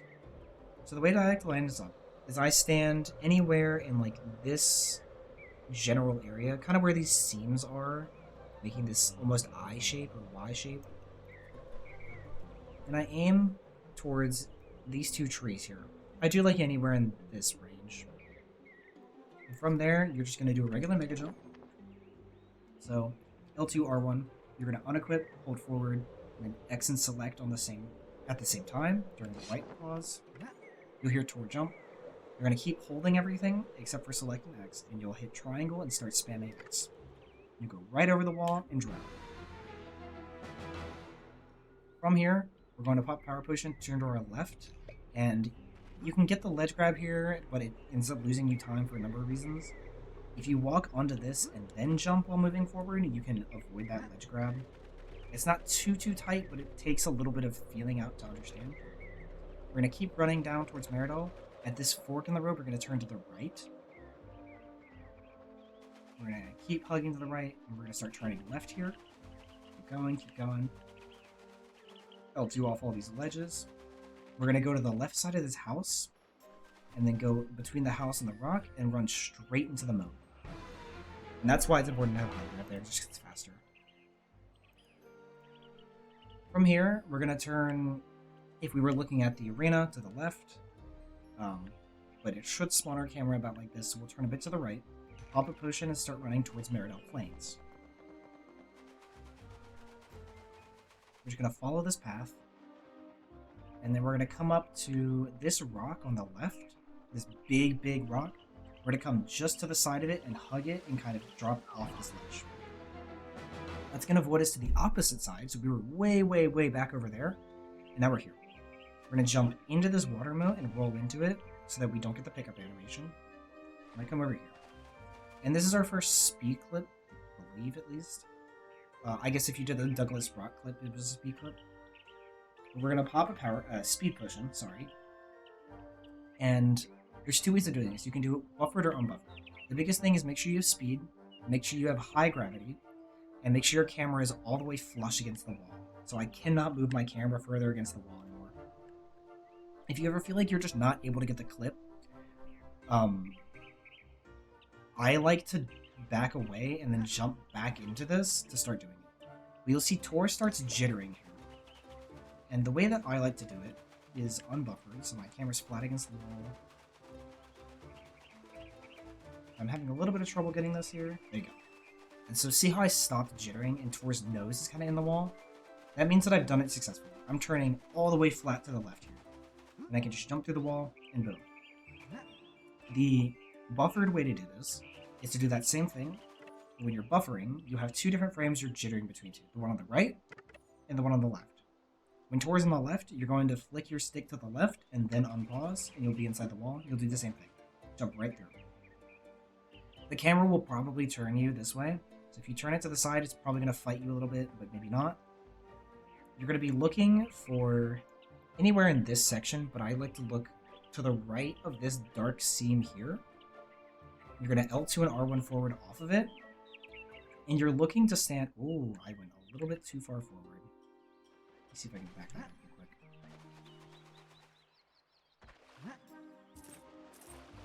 I wanted to show off what I'm looking for. Also, loading a different area and then coming back to planes will change the trees you have. These are mean trees. Run forward. So right here. So this water plane right in front of me, standing just in front of it, like about right here, is what's going to load in Illusen's Glade. I'm going to run up just a little bit and stop. Here we are. So we're loaded up on those.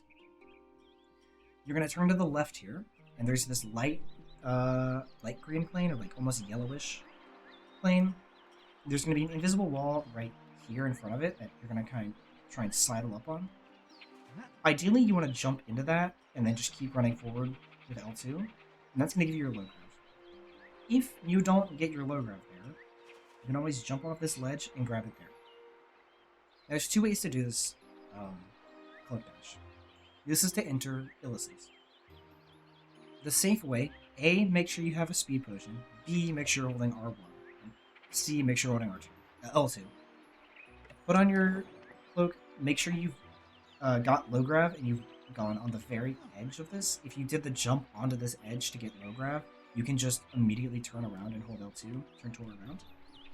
And you're going to input Cloak Dash inputs, so you're going to unequip the cloak and then forward X, and you're just going to keep holding it, you're going to go over the water. If you get low grav early, a little bit before when I just did there, on that invisible plane, you can stand a little bit further away from that ledge and do a Cloak Dash there, and you'll still make it over. The risk comes that if you're too far back, you're going to drown in the water and maybe even slide out and game over. And if you are too close to the ledge, you can upwards Ledgefly. So there's risks to it. Do whatever feels comfortable. The safe strategy is just to walk off the edge and then climb back up on it and do Cloak Dash from there.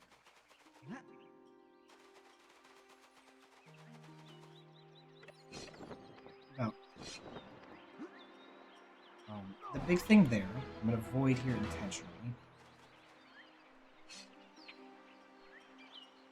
Get there from here? I don't actually know. Let's find out.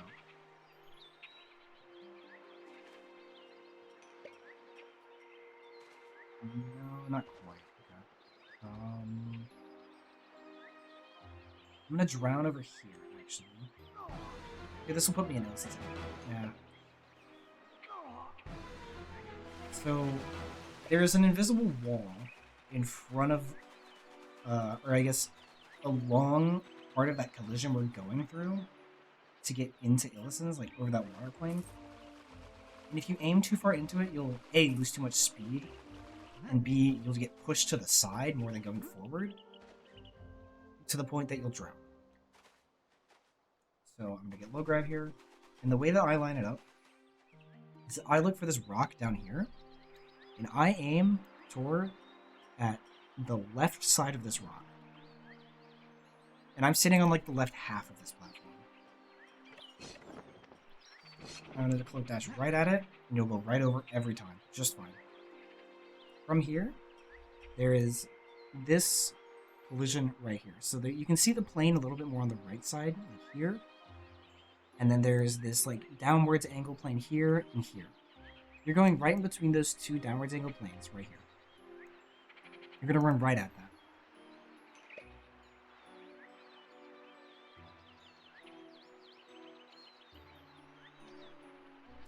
So we're coming up to this. And there's two things you can do. You can either drop directly onto this platform here, which I'm going to make a state here real quick. Or you can try and aim for a like insta double upward, which is a little confusing to explain, but it's kind of just more yellowing at a certain point in this rock to try and go all the way up to here. If you don't get it, it's not a big deal. It takes a lot of feeling what you're used to doing to get it. But regardless, there will be times where you're coming down here. So land on this platform down here, and through this wall, it's just a wall, the rock, and then a gap to the left. So I'm going to hold L2 and R1, and I'm going to walk through this wall, so I'm budging against the rock, go left, and then come back to the right, just after. Like that. And that's going to upward me onto this first part.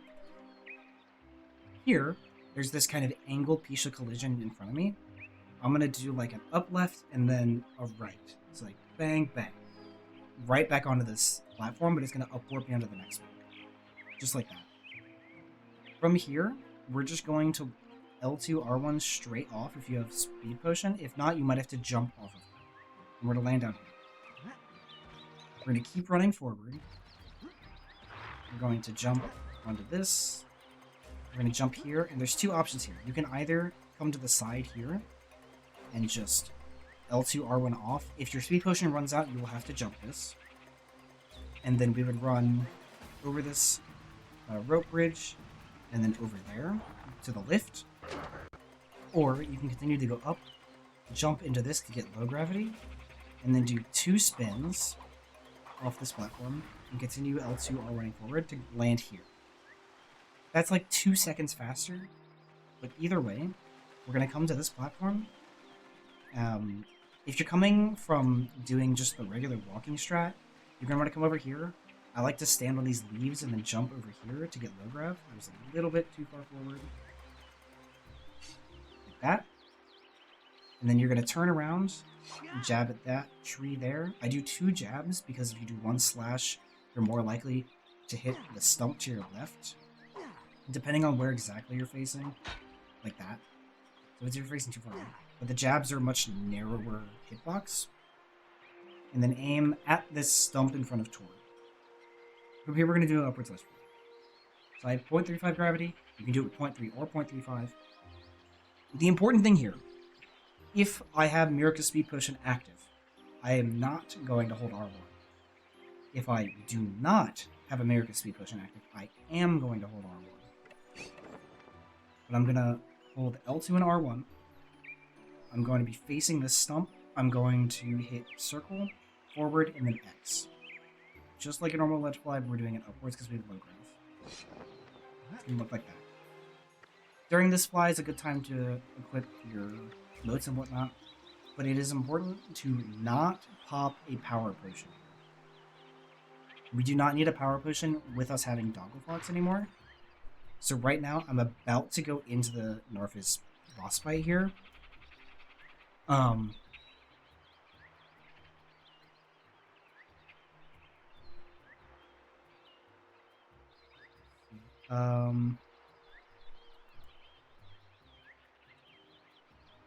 Gnarfas is one of those things that takes a while to get a feel for. where you have to...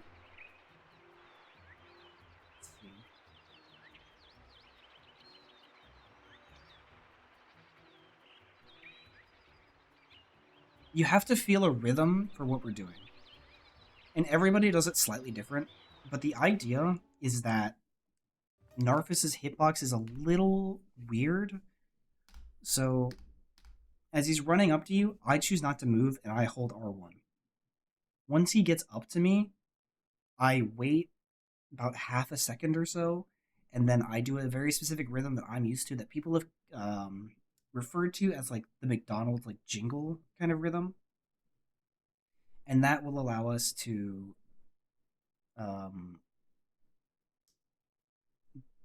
still do the... Let me explain.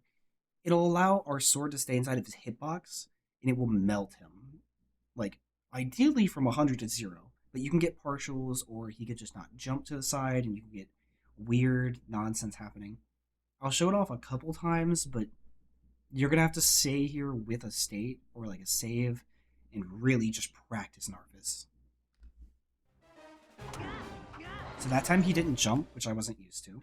Or, well, which isn't optimal. That time my swings were slow, so I actually was too close to him, so I got bounced off. That time he just didn't jump.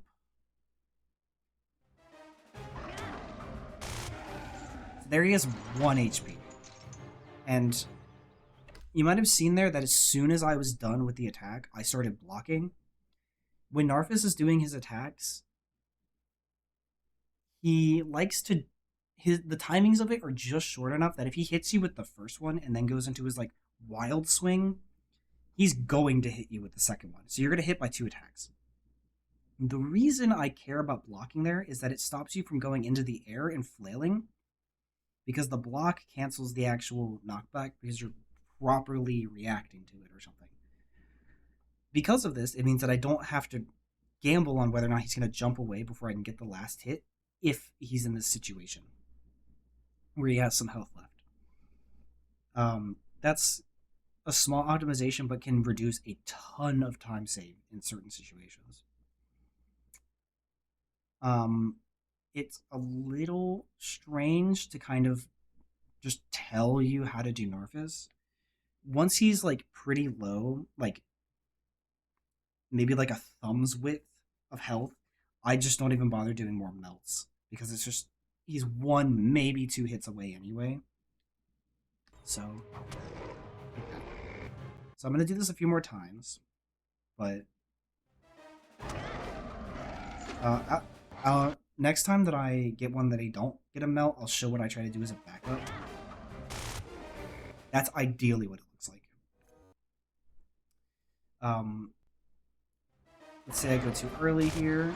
I got a partial melt there, and my block was angled to the side, so I ended up not actually blocking his attack, which kind of sucks.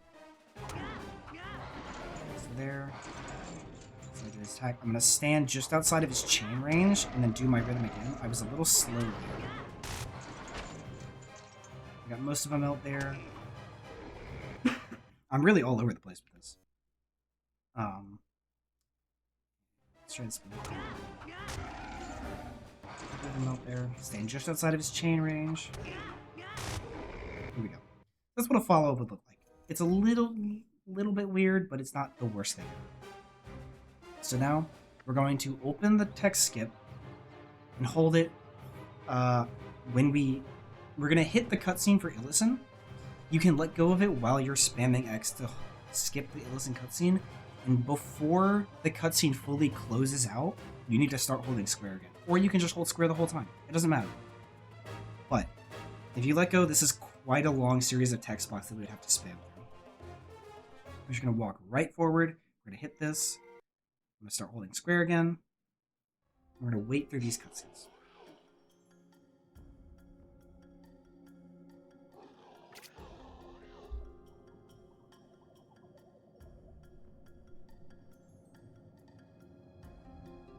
So, in this situation, we lose our cloak glitches because we just had that FMV of us, or sorry, the in-engine cutscene of us falling from the cutscene, or falling from the treetop.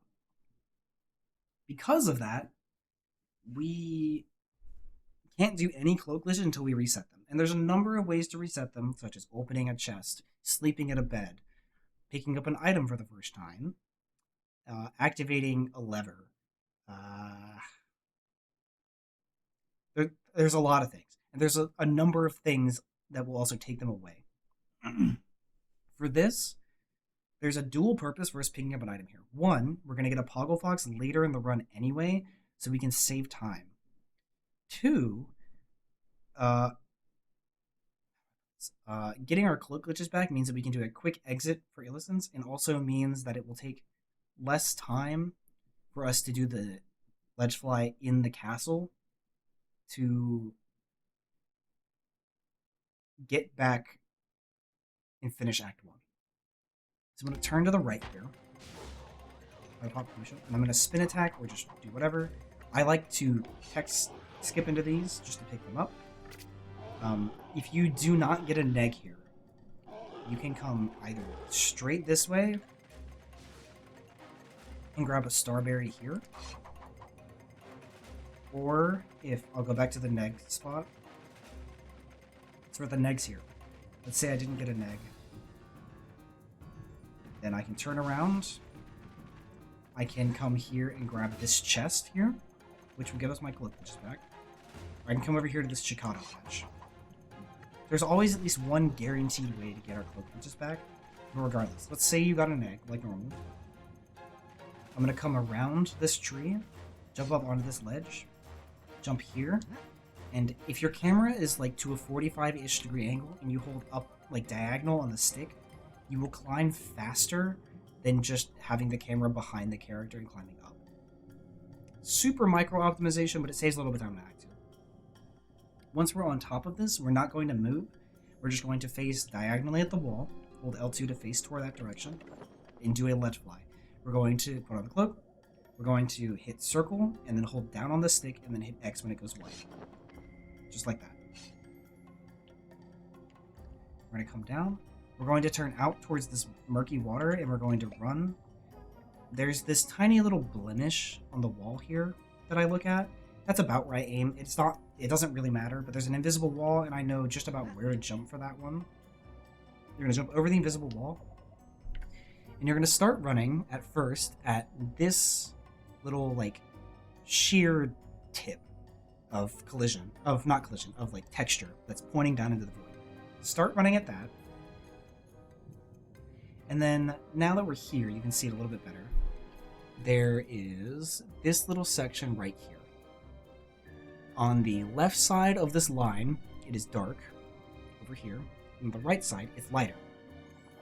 Run right at that seam, and you'll start to see, if you look up, there's that green plane. You're going to want to turn slightly into it, so you're aiming at the corner of the plane, and just run at it. This invisible wall is going to push you, and you're going to upwarp eventually. You have to hit this plane. You're going to turn around, so to your right, and you're going to walk off this and jump either right before you hit the ground, or you'll get stuck on an invisible wall, or you can jump like directly off of it, but it does waste some time since you fall slower having jumped midair. So jumping right as you hit the ground is the most optimal. We're going to run forward at this water, and the way that I line this up is there's this little dip in the water plane, almost like it's kind of getting squeezed here. You want to go past this first tip here, in between that one, and go in this dip to go through it. So just like this. I'm going to come to the side of it and go right through. And we're looking at this wall. Oh my god. Again, with these like teeth textures, there's this big tooth and this tiny one here. I like to go at this black seam here and just run right at that. And then if this wall pushed me a little bit, I'm going to walk underneath of that wall right above me now. And I'm going to turn towards this right here. This seam right here. I'm going to walk a little bit more forward from here, and then I'm going to stop. Just like that. From here, I'm going to aim at this seam. This is loaded in, like, part of Meridell, and more so the plains. And we're going to be looking at this seam right here. That's what I aim at to make sure that I go the correct direction. I'm going to walk under that. I'm going to walk through this wall, and I'm going to look up. I need to walk a little bit more forward. Do that. I'm going to look up. So here is a collision plane. Give me 1 second. All right, I'm back. So I brought up an image that I made for one of the new runners a little bit ago. But this is more or less what we're looking at. So there's two planes like this. Oh, sorry. There's this plane on the left that's really bad to hit, and this plane on the right that's really bad to hit. This middle section, even though there's a plane up there that's way above these two, that is okay to be under. That is the biggest misunderstanding I saw with this part. So I'm gonna go through the backups for if you hit each of these planes, but ideally what would happen is that you can look up and run directly between them, walk under this wall, and start turning to the right, and then we're gonna run this way. But let's say you're going to the right and you hit this one. If you hit this one, you're going to come back side and go right, and you're going to come back to where you were. You're going to upwarp onto this random area, and you're going to follow this wall on your right. You're going to see this gap here. You're going to go to the left of it onto this darker grass here, walk through this wall, and we're right back to where we started. So we're just going to walk right back at this wall. We're going to turn here, and we're going to do this like normal. I almost did it like normal. This plane on the left, if you hit this one is a little bit weirder. You have to follow this crescent shape back. It's a pretty long detour to get back on top of it. You're really just going to push against this visible wall. You can see the seam from down here. Just deloaded it. You can see the seam from down there. You can kind of see it on the bottom of the screen now. That's more or less where you're going. Out, back through here, and we're here. Yeah, this is just one of the things you'll have to kind of get comfortable with. I don't look up anymore just because I have a good feel for what I need to do there, but regardless, so we're here. We're going to turn to the right and go around this rock if we're on MU. I'm going to put in a link to my explanation that I have done for this for console in the no cloak tutorial. But there is a console only strat to load into the courtyard faster than we can do it on emulator. It is one of very few situations where we can do things faster on console. And it is a little bit tight, but it's not terribly precise. I'll let past me explain that. I'll have the timestamp and link for that, I hope, as long as I remember, tagged in the description. And then otherwise, you can do this other method on console, and this is the only method we have for Digi. So in the distance here, oh, give me a second. That was being mean. Okay. So we have all this stuff in the background, right? Specifically, there's this tree that's easy to point out. And right in front of it, there's this rock. I like to run just to the left of that rock, right until we're pretty close to it. And as we get closer, you'll start to see that there's a plane that's just barely sticking out of this wall, and there's a piece of texture that's sitting there. So right here, there's this kind of X of texture. This plane right here is what we want to upwarp on. And the way I position myself is that there's this cluster of rocks right here in the water. I go on the left side of these rocks right here. I run right at that with L2 and R1, and then when we upwarp on this plane, we're going to jump right back off. Just like that. If you hit that, you can just drop off with the square. We're going to turn around. The safe strat here, I'm going to make a state so I can show the way that I normally do it. The safe strat here is to just walk to the right until this middle spire right here is directly over top the side of the mountain. And you're just going to run forward at the spire. And what we're looking for is the water back here, way, way, way in the distance, is going to disappear. When that disappears, you're going to stop in place. About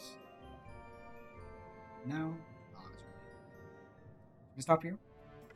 You're going to open your start menu, put on the cloak, and immediately take it off. And now we're inside the castle courtyard.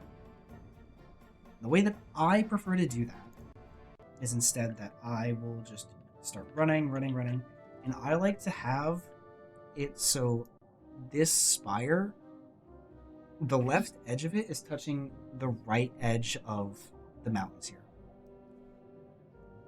And a thing you can do, which is pretty difficult and can ruin a run, is that as soon as the water disappears, you can immediately start backing up and not cause the darkness to happen. I'll see if I can get it. It's too far to the right there. But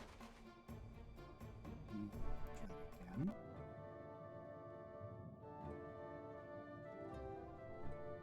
Just like that. So the edges are just touching of these two.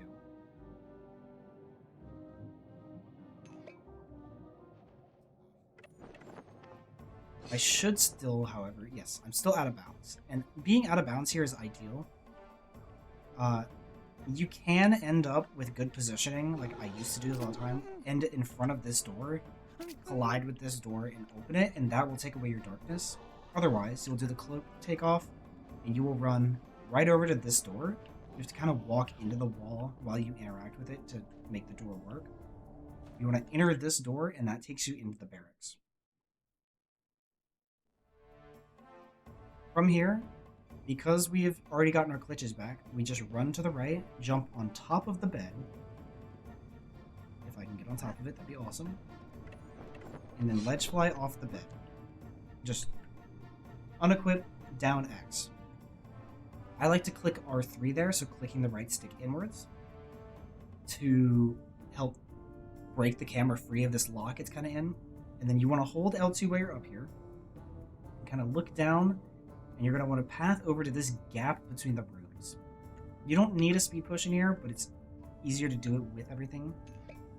And so there's this gray block here inside of this wood. You're looking to hit on top of that gray block, and that will land you inside of the Sisters Escape for Act 1. Just like that. Just skip this cutscene, and this part is a little weird. So I'm going to turn to the right here. And this is why I said you kind of need to understand the thrust a little bit. We have to line up at a not super precise spot, but it's a little precise. And pull back on the stick to start, like, basically cueing the thrust movements. Push forward on the stick, so that way when I attack, I will do a thrust.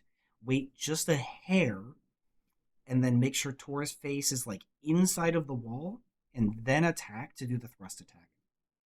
The big thing here, make sure you start this really close to the wall, and delay your attack more than you think you have to. Otherwise, you're just going to swipe the wall, and it's not going to work.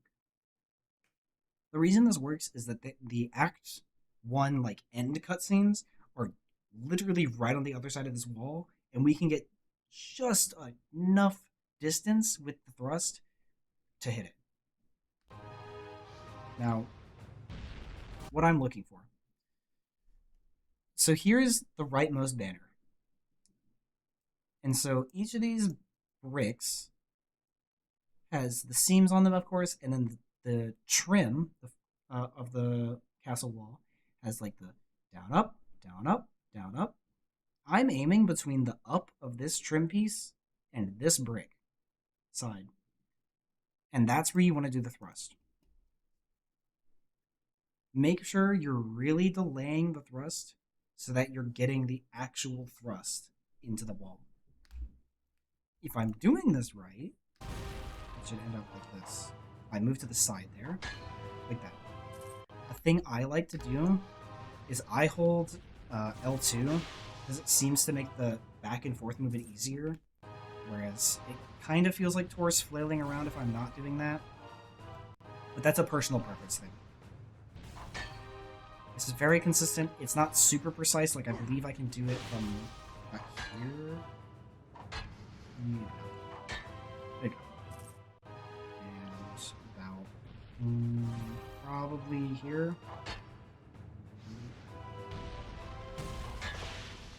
So like, it's not a big window to do it, but it's not super precise either.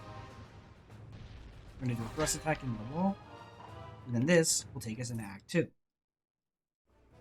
I'm going to take a short break here after this cutscene plays, and I will be right back. You can move before Sarador starts walking there. You're going to want to move up into the right, which will do that anyway, but slightly more optimal. Give me just a second. Okay, I'm back. So, Act 2. Act 2 is pretty much vanilla minus like a couple things. Number 1, we're going to come over here and run to the right. And we're immediately going to go grab the stone that we need to make our wand. You come through here to the maze, go to the left. We're going to text skip into the stone. And turn around. And there are 2 options here. There is the faster option, which is a decent bit faster. I don't know the exact timing, or the casual route. The casual route, I would recommend everybody do. Fence clip is very hard to get a feel for, but it is faster, but I will show that off. So I'm going to make a state here. Casual strat is just go to the right, go up these stairs. These stairs do have a little bit of weird collision that you can jump on accident. So make sure you're holding L2 over this. That's where some of your L2 movement comes in. Go up the stairs on the left side. Since we're coming here this way, we can talk to Painter Howl, and actually, a newer thing is that we can do a text cancel and still get certain things. This does not work with everything. Like, for example, we get the Traders Guild treasure in Act 3 after Market Town. If we do the text cancel, we don't get the item from it that we need. But if we do it on Painter Howl, for some reason, we do get his bottle that we need to make the wand. The way this works is that you hit select and then square almost at the same time. Square just a teeny tiny bit after, so you don't open the text box. During this time, you menu up, hit quit, hit triangle to cancel that, but that text popping up stops or closes Painter Howl's text immediately. And when I close this, he won't talk to me, but I will have the bottle. That doesn't seem incredibly useful other than just like stopping some spamming, but you know, you might think, oh, but we can just jump into Painter Howl and talk to him and keep moving while we're doing that. Well, the fun thing comes is that before it was pretty hard, if not impossible, to text jump off of him like that. But now, with this, if you do it right, which I'm kind of struggling at, I'm not gonna lie. If you do it right, you can jump, do that in mid-air, and then do a text box jump off of him and still get the speed increase. It's not that crazy of a increase, but it is something that you can do. So I need to be hitting square a little bit earlier. I'm going to try it one more time, and I'm just going to keep going from there. But again, one more. We're going to come up these stairs on the left side. And we're going to do... I messed it up, whatever. We're going to come down these stairs. And then the routes will meet up right when I hit this tree. So I'm going to take a hard right, go over this fog path, and go onto this tree. I will pick up here when the other one meets here. For fence clip, what you can do is you run straight to the other hedge maze and go to the right. We're going to go back over here to where this fence is. And this takes a little bit of feeling, but the way this is happening is you're holding L2 and R1 and forward into this gap, and that's bumping my speed up to about 26. And so Roberta's jittering in between 2 states here. And so you can either do a buffered fence clip like that, which I should have made the state over there. Or what you can do is you can do it unbuffered. So let me make the state here, actually. A lot of it has to do with your camera angle. So, like, my camera's really wide here, so I'm not going to be able to get in. Here, my angle, I believe, is a little bit too harsh, too sharp. You can make it, but it feels harder. But it really depends on how hard you are. How sharp it is. How hard the trick is dependent on how sharp it is. There you go. I like to almost cover this whole pillar, walk into it, and then flick like that. I'm flicking down and to the right, and then back forward and ever so slightly to the right. And that's going to clip you through. Now, if you're doing the buffered version, you can just do that. Buffered version isn't super fast. It is faster than going around, but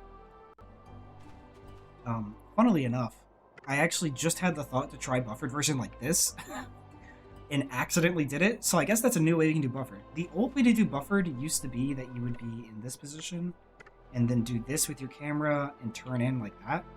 You just don't need to do that.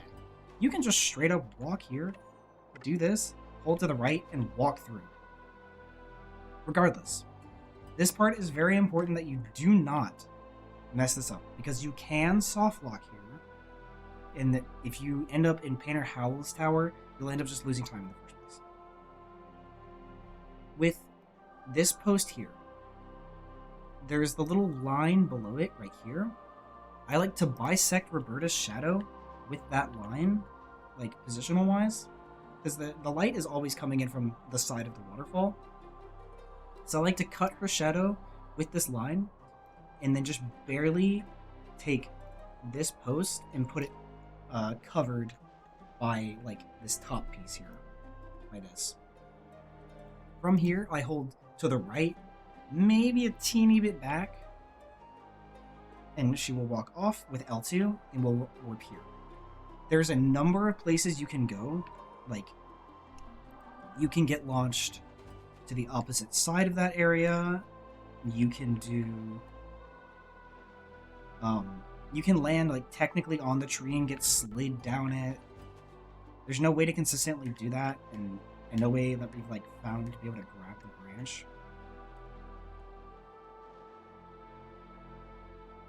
If you're too far back or too far forward, you will land in Painter Howell's tower. I'll show that right now. So let's say I'm angled really hard back. Not quite far enough, but I'm definitely too far forward here. I thought I was.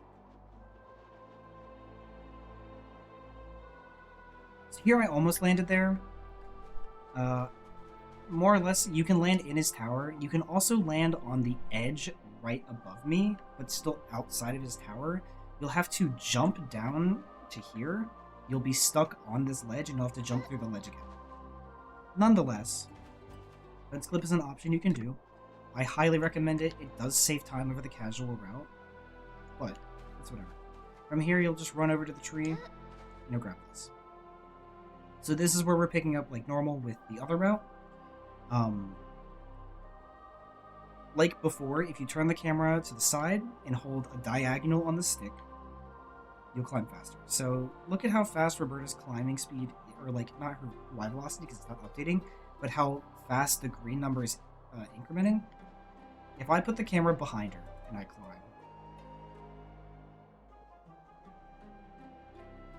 you can even tell by the animation speed that it's significantly slower.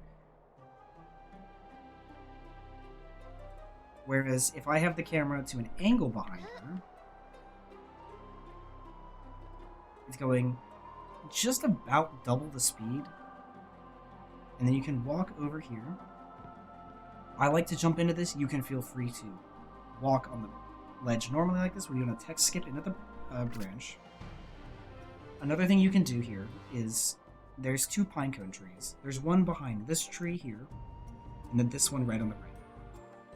Aiming just about in between them, you can hold L2 and R1, and you can land just on the edge of that fog river and get a slide. I'm going to state and see if I can hit it at least once to show off.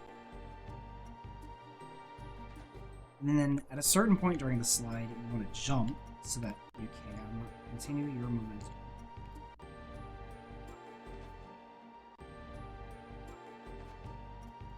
Messing it up just a little bit. There you go. So you can do a diagonal forward jump like that and keep your speed, which is kind of nice. It really depends on your timing on when you're jumping. And you can play with this. You won't always get it based on like some camera stuff, and anything is better than nothing. So even getting that like tiny hop, or even just if I walk off and get a tiny one like that, it's still better than not getting anything. So really just take what it gives you. It's okay.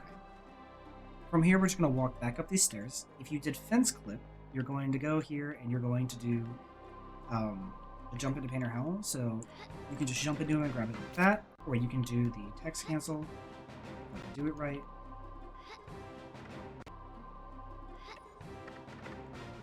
So you can tell I did it right because you heard the quest sound.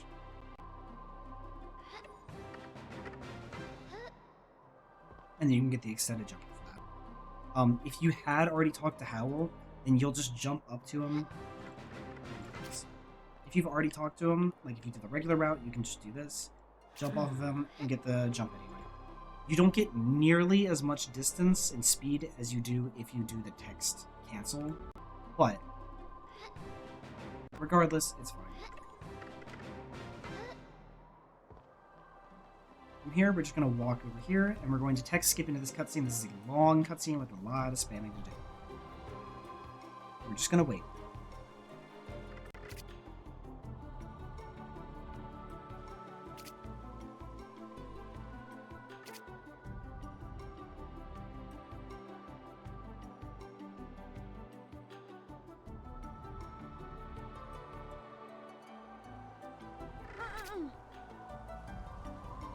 So at this point, we can start holding, because of the way the camera always positions Roberta, or the way Roberta is always positioned and the camera is facing, you can hold up right on the stick, slightly more right than up, and you'll start running in the correct direction we need to go.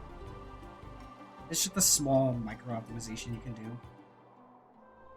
It lets you move during the darkness here a little bit.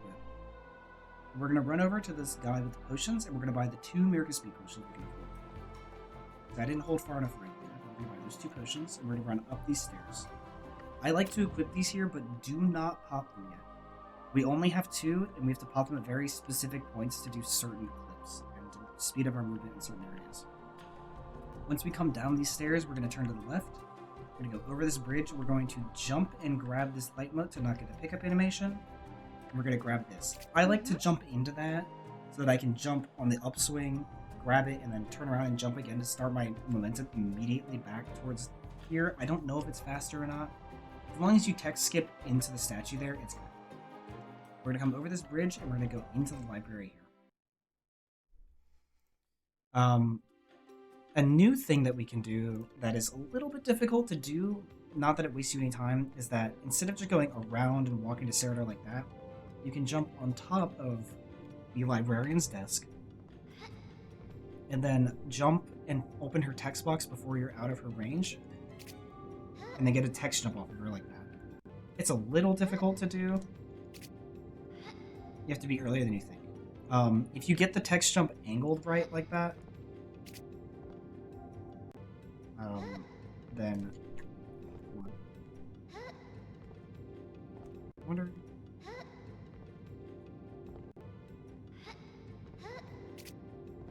Yeah, it seems like if you're holding L2 into that you'll get dropped out of that. So don't hold L2 going into that jump.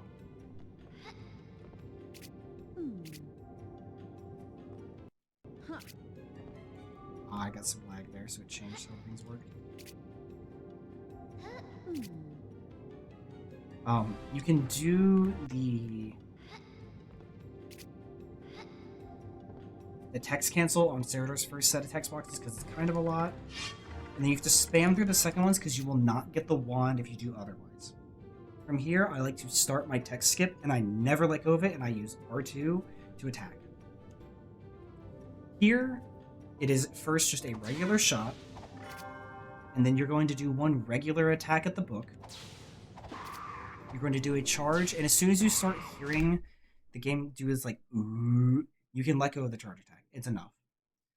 The next one is going to be spams. I like to do 3 spam attacks. I did that a little wrong, so the book won't be aggro to you right now.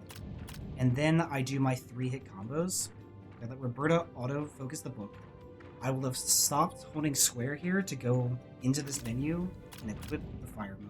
And I just instinctually mode over to the light mode here, but you don't need to. I'll normally be holding square by that point, and then I like to close it. You don't have to, just by tapping triangle. But then just doing 3-hit combos. I did my timing a little bit wrong there, so it ended up not working. I'm going to try that one more time just to show it off.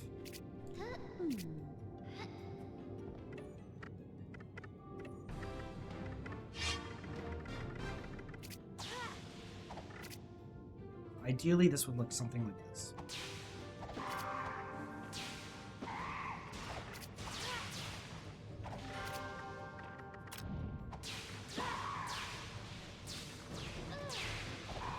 That's how I do it. Doing it that same way every single time is very consistent. At this point, you're going to pop your first power potion. If you feel like you are not confident with your power potion movement yet, I would wait to pop it because there is a speed clip we can do. I will show the alternative. We don't need to, but doing the speed clip is significantly faster. I'm going to pop the potion, and we're going to run to the staircase on the right. The first one we went up, Painter Howl. We're going to take a sharp right once we get down these, and go over all this nonsense, and over inside of the palace. From here, we're going to hold right and go up these spiral stairs. If you hug too close to the inside of the stairs, there's a chance you can get an auto jump on some weird collision. If you're further out, like to the middle and further out to like the wall, it won't do that. From here, you can choose to go left or right side of this fountain. It doesn't seem to matter. I'm pretty sure it doesn't matter. Don't get too close to him because he will give you a text box. We're going to hug left outside of this next door. We're going to go left hard at this area. We're going to go through to the third circular rug and turn left, just like this. We're going to jump into this fog mode, and we're going to sleep in the bed. At this point, I'm going to skip this cutscene. So here, we're going to, if you still have your speed potion, run over to Saradar's room, and there's going to be a plant on the side that we're going to do the clip through. So we're going to run, we're going to turn around, and this plant, so I'm going to actually kill this guy. If I can give myself more potions, I'll do this. Normally, you don't want to do this. See what this guy does. So, right here. So this clip is another speed clip, and you're going to pop your potion. You're going to run into the side of this plant. You're going to turn towards the body of the plant, and once you're partway in the wall, you're going to face back towards the wall. If you don't, you'll just slide right through like that. So I'm here, facing into the wall, jump. And you can do all that pretty fast. Boom. It is easier to do it from this side as opposed to doing it from this side. I think because this pillar right here is closer, it's not impossible, but it is definitely hard. Boom. And so that's the first thing you want to do. If you don't have a speed push at this point, or you don't get the clip in time, that's okay. So here's the room we were just in. Or this is Roberta's room. So you just come right up to the circular rug, and you run just like this. And you're going to run right out here. I'm not going to run into the middle of this rug here because that's going to hit a text trigger that only pops up once, and I'm going to show what it looks like from outdoors. But you would normally run here and then take a left, and I will show that area later. I'm going to go back and do the clip, and this clip is called JOOB, or Jordana Out of Bounds.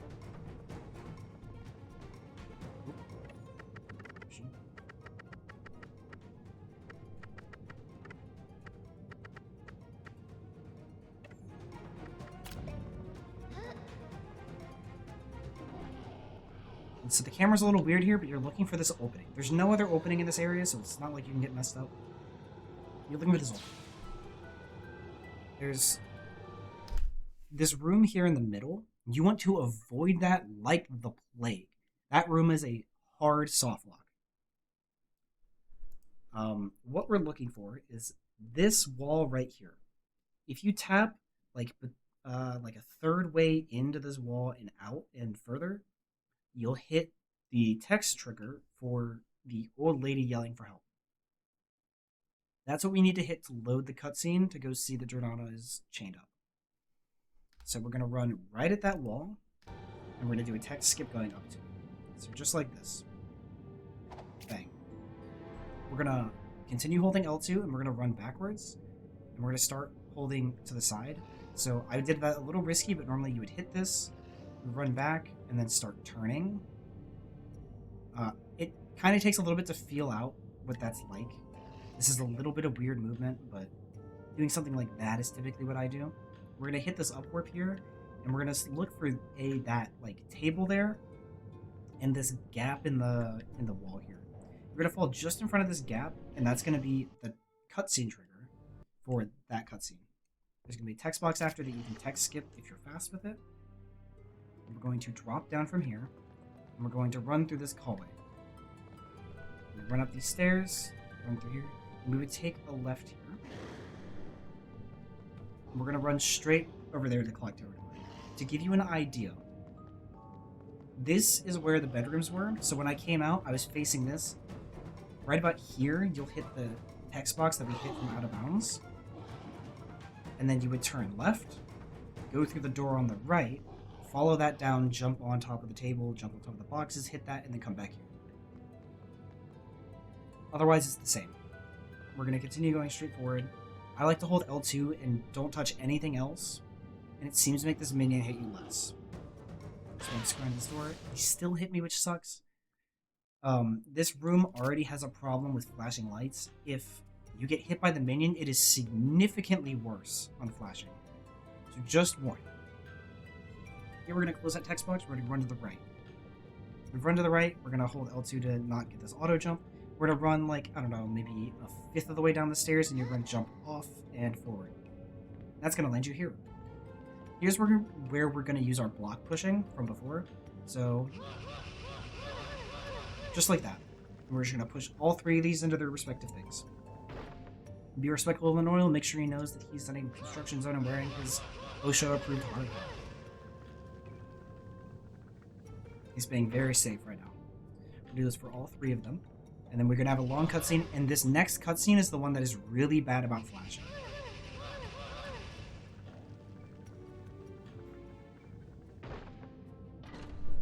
Let's see if I get any here, but there's a good chance I won't since the darkness ran out.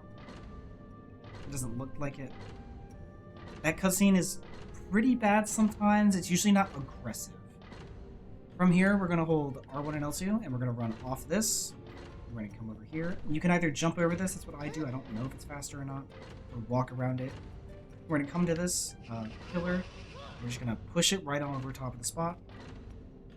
You can start moving at the end of that cutscene, and I like to wait until I see the grab block prompt, and then just after I start seeing it, I jump so I can get a little bit of a slide while it fades out and fades back in, when you don't have movement. I'm going to run over to this other block. I'm going to interact with this, and we're going to just push it just like before onto that. You're going to do some movement, blind, just kind of take a wide circle counterclockwise to try and pull you back. Skip that cutscene, turn to the left. With these barrels right here. You don't have to break both, I just prefer to break both.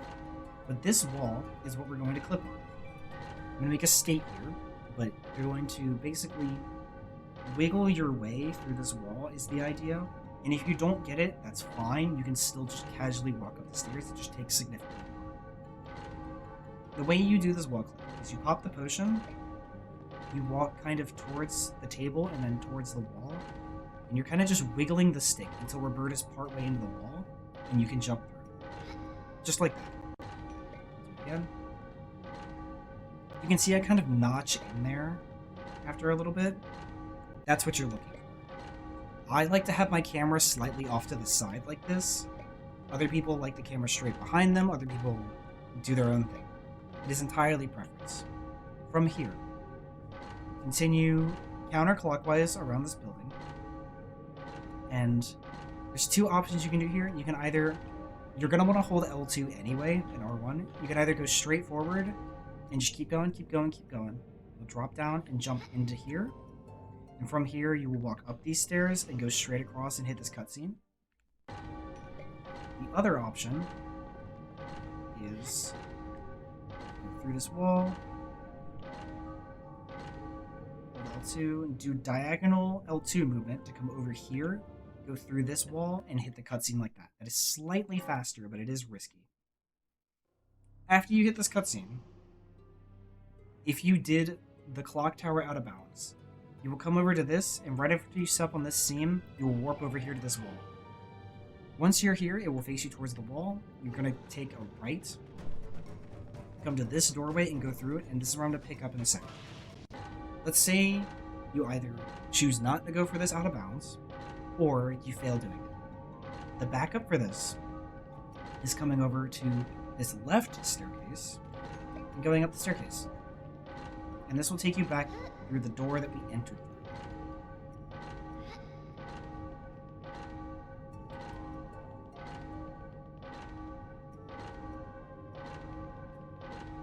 Just like that. From here, you're just going to walk this way, walk right over to this door, and hit this cutscene on the left. Then you're going to turn around, you're going to turn to the right, and then turn to the left, and go through this door, and this is where we just were. Now we're going to run back to the staircase we initially came up into the palace. It doesn't matter which side you take. And we're going to walk just through this door and then turn back because there's a cutscene playing. We're going to skip the cutscene. We're going to turn around. We're going to run back to where we came from, kind of. Very, very, very important thing here. After this point, aim yourself with the door and start holding L2. If you don't, there's a slow minion here that will spawn earlier. If you're not holding L2, that can slow you and just lose you a ton of time. Once you're through this door, turn to the right and go down these stairs. Go up these stairs. Take a left through this door, a right through this door. If you need it, there is a speckled neg here that you can feed to Fox later in the run. You don't have to pick this up now. It will only do but so much for you, but it's up to you. Go right through this door, go right through this door, left through this door. From here, you just walk straight forward, and then when you're getting close to this door, start spamming square to get through the door as soon as possible. Skip this cutscene, and this is the endless staircase. You're going to walk back this way, and instead of going down the stairs like there, you can just walk right off this edge. Slight optimization. This Quiggle will tell you nothing. You're going to go past this statue, and you're going to go to the next one. He's going to tell you to go down. You're going to come to this seam. So there's a bit of lighter stairs that I'm standing on now, and darker stairs. They're almost shaded. You're going to step over this seam from the light onto the dark, and then step back onto the light, and then back onto the dark. And that will trigger going down for the Quiggle, going back up for the next one, and then going back down again. So it will look like this. Just like that. You can kind of see Roberta's ears flick a little bit, or not ears, her horns flick, and this one is now telling us to go down. We're going to do that same thing again. And now we're at the end.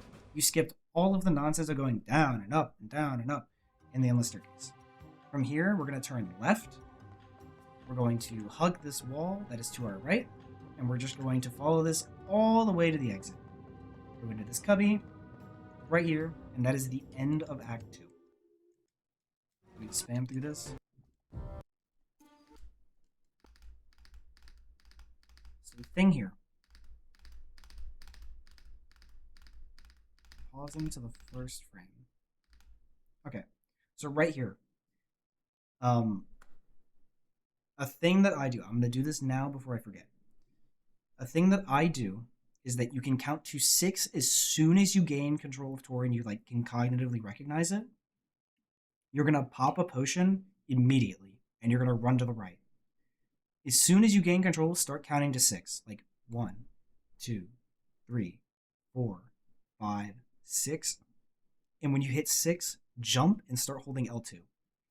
The reason being is there's an automatic text box telling you how to swap characters that you can skip, or well, that you are going to skip, but you can use it to get low gravity to do the mega jump that we're going to do to leave this area. So I'm just going to unpause this and try and see if I can get this. 6. I jumped a little early, but it worked there. I'm going to do that one more time. 4, 5, 6. Just like that. And so this water here is game over water. I would highly recommend making a save here while you're learning this. And there's also a little lip here that you can auto jump on, so make sure you're holding L2 for this. I like to walk just about where the water starts going, like starts white capping near the edge. And you're aiming, so there you have the smaller rock here, and you have the bigger rock here, and you have the wall way over here. This section right here, like just over the middle of this tiny rock and to the left of this big rock, there's no collision. If you go too far to the left, you will hit collision and you will be like thrown into this game over water, and it's just GG unless you've saved. So you're going to aim just about at where those cracks are in the wall, and you're going to do a mega jump right at it.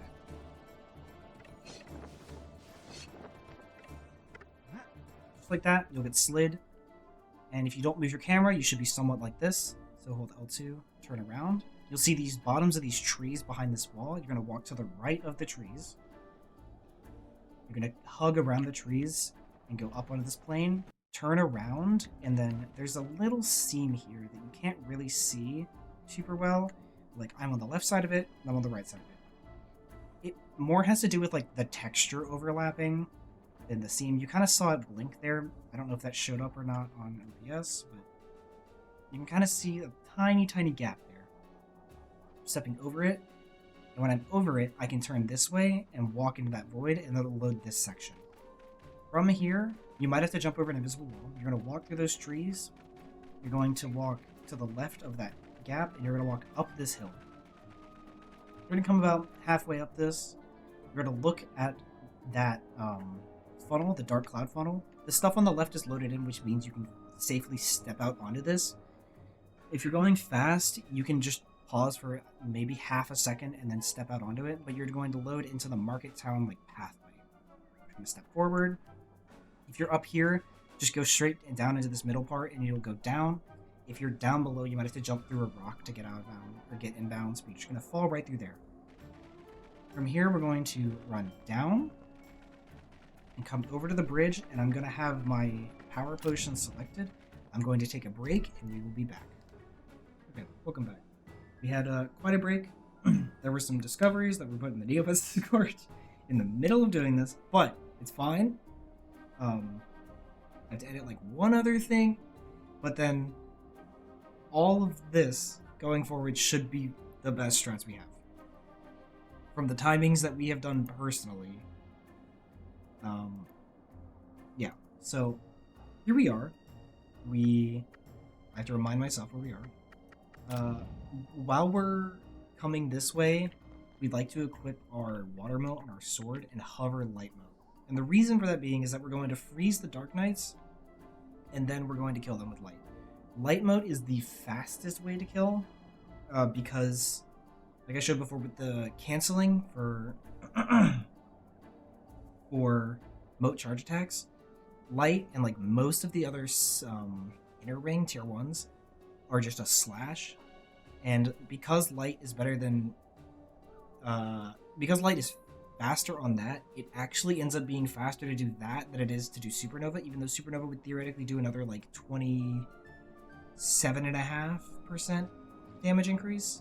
So strat here, and whoop, is we're going to pop our power potion and make a state there. I'm going to hover our purple juppies. I'm going to run over. I'm going to open this. The knight would normally be closer. As soon as you send the water out, you can switch to light, and we're just going to do our 4-hit combos on it.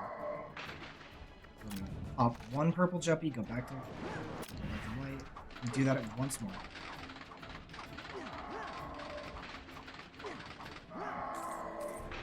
That's great. There's a number of things they can drop. Some are super useful, some are not useful at all. I'm going to do that a couple more times just to show it. Again, this guy would be like here, so we get insta-freeze him, but...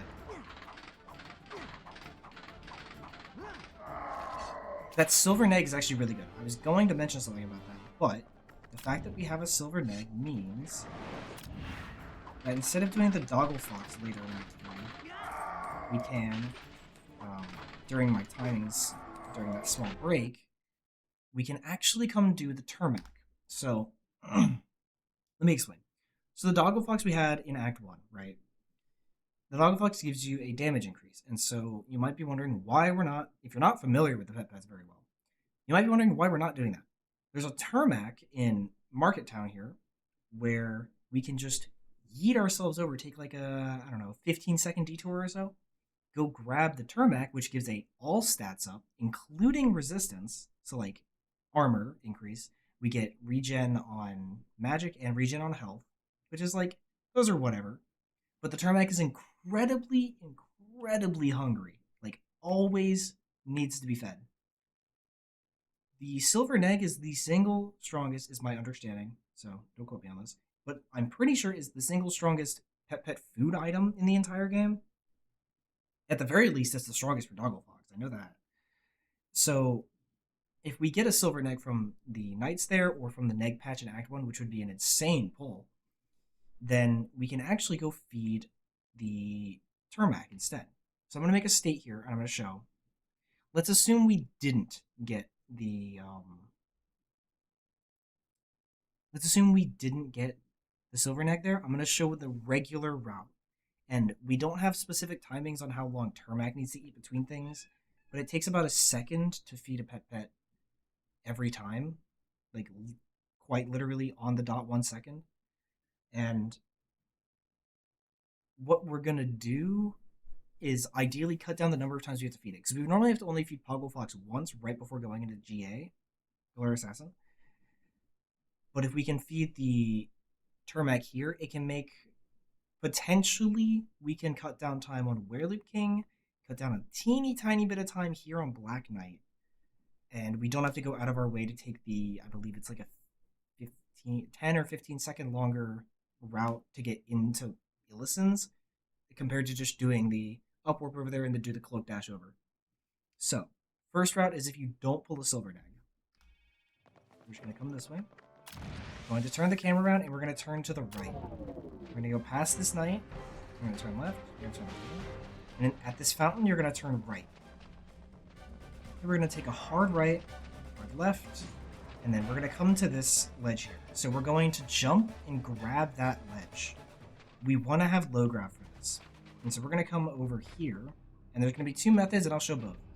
And we're going to pause right here. If you have the Turmac, you're going to run the same direction up until you get to the Sword Shop, which you passed. So here's the fountain. Right in front of us is the Sword Shop. We're going to go to the left instead. We're going to go ahead and select our Silver Neg. Behind here. Turmac is all the way over here. Feed him. Switch back to our potions and just keep running. In here, we're just... that potion timing is a little weird, so you might have to repop it, might not. But we will jump here, and here we are. So, here's the thing. We have the old method, which is slower by a handful, and I would argue is a little bit more finicky with the setup, but we have the new method, which includes spins. So I'll do the old method first, which is you do a mega jump from about here, well, I have to actually do that correctly. You do a mega jump here, and then you jump across this, go to the loading zone, jump onto this. Actually, sorry. You would turn to Roberta at some point, grab this, and then climb it. And this is one of the Ledgeflies that requires a speed potion. So what we're doing here is we have low grab, we have a speed potion. I like to line up Roberta's foot, so let me put it back into her stance. Right here, there's this like white-ish splotch here. I like to put her right foot there, and then what we're doing is we're turning Roberta towards, let's see, this pillar right here.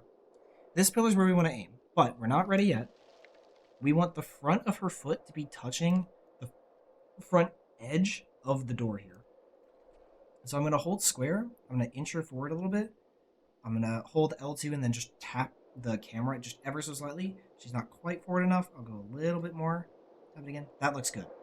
So, like, really, it's the, like, corner of her shoe is touching the door frame. Just like that. Right how I have her. And she's going to be facing towards this pillar in the back that we aimed her up against before. This Black Knight, or this Dark Knight might mess with me, so I might have to redo this. I do. I also ran out of potion. If you take too long setting this up, the Dark Knight will cause you to aggro onto him, and you won't be able to get the Ledgefly unless you go kill him. It's a little stupid, but it's how it works. I'm going to do this as Roberta, like we should normally. Grab, jump into it for low grav, and up this at the angle so it's faster. I'm going to get into my position real fast. Back up a little bit, that looks good. And I'm going to do an upwards Ledgefly. I was a little too far back there. So, I overcorrected myself for that one, which is okay. Low grav. It's been a minute since I've done this Ledgefly, but it's okay. Just bear with me. But that lineup, and then you're going to do L2, R1, and forward on the stick. After unequipping the cloak, and then doing a... then hitting X for the Ledgefly.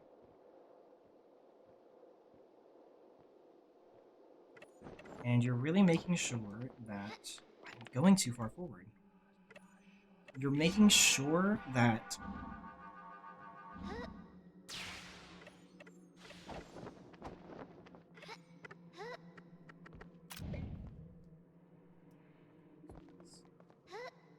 you have a speed potion active, because at least my understanding of this is that I've always had it active and it has always worked when I've had it active. The one time that I recall not having it active, I remember it not working for me, but that could have been due to a number of variables. A very complicated Ledgefly, as you can tell. There we go. So now we're Ledgeflying up. And so we're Ledgeflying. There's two options here. You can either void if your Ledgefly is a really low angle, if you're close to the lead, close to the edge there. Or you can just upwarp like that, right into the staircase, and then continue on up. And so that is the old strat, and I'll pick up right here at this cutscene. If we're not doing that, instead what we can do is, there's two methods here. So we have low grav as TOR, which is awesome. I'm going to reset my speed potion just because. If you do that, remember that you need to reset your gravity, switching off characters. This rock in the distance, we can do a set of spins chained together. I believe it was 5 is what Neil said. And then jump to get over the water plane. And then cut it a little too close.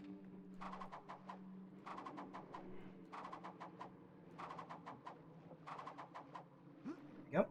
So I got to go out a little bit because there's that water plane that kind of sticks out. But we're looking at this flat wall texture. So I'm going to take it pretty wide because there's an invisible water plane here. But I'm going to get a little bit closer to this wall texture so I can point it out. There's a little, like, splotch here. It's hard to see on recording, at least on my end, but I can pick it out fairly well from a distance on my screen. But I'm looking for this splotch. And when I see that, I'm going to start running towards it. And now, we can actually swap characters here, because if you swap characters after you've done this void, it's going to lag the game and you're going to have a disk load as you're swapping. It's going to take longer. So if you swap here, you can either run into it or do a thrust attack based on how far you are from it, and then you'll warp up here, go in the door, pop the potion, and then run up here, and this is the same place we're doing before. Just like that. So that's not terrible. There's a lot of weirdness. It's kind of hard to see down there. The other option is to do one spin. So this wall here, right over here. So this lighter rock here is a little bit wider when it comes to collision than you would think it is. Whereas this, like, I believe the entire wall doesn't have collision. I'm looking between this vein and this vein. And I'm aiming anywhere, like, in between there. And I'm going to step off of this ledge, immediately spin, and then start going into that wall and curve slightly to the left. And that's so I can avoid, like, the side of the water.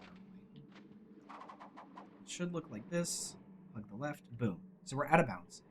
This does make it a little bit more non-linear of a path, so I'm going to just go outwards a little bit. Right there, the rock above Tor's head, that's the rock that we were going out before. So I'm actually going to run almost to, like, the left side of this, Oops, that's not what I want to do. The left side of this dome out here. And so I'm going to run that way, maybe go a little bit wider than I think I need to, until that flat plane we saw earlier looks. Okay, that's good. So I'm going to show you the zone map to see what we're trying to avoid. All of that weird collision there, or weird green stuff, that's water that'll avoid us. So we have to come out pretty wide. So I like to hold my left stick straight left, and I use default controls, so my right stick straight to the left. So it's just keeping my camera more or less stagnant while I go around these water planes. I line myself up with that splotch I mentioned earlier, which is about here. I'll run forward for a good bit, get so I can just about see it. Swap characters to avoid the long load. Thrust into it. I could have just stepped into it. Do this. And we're here. And all of that is not terrible.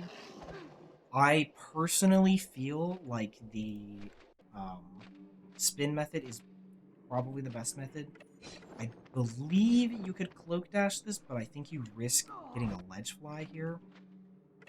Doing so. Ooh.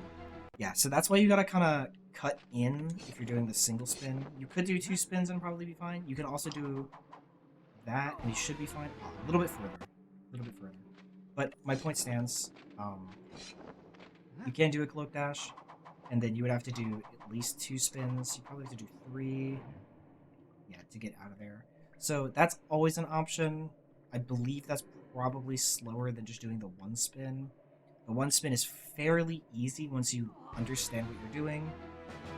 Show off that slow load here. Getting the disc load during the character swap animation, so it gets a little bit longer than normal. And then I'm just gonna run upstairs, and we're gonna come into this cutscene.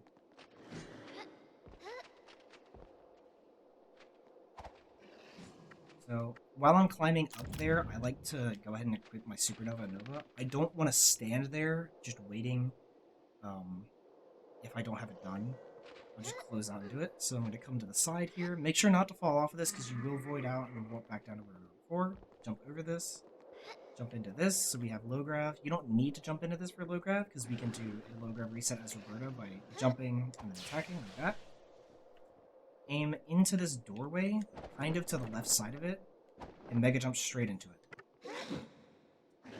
I'm right up these stairs.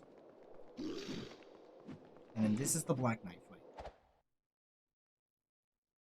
So, Black Knight is an interesting boss in the sense that we can actually manipulate him to do the exact thing we want, with like one exception. But we can make him do pretty much exactly what we want every single time. So you can develop a rhythm that you like. I will show off the rhythm that I want, that I like to do, but is entirely personal. The thing to note is that if you were like right up against his body and you're blocking, he'll try to kick you, which can be beneficial in one situation, and I'll try to show it off, but it's a little tough.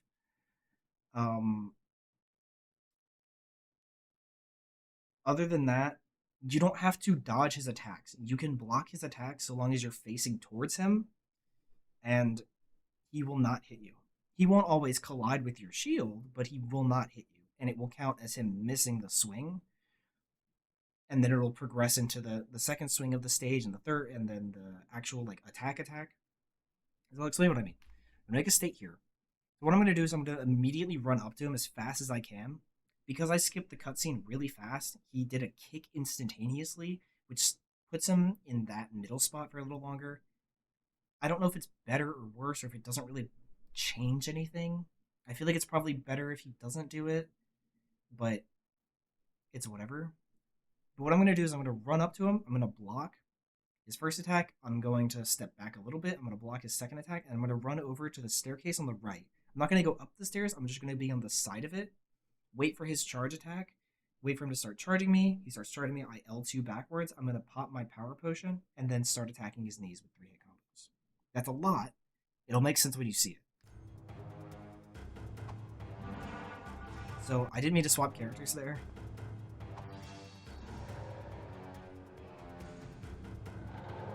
Sit here.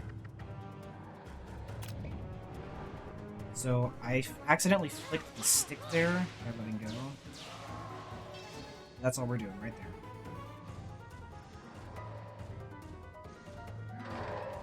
If you don't get Turmac, it will be a full 3-hit combo set there. Sorry. I'm just autopiloting. For the second one, I'm going to walk up to him. And all I'm going to be doing is... I'm gonna walk up to him, I'm going to block his 2 attacks, and I'm going to walk behind him. So he does his slash. 3-hit combo. Here, I'm going to walk myself under the chandelier about a third of the way under it. The reason being is that for his... He cannot do his, like, sword spinning attack when it exhausts him until the very, very last. He can still do it under certain circumstances, but it will not exhaust him for you to hit him. At least not in any way that I've ever tried. So, what we can do instead is... I like to do it where he dashes pretty close to the bottom of those stairs, so it puts him about here. This second one, when he comes up from his slash that exhausts him, it is faster. He jumps back, kind of, so it's faster. He's already kind of close to the chandelier anyway. So I'm going to get the first attack immediately, so he just, bang, turns around and attacks me. And then I'm going to bait him a little bit. I'm going to be looking up to see if the chandelier is above him. He just needs to be under, like, the just barely past the edge. And then I'm just going to bait that last attack and do his armpits. So he steps forward in his first attack, which is nice. To his side. I did the dash attack again. The dash attack is kind of annoying when you do it here, but it's not the end of the world. For this last one, I'm doing just like normal. I'm just blocking. And then I'm going to stand here. For this, including the spin that just passed me, he does 10 full rotations of his sword, and the 11th time that it comes like in front of you, where it would normally be aligned with you, is when it is going to shoot at you. So I know that because that just passed me there, that's 1. I'm going to keep counting every time the sword comes in line with me, and on the 11th, I'm going to step back, and I want to be as close to him as possible during this. Specifically, I want to be aimed at the like collision closest to him. So I'm standing right here on the stairwell, or next to the stairwell, because that is the shortest distance the sword can travel to hit something and go back to him, because his exhaustion doesn't start until after it's back at him. So me standing here, I can count until 11, step back, and then align behind him, start doing my combos, and then by the time the sword gets to him, the first combo should hit him. So that's 1, 2, 3, 4, 5, 6, 7, 8, 9, 10, 11. If you have Turmac, that'll be a 3 or 4 hits. If you don't have Turmac, that'll be 6 hits. Or maybe it's 5, but regardless. So that's a lot to go through. That is the way that I prefer to do it. But the biggest thing is that, like, don't just run around and rampantly just have him attack and do random things. Understand how he functions so that you can manipulate him to do what you want, because you will lose so much less time if you manipulate him to do a specific thing. I'm going to go through that one more time, trying to commentate it the best I can, and then I'll do it one more time without anything and just focusing on doing it best. Run up, block 2 attacks. in order to the bottom part of the stairs, about here.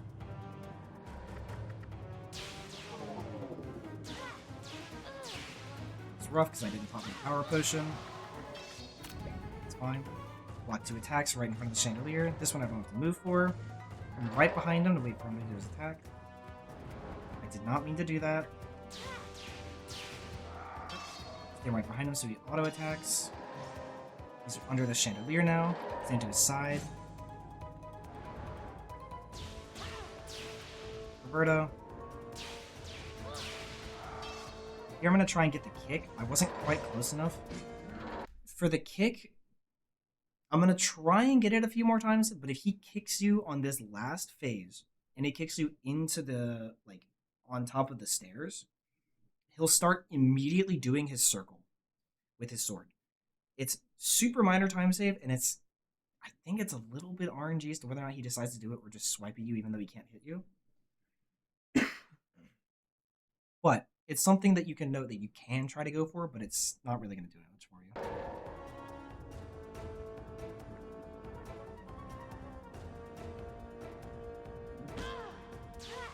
Discounted that there, but that's fine. I'm going to do that one more time and try to do it better.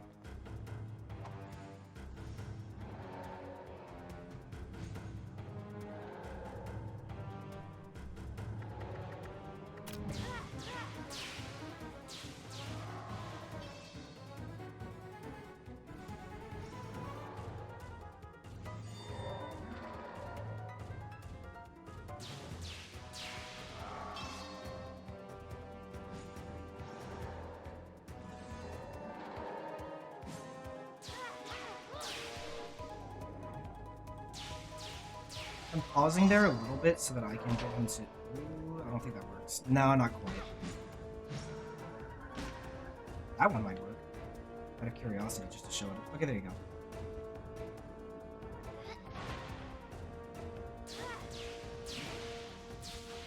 That kick is kind of what I was talking about. Ideally, it wouldn't go like that. If you missed the kick once, it was just faster to go for the swipes anyway, so... It's not that big of a deal to get. Black Knight is by far the most manipulatable boss, which is kind of nice. At the same time, there's a lot that you can accidentally fuck up and make it go slow.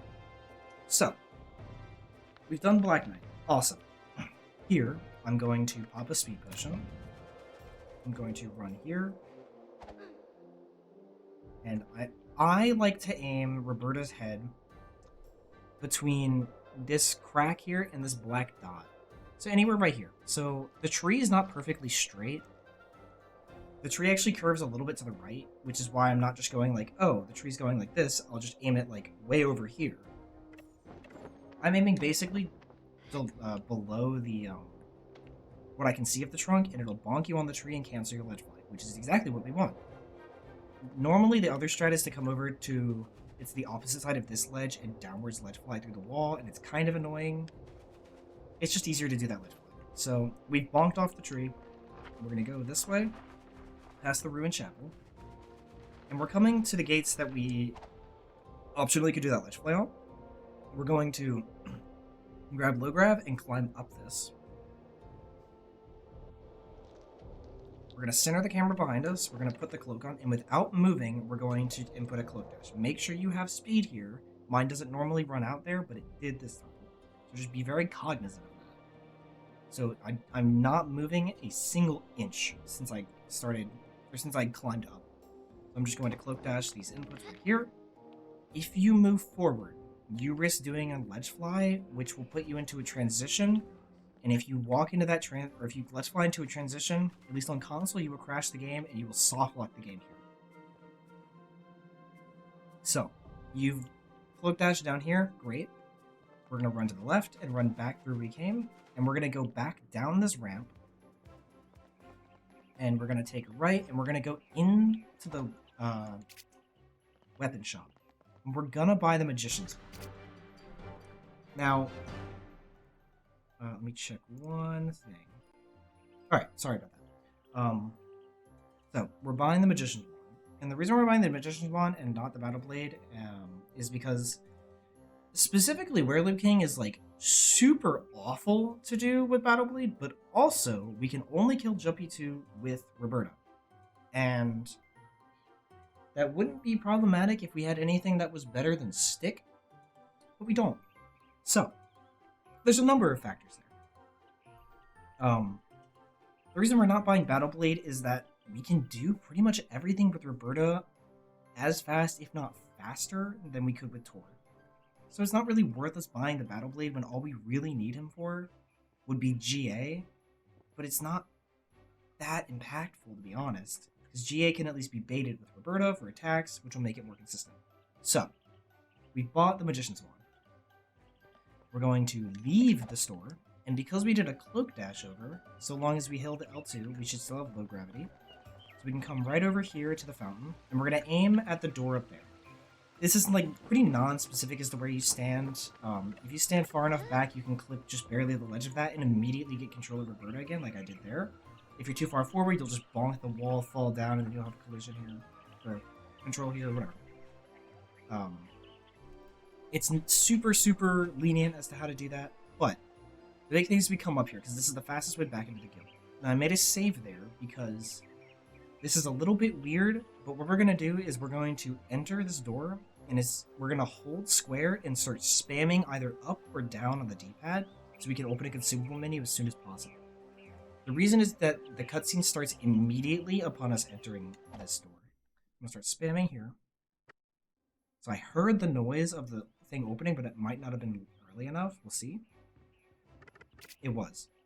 So from here, they're going to do their thing. They're going to talk to us. And this is the place I was saying we can't do text cancel, because we could just open the text with Meryl, I think his name is, and text cancel it, and then just completely like bug off, and then go to Drake later. But it doesn't give us the treasure, so we can't get into the supers. So we'll spam through his text, and then we will turn around, pop the potion, and we'll leave. If you don't get the text skip there, it's not that big of a deal. It's just a few boxes of text. Here, we're going to run out this way, and out this door. Straight behind us, and we're going to run straight behind us again, down this pathway. And there's two options here. So, Chalice actually notified me of a different mega jump out of here that I didn't know about, and it is slightly faster. So, number one, this mega jump, there's about a second of difference ideally between them, but this one is a little bit harder not to ledge grab this. If you get yourself low gravity as Roberta by attacking before you hit the ground, you can jump right up onto this ledge. It's pretty non-specific on where you aim because it's all about the same level, but I like to stand in front of these rocks and do it, and you'll land up here. When you're up here, make sure you do not go into that gap because it is hard to get out without loading a different area, which makes it just infinitely slower than what we do anyways. So you can jump straight over this water, jump onto this plane here. I'm going to walk through this wall. I'm going to walk through this, and it's okay if you pass over this seam here between these two planes. It doesn't really matter. But find the corner of either this one or this one, and then you're going to run out a little bit diagonally, kind of at the seam of those two rocks in front of Roberta there. And so here we have a big opening. So we have all this stuff on the left side, which is like crossroads area where Gourd is and whatnot, or that's what it'll load. And we have the mountains on the right, which actually is, I believe, part of the Bogshot, like, scenery. So what I'm going to do is I look where about the middle between these two is. So I'd say that's about, I don't know, here. And I go a little bit to the right of that. And the reason I'm going to the right of it is because if you're too far left, you'll actually load into the Brightvale pathway that connects Brightvale, like, Village and, or I guess Brightvale Outskirts, more accurately, and Crossroads, where Gourd is. So aiming a little bit to the right makes it more likely that you're not going to do that. The screen will fade, and you're just going to keep running into this distance. I do L2 to make sure I don't do anything weird, and you're going to come here. So if you go really far to the right, you'll come here, and you're going to keep running. If you're a little bit further to the left, you'll be coming out that side of the rock. But here, I'm just going to keep running. I'm going to see where I am. I'm going to turn a little bit to the left. And I'm going to aim and get right on top of this grass here. Now, this is where both of them come back together. I'm going to do that one more time just to show what that's supposed to look like. Jump over this, jump here. Now start aiming. I crossed over the thing, which is whatever. I'm going to angle myself a little bit harder. So I'm going to go a little bit towards the center since I started further right than I normally do. And I've upwarped here, and I'm through the rock. And we're at the same place we just were. The other method for mega jumping out is by coming over to this tiny rock, and you kind of got to stand in this green section here. If you're too close to this rock, you'll just get bounced this way, and if you aim too far close to this rock, you'll grab an invisible ledge. So I like to stand pretty close to this rock, jump, give myself low grab, and then I'm aiming at about this section of, you can kind of see the seam here. The top, like, half of this doesn't have collision. But because this rock has an invisible wall like here, I'm aiming about here. So, I'm aiming anywhere roughly there. It's not super precise. We're going to do a mega jump, go right over it, and we'll pop up actually right on top of that plane we jumped onto from the other method. From here, it's literally the exact same. I'm a little bit far to the left for what I would like here. I'm going to run a little bit further to the right. I'm going to go back to center. Keep running, keep running, keep running. And I don't actually have to adjust here since I don't lose any time upwarping because it doesn't kill my speed. What we're going to do when we're here, we're going to follow this line of trees. And we're going to come over to these mounds. So there's the mound here, here, and here. This middle one is what we want. I like to aim myself, and I'll have 1.0 gravity here. I like to aim myself about in front of this lighter splotch. And what I'll do, I'll make a state for this, is I like to go forward as soon as my camera clips through. I like to let go, which I was a little early on that. And if you position right, you can get a bounce like that. And that bounce will lead you closer to where we want to go, which is this direction. I was a little bit far left for this. Let's try about there. Yeah, that looks consistent. While you're falling, what you can do is you can turn your camera. I didn't hold for long enough. You can turn the camera while you're doing this, and then if you can adjust your camera correctly, you can start running while you're falling. If you don't get the slide there, what will happen is you will just land on this collision. I got a little bit of slide, and you can just turn around and run this way. There's not much over here that can mess you up. What we're really looking for is that there's an upwarp right over here. Now, this upwarp is nice and also kind of annoying sometimes for two reasons. Number one, if I took the closest path, just right here, straight at this, right where the aim reticle is going, I will upwarp, but I'll be kind of inside of that texture there, and I will have to jump to get out of it. And that's bad because jump falling is slow, and we have quite a distance to fall from there. So if you take a slightly wider angle and then look for this darker section of stone, specifically along this line here, that's about where I look to put Roberta, and I'm like, okay, I'll run here. And that'll upwarp me onto the water where I can just turn right back around and fall off. This part is very important. This closest water plane to us will put us in, I believe it's the village, or like just in between the village and where the normal Bogshot swamp water void respawn location is. You want to avoid this water plane, go around it, and go to this one, this second one. It's kind of like a step. So you have like the top of the steps, the middle step, and the bottom step, and the next step and the bottom step. You want to go to the second step from the top, right here. It's a little hard to see on my second monitor, so I can't tell if I'm outlining that correctly, but bear with me. It'll be easier to see as you get closer. And you're looking to void into it. This is going to respawn us at the safe point here, and we are going to turn 90 degrees to the left, and we're going to run towards the clover patch. The reason being is that this cutscene with Galert Assassin actually takes away our cloak glitches. And it's not super easy for us to reset, so we're going to run towards the clover patch, I'm going to run over here, and I'm going to grab this piece of the bridge to get low gravity. You want to be by this third post, so you have, like, the one post here, the second post here, and the third one here. You want to be right next to the third post, and you want to line up here. The thing that I'm looking for is there is a seam here where these two pieces collide. I'm lining Roberta up roughly with that. And we're just going to do a regular Ledgefly. We're going to put the cloak on. We're going to unequip, hold down, and then press X. During this Ledgefly, if you're confident with your movement, you can go ahead and pop your power potion. You can also wait to pop it, but it is long enough to last if you pop it during the Ledgefly. We're going to run through this wall, and if the camera's being mean, just try and move around. Don't walk into the water, because you will void. But just mess around a little bit. Try not to go too far to the side, because you will end up hitting that cutscene if you go too far. It's pretty lenient to not hit it, but it is possible. So once you pop out of the wall, you're going to go straight from this wall. You're going to jump up onto this bridge, go over it. There is some auto jump collision here, so make sure you're holding L2 right over this. You're going to jump back onto the bridge here, drop off of it. And from this point on, this dark water is game over water. Be very careful. Feel free to use this save to make a save.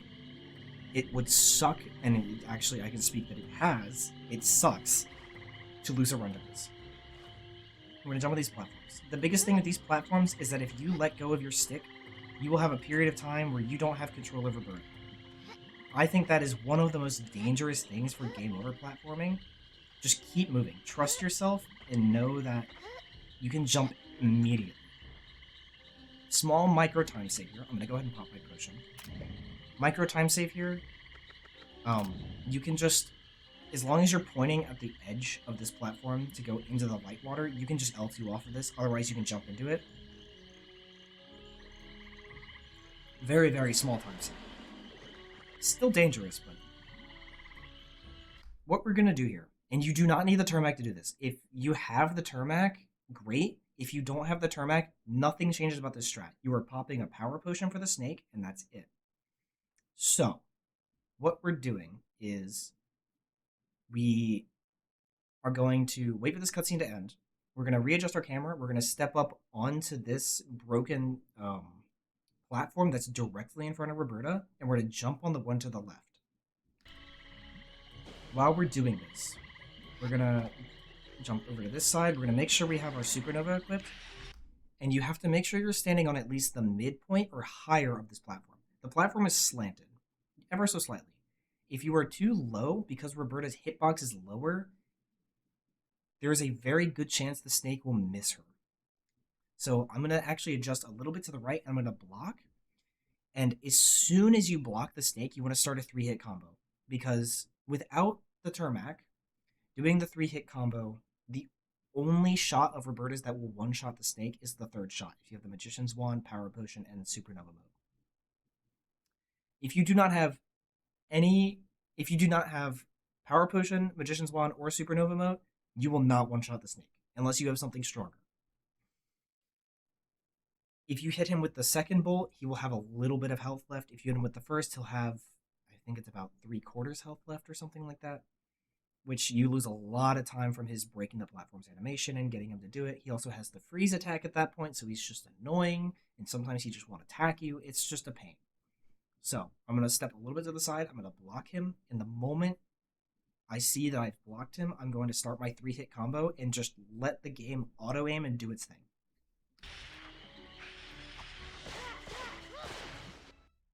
Okay, I'm going to do that again. Don't worry. But I started a text skip there for the Bogberry skip. So again, I'm going to run off of this. I'm going to get onto that platform as fast as I can. I'm going to get on the high part of that platform. And while I'm up there, I'm going to make sure that I have everything equipped. It's easy to jump at the corner of this. You kind of have to play with those platforms to get used to them. So there, I was actually a little bit close to him, and I couldn't hit him. And there you go.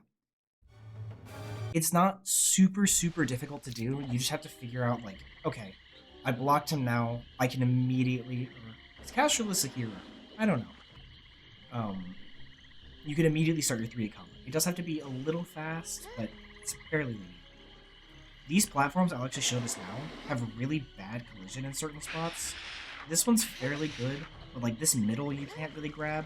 The sides you can. This one is a little harder to grab because it's higher. This right side is lower, so I like to go there. And I'll walk over to the side. Do the 3-hit combo. As long as the last shot hits him, we're good.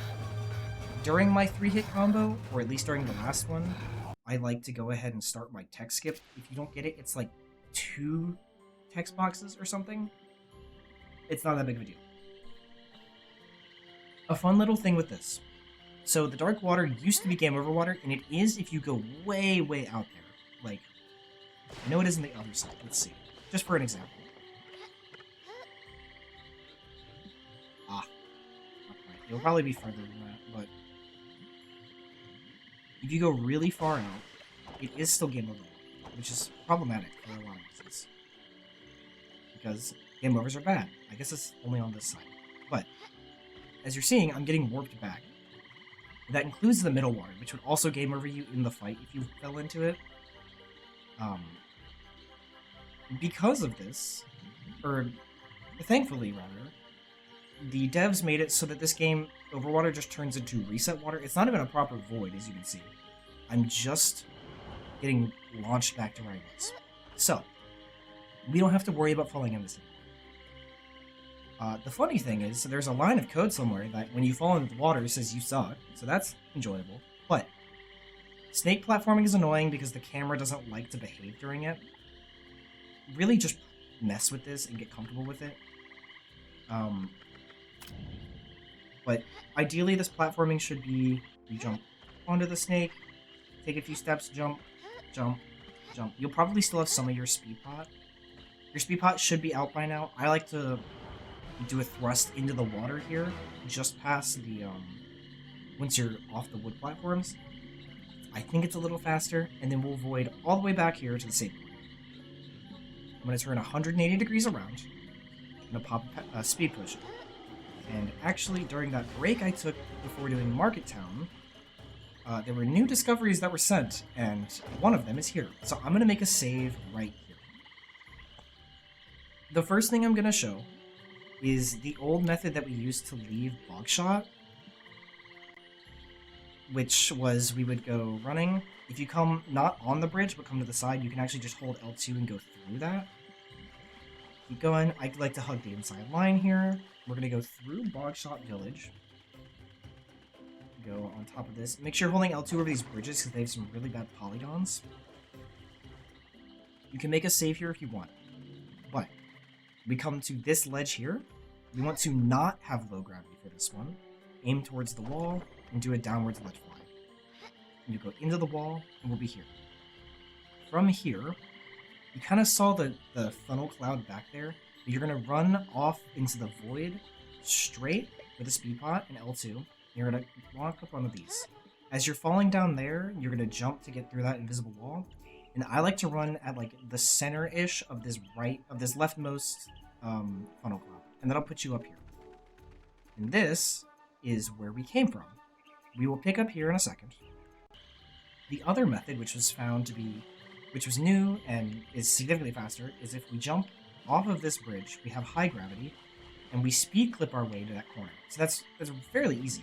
You literally just wiggle Roberta in there. It's kind of similar to the Clocktower Clip. And sometimes you have to jump to get right next to the post, but once her head is in the wall like that, you're good to go. From here, I've done this like 5 times, so bear with me. From here, I'm going to run off into the void. I'm going to turn to the right. And I'm going to see all that collision over there. Now, I don't know if you can see it very well, but right about here, there's a tiny, tiny, like, round plane. So it's to the left of this wall here, this gray wall. I'm going to go right at that brown plane. I'm going to keep running the whole time. I believe this is where I lined it up before, so bear with me. You can kind of see it now. I'm not super precise on where I'm aiming. I'm not 100% confident with where I need to go for this yet. I'm going to keep running, and eventually we'll hit the load, and I'm not going to go inbounds there. I'm going to back up a little bit. I'm going to run off to the side, and we're right where we just were. Same place. That's a little weird. I'm going to go through that again, because it's still even a little new to me. But we're going to come here. We're going to do the speed clip on the bridge. I think you can do it on the other side, but it's a little bit harder. I'm going to aim at the small collision there to the left of those gray bricks, or stones rather. I feel comfortable just letting it ride now. I went a little too far, so I need to aim a little bit more to the left, I believe.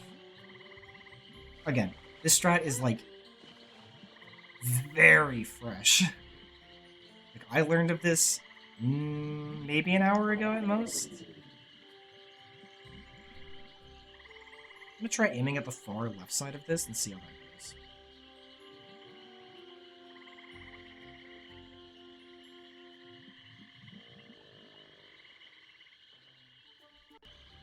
Let me try aiming right at the stone. See if maybe I'm overcorrecting too much. Bear with me. So I'm aiming right at those stones. I believe this will be bad. If I don't get it this time, then I'm going to end up pulling up the zone map and we'll look at it together and we'll figure out what exactly we need to do for it. But, okay, so running right at the stones loads us here. And this looks weird.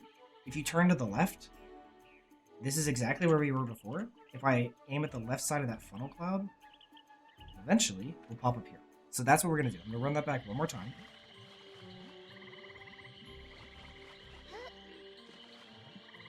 I'm aiming, this time, I'll say, I'm aiming right at the right edge of this bright stone, right here. That's where I'm trying to aim. And we're going to see how this goes.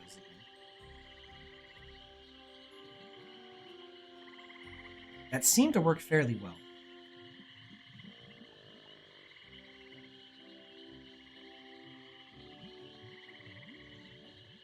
Yep. Turn around. I'll start going not towards that, sorry. Towards this. I turned the wrong direction. Towards the left side or middle-ish of that funnel cloud on the left. That was a little bit far out, but we're here. So, we're on this tree line again. That's great. Where do we go from here? Well, we need to get the Royal Woods. There was a horrendous Ledgefly that used to exist that I'm not going to even go over. I hated that Ledgefly a lot. Instead, I found that we can do this. So, there's a little bit of an invisible wall here. It'll push you out if you go on this side of it. So come like kind of wide and come onto this plane here. There's another invisible wall that you have to jump over here. Do not fall into this pit because it is incredibly hard to get out of. When you're jumping over that invisible wall, go ahead and give yourself low gravity. Then you'll come right out here. It's a little hard to see. You can either come out and just go to the left of this tree and be fine. You know, like that. I'm just walking out to the left of the tree, turning my camera slightly to the right. You might not even have to do that. But you can see there's a ledge just out over here. This ledge, the trees on it actually don't have collision up until like a certain point further down that way. So even though we have no vision, you can either do a mega jump or a extended cloak dash. I believe I mentioned this before, but an extended cloak dash is doing a cloak dash and then waiting to do the second jump until later. It should look like this. Like that. And I don't even think you need to do the extension on it, but it makes it 100% consistent that you're going to get across. I'm going to jump back. I should have made a state before I did that. Just so I can get a little bit more show on that real quick. Okay.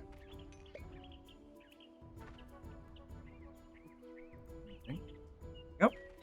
Jump over this invisible wall, give myself some low grab, aim here, and boom, boom. So I didn't do the extension there. Actually, I was a little late doing the jump, so I ended up ledge grabbing. Because the further left you go, the wall gets a little bit higher. So I'm just going to do the extended low grab, the extended cloak dash there. Once you're through this wall, as you just saw, it is important to stop. Because there's 2 walls here. And once you see these trees, you're going to turn to the left. That gap only matters if you come really close to this edge, so you load it. And once you drop down, you have a chance of loading the water based on the loading zones. Because Steep Plateau has game over water below it, because why not? So what we're doing is we've come through this wall just now. We're going to come to the left, and you can aim right at this dome and you'll be fine. And you can just hug the dome. You can actually drop down here and you're just fine. But it's like probably... yeah, you have to be pretty far back to load in the game over water. So if you wanted, you can load the state. You can just hug immediately to the left, like this.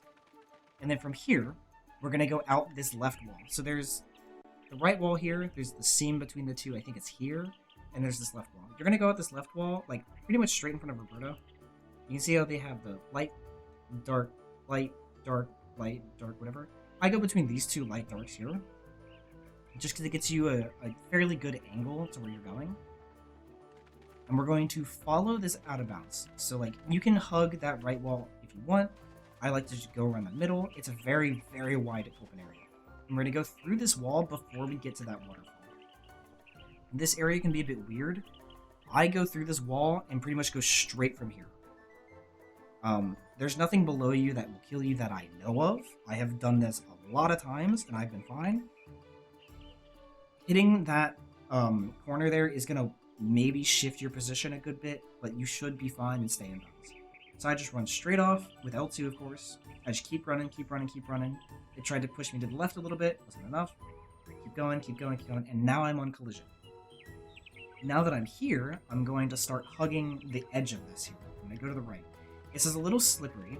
What we're looking for is that black, like, triangle here. To load it. Like, all of this stuff. This is the cave leading into Wherely Woods. Now, I'm going to show something off first that is kind of horrible. Whereas if you go too far to the right here, you will land in the pit and game over. That has happened to me once, ever. And ever since, I've never even gotten close. Like, you can get really close to this and not game over. Like, I have to step pretty much inside of it. Actually, I don't even know if I can walk inside of it. Oh, you can. Very hard to do unless you start inside of it. So when in doubt, just make sure you're on the outside of this here. And you're going to run straight down with L2, and you're going to drop onto this plane, turn to the side, and walk off. And so I'm pausing here because it's a little bit time sensitive. It's not super, super tight at all. We have to upwarp somewhere in Wereloop Woods before it deloads, because we're sitting in the transition. That cave area for Wereloop Woods is entirely a transition area between Crossroads and Wereloop Woods itself. So, in order to make Wereloop Woods stay, we have to upwarp. That upwarp is it's kind of hidden by where Roberta's wand is, but I like to do it over here. So what I'm going to do is I see these 3 bulbous shapes here of like rocks, outcroppings or whatever. I want to go like in front of those, like basically straight from where I'm looking now, and then start hugging them and hugging the right wall. And eventually I'm going to see a pillar that I'm going to pause and point out, and I'm going to run towards that until I get an upwarp. And you'll know when you get the upwarp, even if you don't see it. Like if you get a super, super minor upwarp and immediately back down to the ground, you will see a visual change in the atmosphere. I'm going to show that now.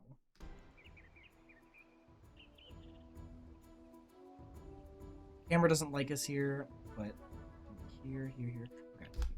So I think it's a tree, and it's a little bit covered by the numbers here. So let me see.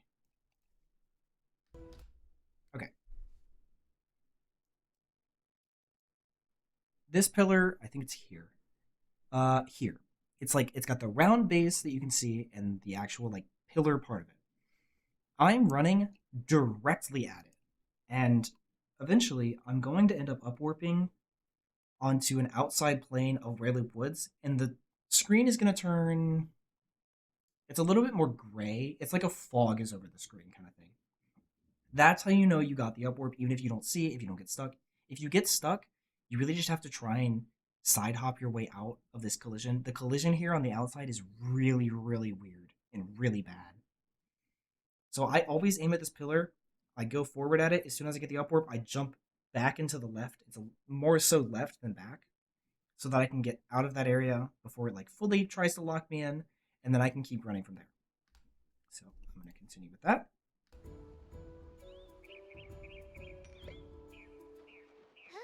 So I did go a little bit further out than I meant to.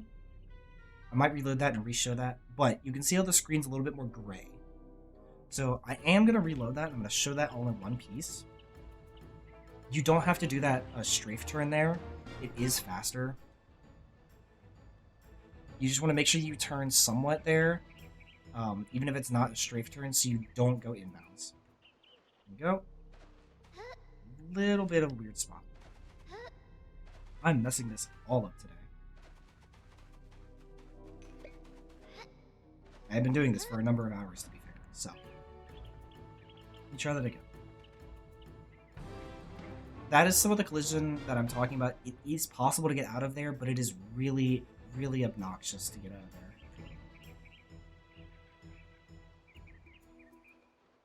Oh, you know what? I know what I'm doing. I'm cutting way earlier than I mean to.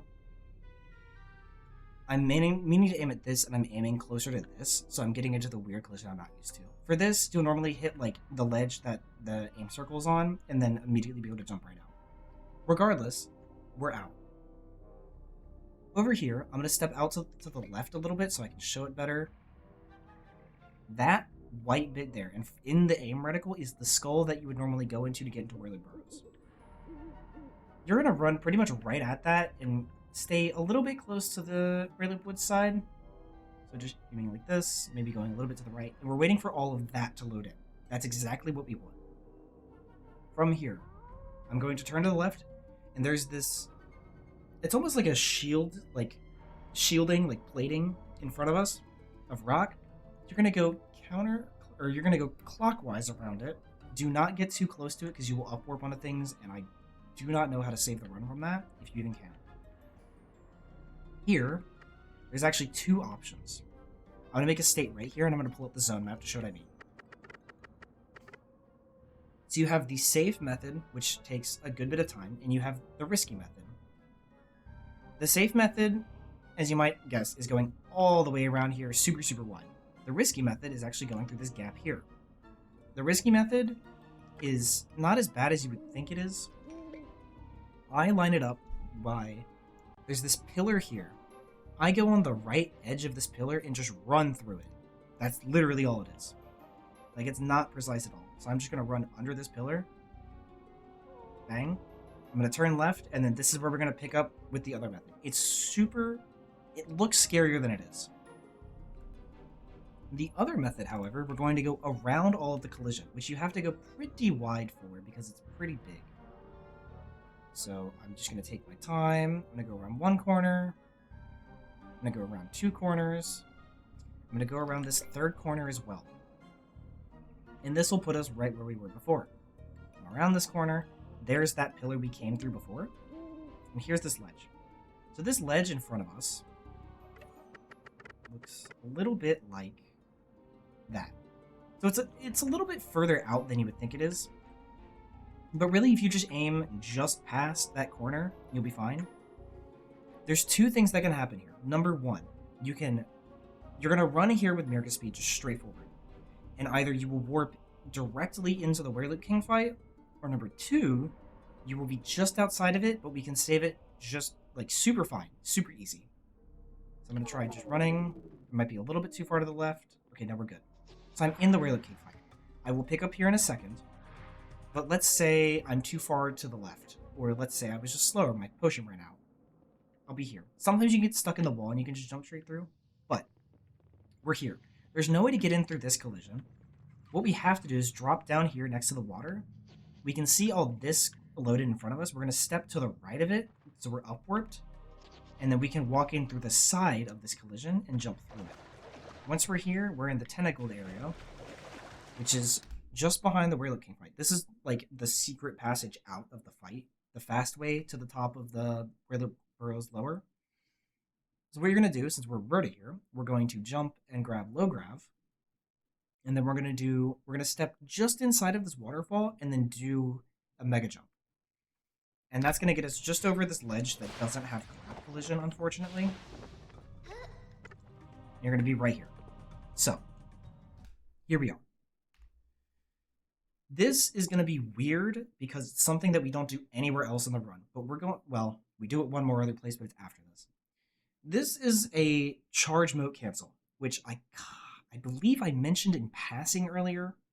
But what we're going to do is we're going to walk up. We're going to pop a power potion first.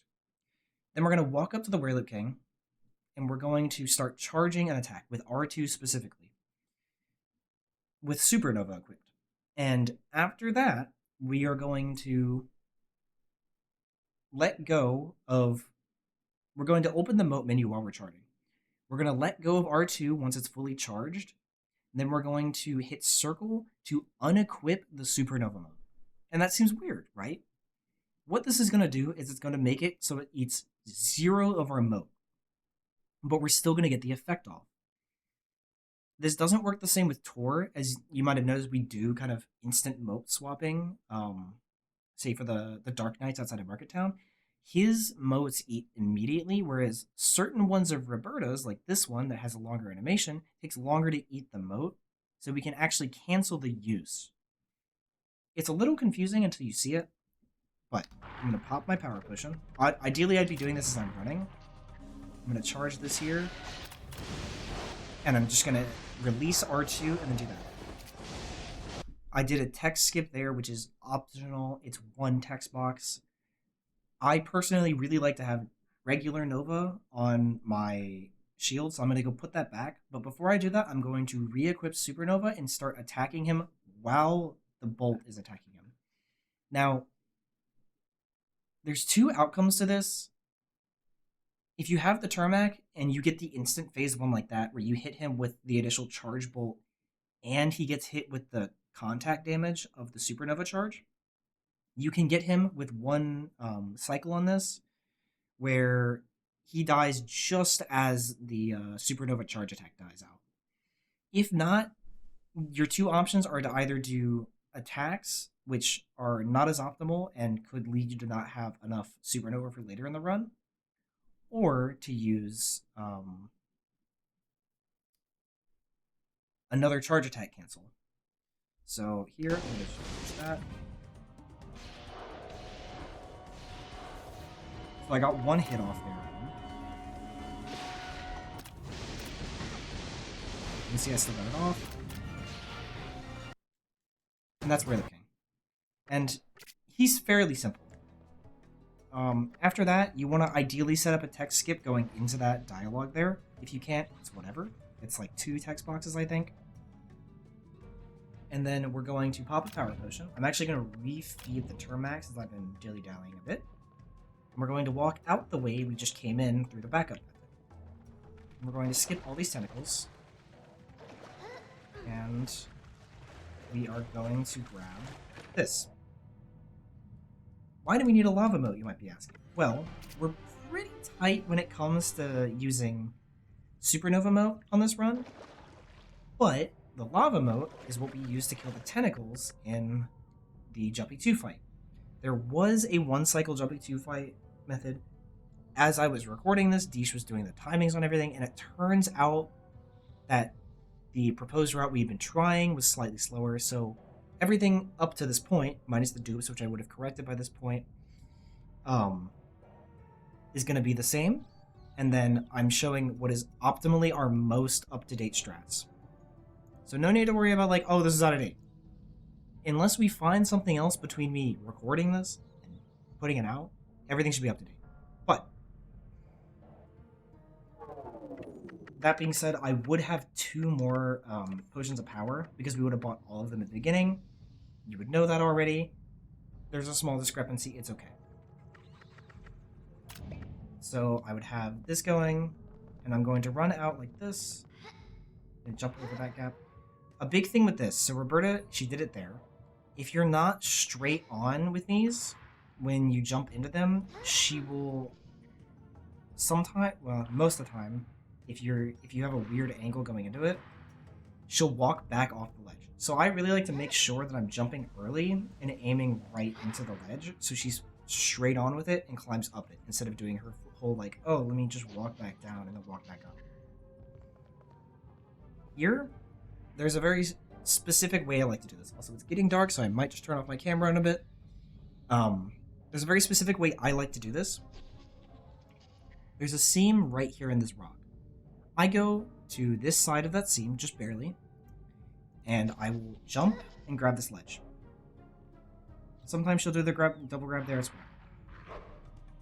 Next, I'm going to turn my camera, and on these rocks over here, there's a seam right here. I'm putting this seam, specifically looking at the bottom of it, on the very edge of my screen. Like, it is literally cut off on my screen. Just barely. Like that. It's fully off my screen.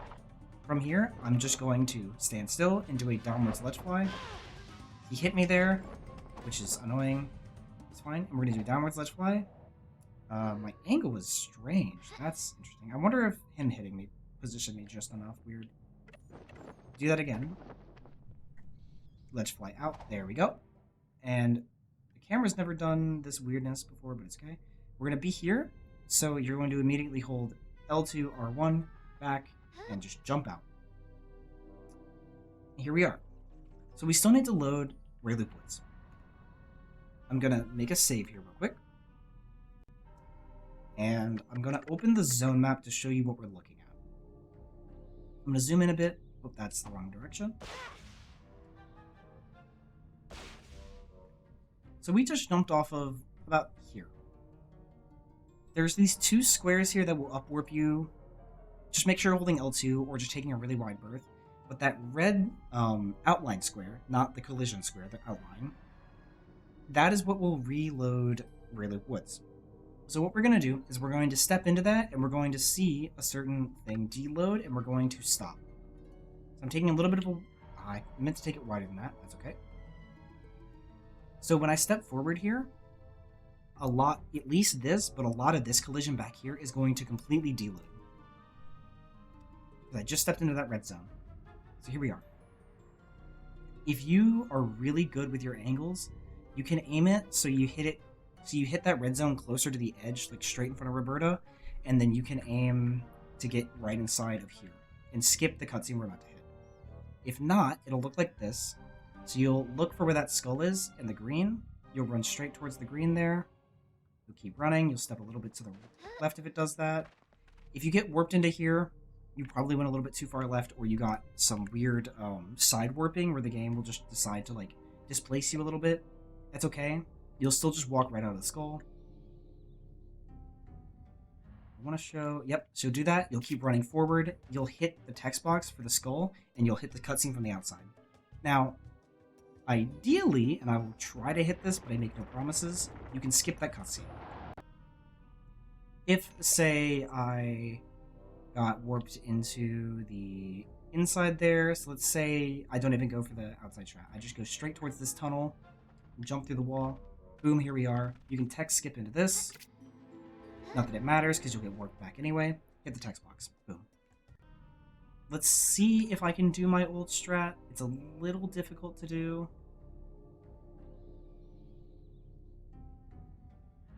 I used to do that, and that. Oh, I went too far. Okay. This is still recoverable by going through, not this gap. I'm coming over here, doing this.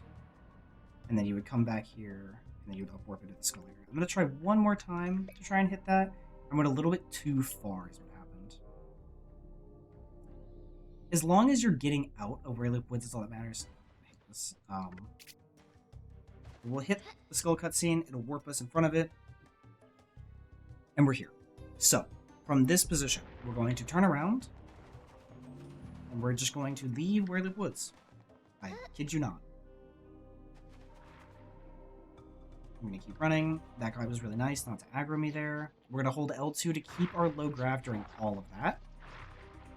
We're going to keep running, keep running, keep running, keep running, and we're going to run straight here. I'm going to turn around the street, and we're going to go straight through that gap in front of us.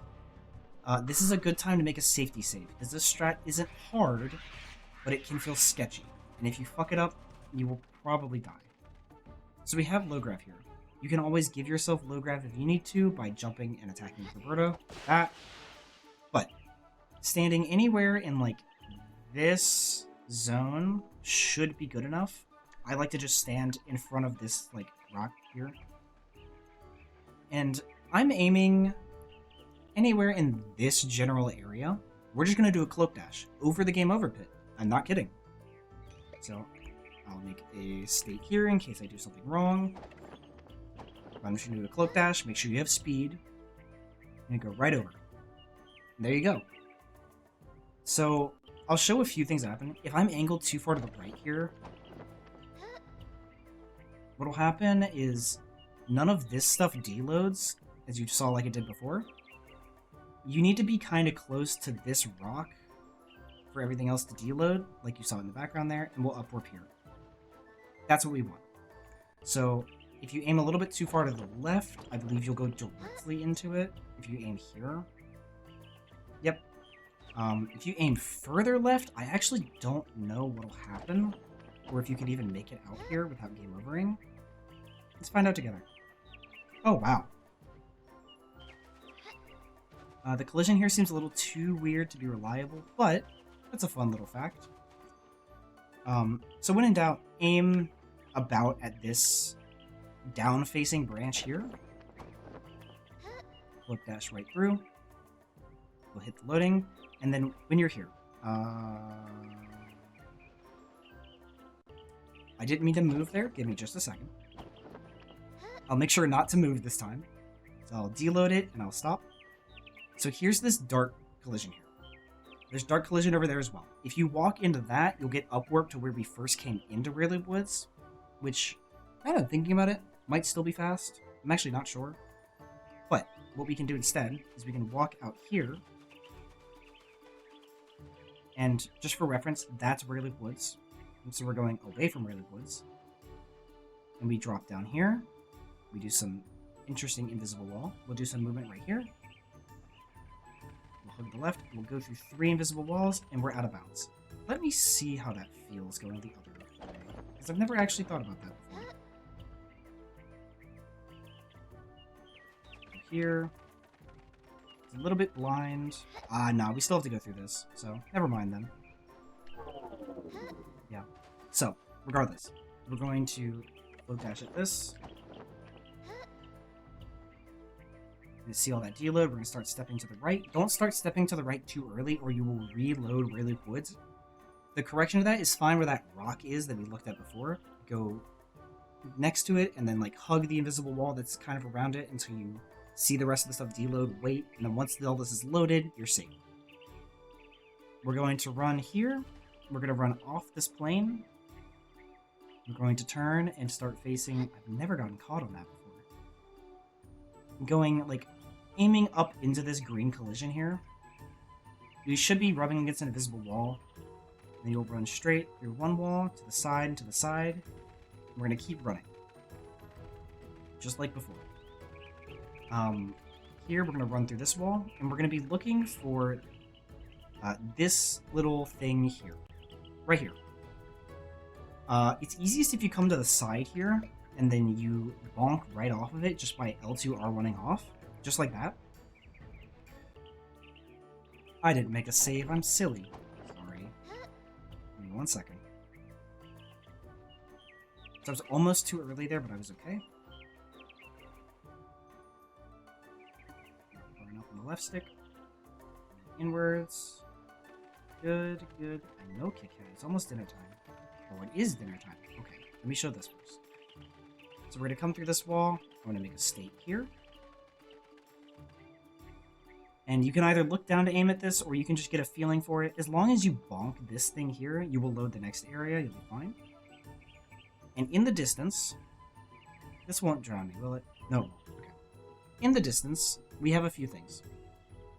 The thing that I look for is this. So just below that line, like the line of that mountain is a dip, just like at the very beginning when we did the post Meerca speed pre Shadowglen stuff. I aim right at that dip, right here, and I just run. And so what I'm looking at is I'm watching this water plane, not this one here, this one way back here, because we're going to go on the opposite side of that from where we are now. And so I'm just going to run, and just keep running. Keep running, keep running, keep running, and I see this water plane coming up on my left. What I'm going to do is I'm going to turn to my left just after this, and I'm going to run parallel to this. This looks probably a little familiar. If you get the loading like this, step onto the darker plane, step a little bit further. This should look familiar, because we are in Illusen's Glade. Now this is where it varies a little bit. If you got the early silver neg, you would already have Termac, in which case, I'm going to back up. I'm going a little ahead of myself. If you got the early neg, the early silver, you'll have Termac right now. So you can just do what we did for going to Gnarfas. Same thing. Select this. So that will look like this. You'll go grab low grab on that.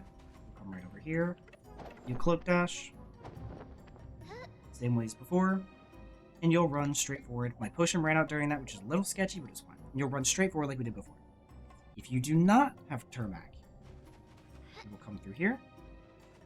You will see these little flowers here.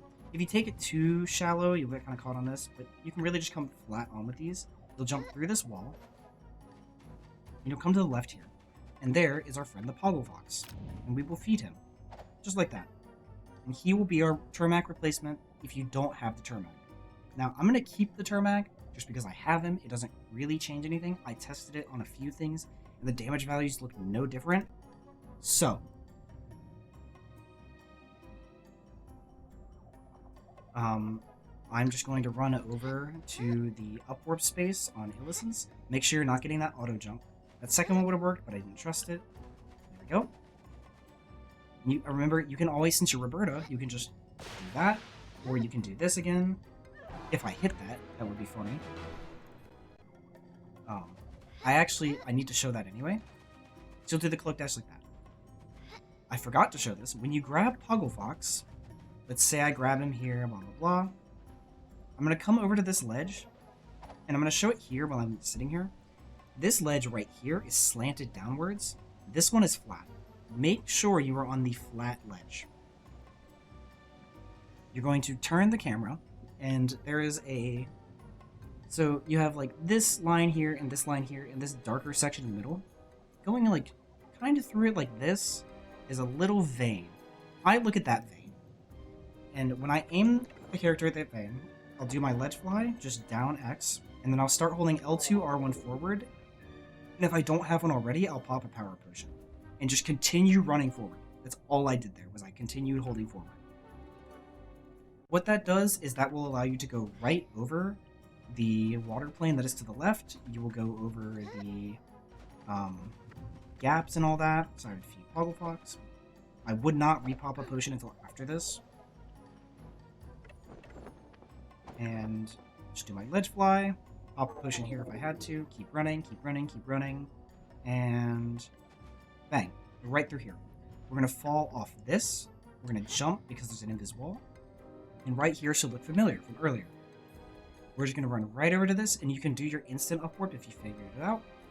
If not, that's okay. I'm going to see if I can show it off. Right here.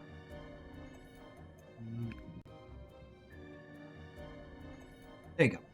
That's what it would look like, is you come immediately up to the top, all the way up to Illusen's hut. And we will pick up right here. I will be right back. Alright, we're back. Big sip of water. So, with this, we either have the instant upwarp if you're about here-ish. If you're a little bit too misaligned, you will get that to happen to you, and you won't be able to try again for the instant upwarp, which kind of sucks. But let's say you fail the instant upwarp, like that. See, I can't walk into this anymore. I will just drop down here, and we'll do the same thing we did for Gnarfas. So, Same setup as before. We're just going to walk into the rock, go to the left and right, zigzag again, and then we're going to come here. So, the optimal strat is you drop down here.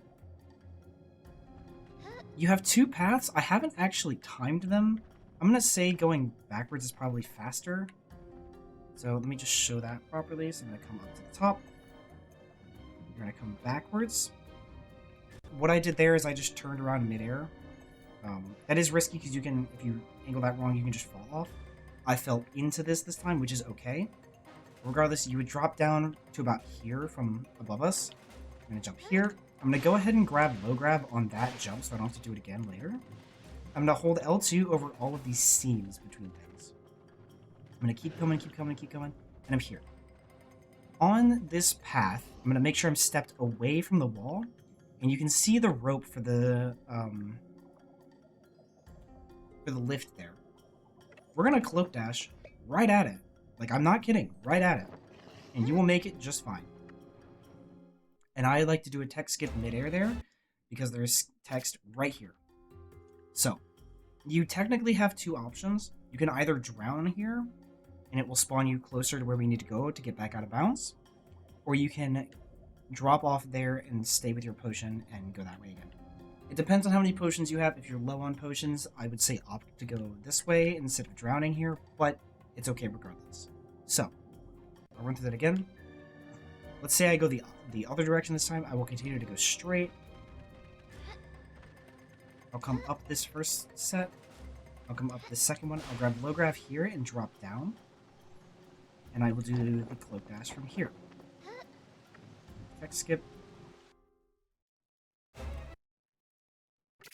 Same thing as before. And I'll drop. So we're going to go down these slopes. So we're going to turn to the left and go down these slopes. We're going to come over to the place that we left Illusen's the first time through. And we are going to climb up as Roberta. We're going to Ledgefly out. And we're not going to touch anything once we Ledgefly. Hands off. Because Roberta, for some reason, can drop off this ledge, whereas Tor automatically climbs up it. So we can just hold L2, hit square, ever so slightly faster. We are going to run through this wall. And we're going to run along this edge here and come here. You know where this is? We're right back. We still can't do the instant upwarp here, which kind of sucks, but we walk right back here. We do our two zigzags. You have two options here. Number one, walk off of this. And here, I'll make my state here. Walk off this and go up as if we're walking casually up to Gnarfas or Galert Assassin. And keep going. During this, you'll equip your speed for your power potion. I'll usually pop it right before going in, but you will want to pop it and then start a text skip going into this because he has a lot of dialogue to start. The other option is to go counterclockwise around Illusen's thing. Do jumps around these tight corners. Spam jump as you're climbing up this. Ooh, that's not a great position. Ah, I did the thing. Okay. If you get caught in this, sometimes you can just hold L2 and R1 and run, and you'll eventually get bopped out onto this, which is fine. But another option is the technically intended option for what we're doing is to come here and get low grab. You don't have to get low grab there. You could just land here and then get low grab. Just be warned. This does not go as far as you think it does. Don't ask me why. But you'll do a bit of a blind mega jump. So you'll get an idea where you're aiming. And you'll just do a mega jump like this over here. And then you'll do the text skip and pop your power potion right before walking into here. I do want to see, out of curiosity, if I could theoretically intentionally do this.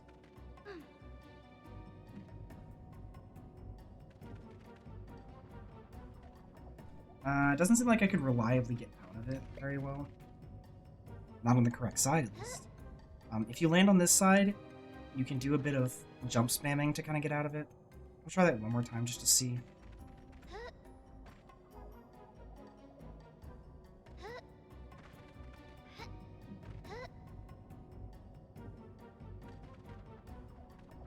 Yeah. So it seems like most of the time it just lands you on the outside, but there is a way to technically get inbounds there. I wouldn't rely on it, but if you have to, it's not like the run's dead. Yeah. So, Galert Assassin is interesting. He can decide to just not get hit sometimes, which is super cool. I'm going to text skip into this because I don't want to listen to him talk for 5 years. And I'm going to pause and make a save as soon as his text is done. The idea of what we're doing here is that we are going to bait him into attacking so that way he cannot dodge us. So what I like to do for the first 2 attacks is I will block his attack and then melee him. If I can't melee him on like the first or second try, I'm just going to give up and go for attacks. But what is super, super crucial here is that whenever you're attacking, whether you're baiting him or just sending shots constantly at him, you really, really, really want to be jump attacking. If you're not jump attacking and you're stagnant, he will likely reflect the block or reflect the attack and either put you at half health or kill you. It will do a lot of damage is my point. So, be very careful with this. If you have to finish the Fighty's Tour, it's not the worst thing because whenever you go into a boss fight, it will respawn and fully restore both characters. So it's okay. So, I'm going to run up to him. I'm going to try and get a melee. I'm going to try and get one more. There you go. So he's taunting, so I'm going to do that. I'm going to keep throwing them at him into these cutscenes. Because after I got the first hit, I started a text skip, and then I continuously held that. I closed it with triangle, because you can still get, on rare occasions, you can still get more hits, but as soon as the fade out starts, I don't think you can open the consumable menu anymore. A lot of this fight is going to be walking up to him and trying to bait him to attack you, like getting just close enough that he's going to start attacking, and then moving away, and then jumping and attacking while he's doing that. We'll try to show it off more, and I have the save state so I can go through it a few times. This fight is very RNG dependent on whether or not he wants to attack you, what attacks he does. Certain attacks, Roberta can't hit him during until like he's out of the attack, which is super dumb. He can just decide to do unhittable attacks, like just in general, like the rainbow dashing at the very, very last phase. It's super annoying. This is by far one of the worst RNG timestamps in the run, and it's so late. And this is one of the things we tried to route out by getting early Fioras, but it just ended up being too slow, which sucks. I did let go square there, but it's fine. So here, the camera's going to center facing us, like that. So I'm spamming R3 going into this. I'm going to bait an attack and do that. Bait another attack and do that. Bait another attack. Ah, too late. So I'm getting 2 attacks off.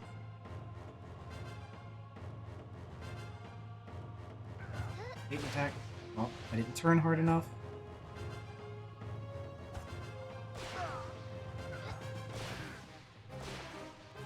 You can get an attack during that fade out there if you time it just perfectly that'll hit him, and it will instantly turn the phase here.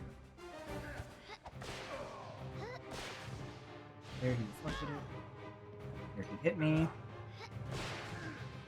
You do not need a speed potion here, but I find it to be very helpful. Ah. This is one of the ones you just can't hit him during at all, anyway, no matter what happens. Another thing, I'm going to run this back a few times. If he is doing his dagger throwing, and it's the first time he's done it in like either the first or second stage, let him hit you with all of the daggers, because it will allow him to taunt, and you can get a free hit, and I believe the taunt counts as stealth damage. I could be wrong with that, but I'm fairly confident that's how that works.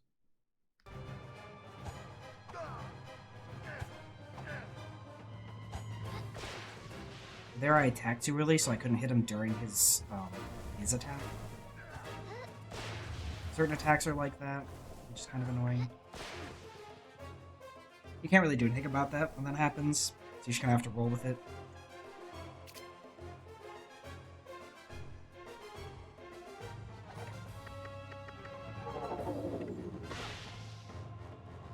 Now he's taunting, so I already did half my health. The reason he didn't insta next phase, even though I'd already hit him and he was below the threshold, because I was so close to him there, he tried to attack me, and I was able to get another hit off on him. That one does not count as an instant phase change because I hit him before this fade out started.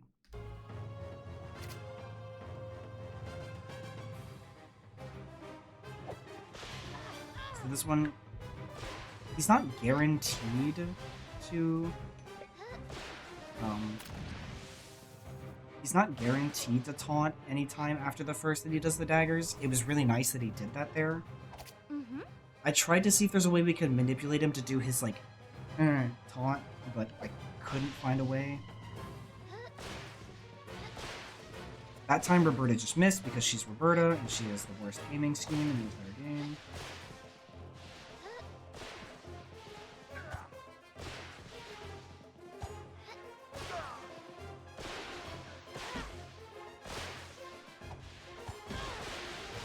Trying to hit him there. Oh. He had a tiny bit of health, and I tried to greed for an extra hit. But... So there I'm going too early on that hit there, because that attack is really hard to get a hit through. I'm surprised he didn't try to attack me on that one. This boss is incredibly annoying. And this is the one that we used to buy the Battle Blade. That, like, I would say the Battle Blade is the most helpful for. Because of course we used to have casterless one-shot with TOR, but since we know how to do it with Magician's Wand, it's not nearly as helpful. This is really the only boss we want this for. We want the Battle Blade for at this point. But, like, he's annoying regardless, and he takes a really long time anyway, regardless of which one you have. I feel personally that he's more consistent with Roberta, but there's a bigger margin of human error that can happen.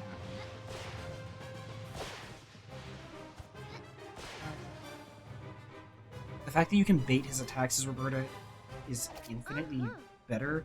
Baiting his attacks as TOR is possible. It's harder to make it work because you're melee, and you can't get out of his range as well. I was early on attacking that one time. There you go. So that was a 3-phase, I think.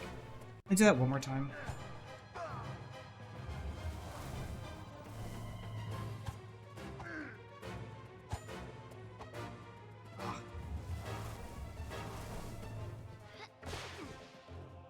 So pay attention to what attacks he's doing, especially early on. Because if he had, say, just smoke dodged my first melee and then gone to do a regular taunt, there's no point to hit him there because...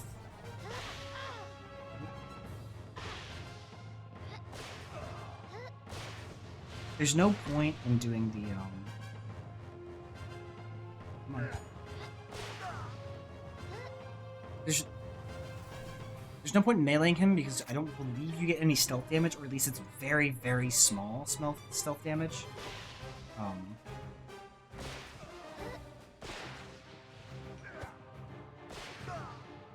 From melee attacks, as opposed to hitting him with the bolt.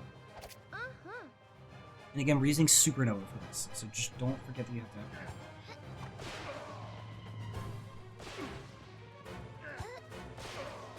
That was a really good fight.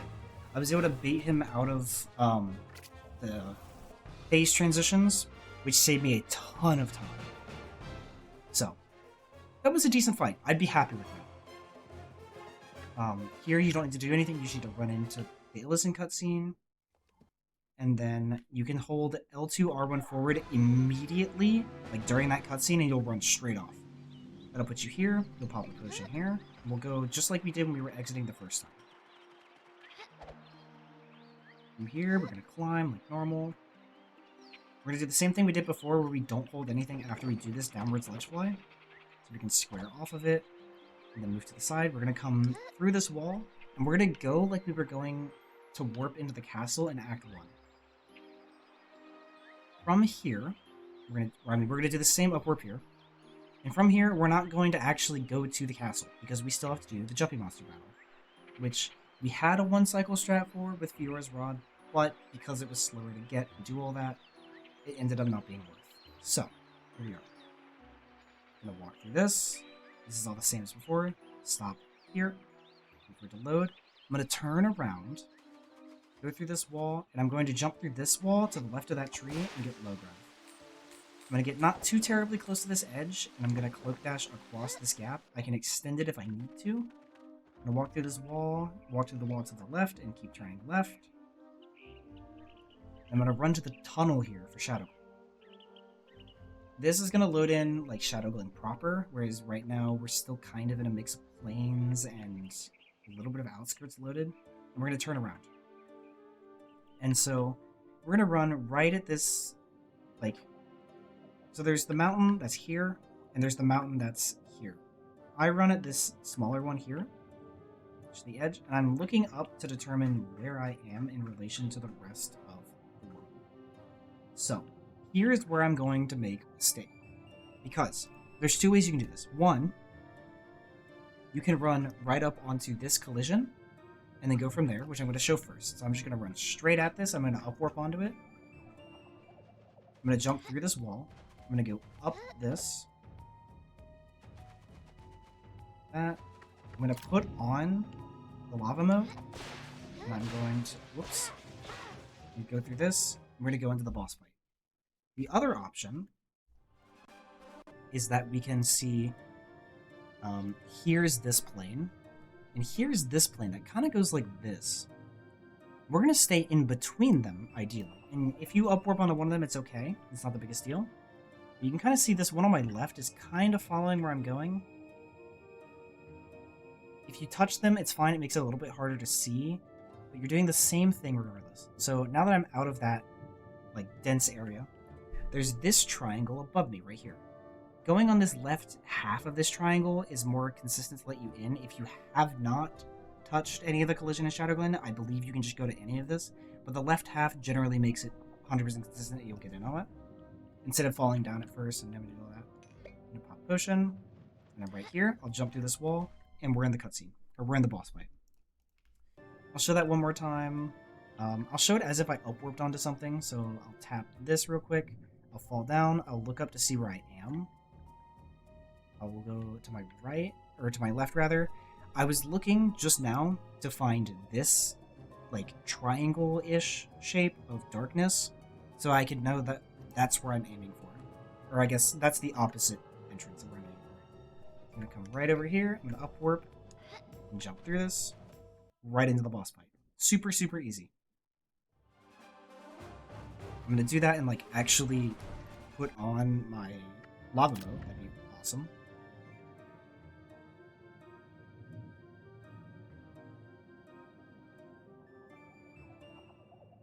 So there, I was a little bit too far to the side, which kind of messed things up, but that's okay. You'll just fall a couple times, you'll eventually get in. So, for this fight, this is the only fight in the game where you can only damage the boss as Roberta. Don't ask me why, but the very first thing I'm going to do is I'm going to, as soon as all the cutscenes are done here, I'm going to start holding up on the stick and rotate it down left so I can face towards the tentacle and start spamming circle. You want to melee that tentacle as soon as humanly possible so you don't get hit first so you're on your butt, and then the second hit, which he'll do 95 times out of 100, faster than you can do anything about it, and you'll go flying across the arena. And it's just super annoying. Wait here. Just like that. So I'm going to equip my supernova here. He's going to do his things.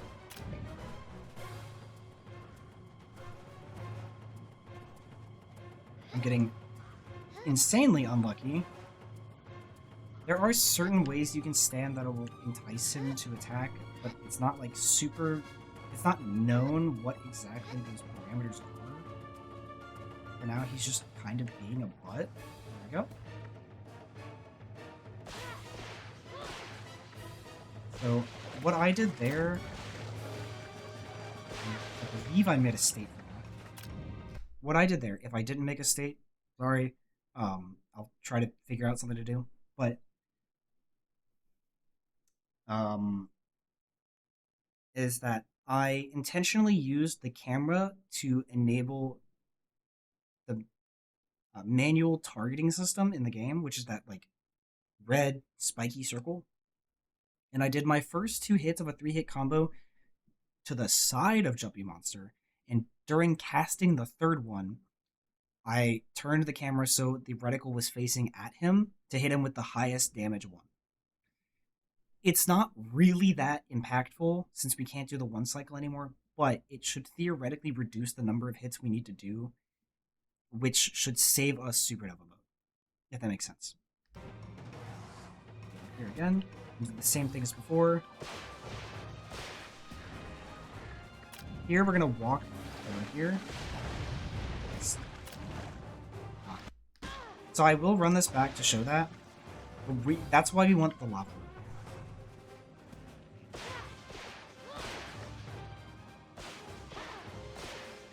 And you want to text skip that last part. So I didn't make a save before going in, so let me redo that. Like that. You don't need to pop that before going in here. I just like to a lot of the time. Ideally, you could even wait up until he's already smashed his head on the first jumpy. Also, if you melee this first tentacle, it won't take any moat, which is nice.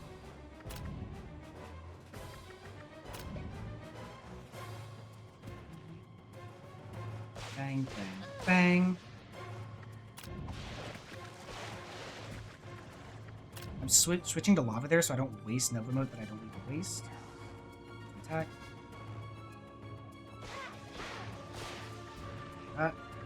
Here, the idea is that we want to stand somewhere around this light point, which you can't see right now, and do your lava charge attack to kill all 3 of them at the same time. I'll say that again because it was a little loud. So this light point that I was kind of nearby just there, I was a little bit ahead of it, but still. You want to get there as soon as possible after phase 2 and do a charge attack with the lava mode, because that will instantaneously kill all 3 of the tentacles if you're fast enough with it before any of them go down into the ground.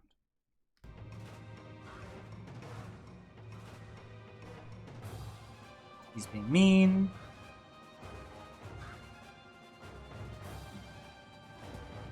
Do 1 more 3-hit combo. Oop, get a little bit health. So there, I did a text skip because there's a lot of dialogue from these NPCs here.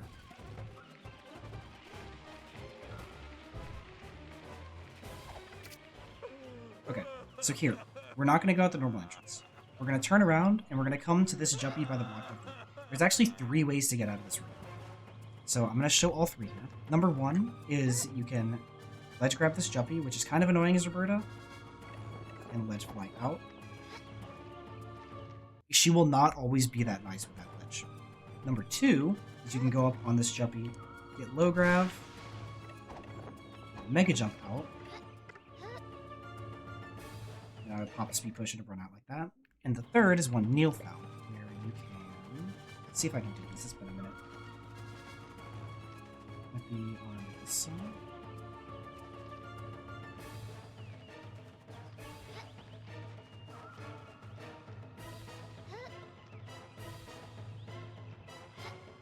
Like that.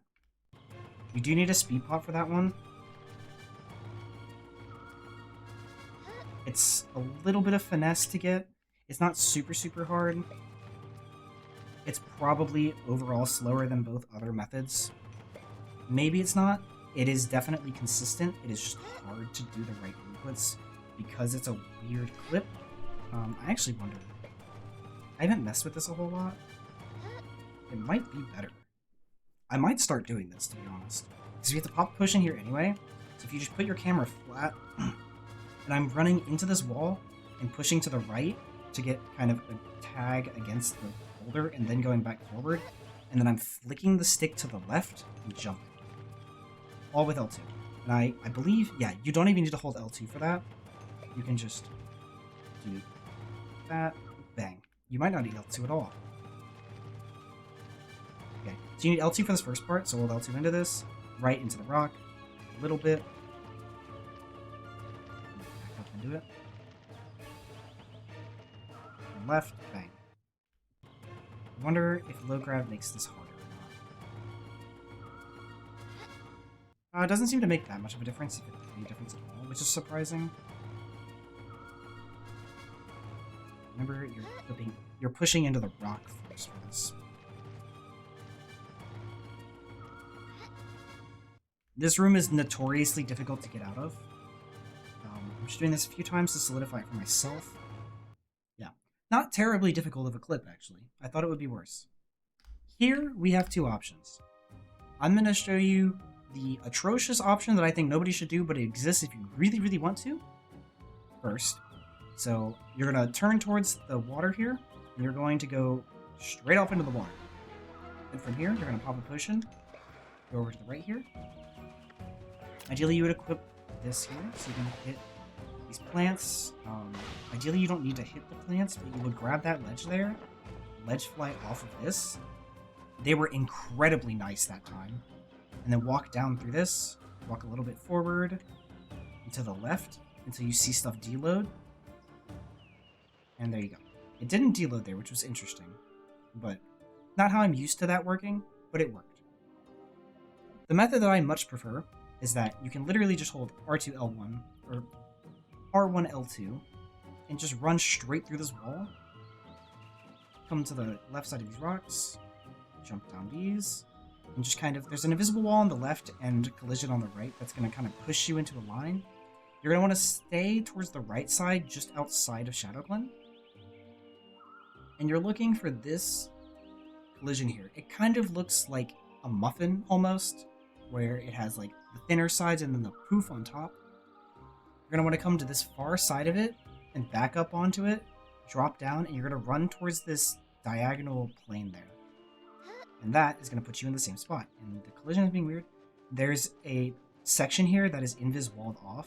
You just have to jump over this towards the void. I'll show that again. This one's a little bit weirder to show.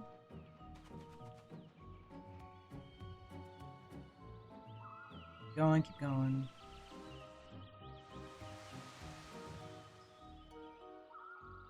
Looking for that little muffin shape right here. And upwarp onto it. And I'm actually going to show a little bit more what I'm looking for here. So this, like, dark triangle here type situation, you're running right at that and stopping when about half of it's off your screen. It's not super precise. And then you're here. I actually just had one thought that I want to try. But we're going to see what happens.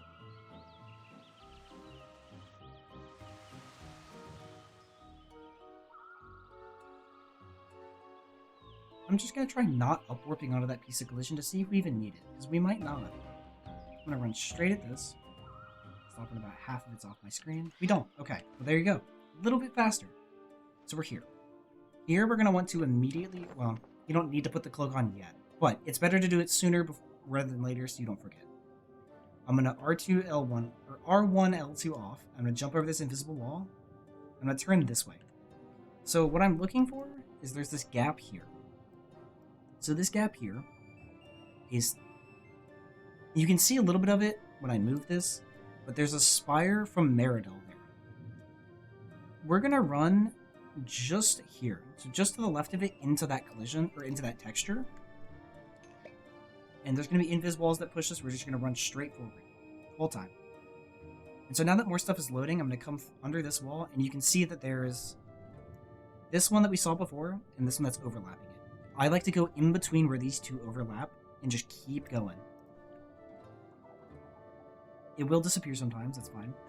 And so what we're looking for is that we have this plane going this way, and then this one that we saw before that we were already behind.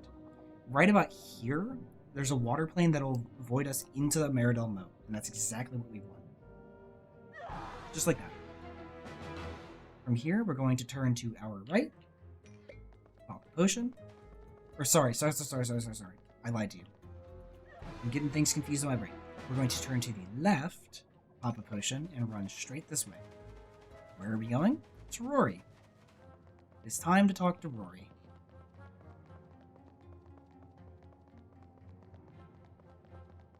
We're going to talk to Rory here. Go through his text boxes, hit circle to buy the thing. That's why we need the other $1,000. We're going to come here. We're going to go in here. And if you remember the text cancel that I mentioned earlier, I'm checking on one thing.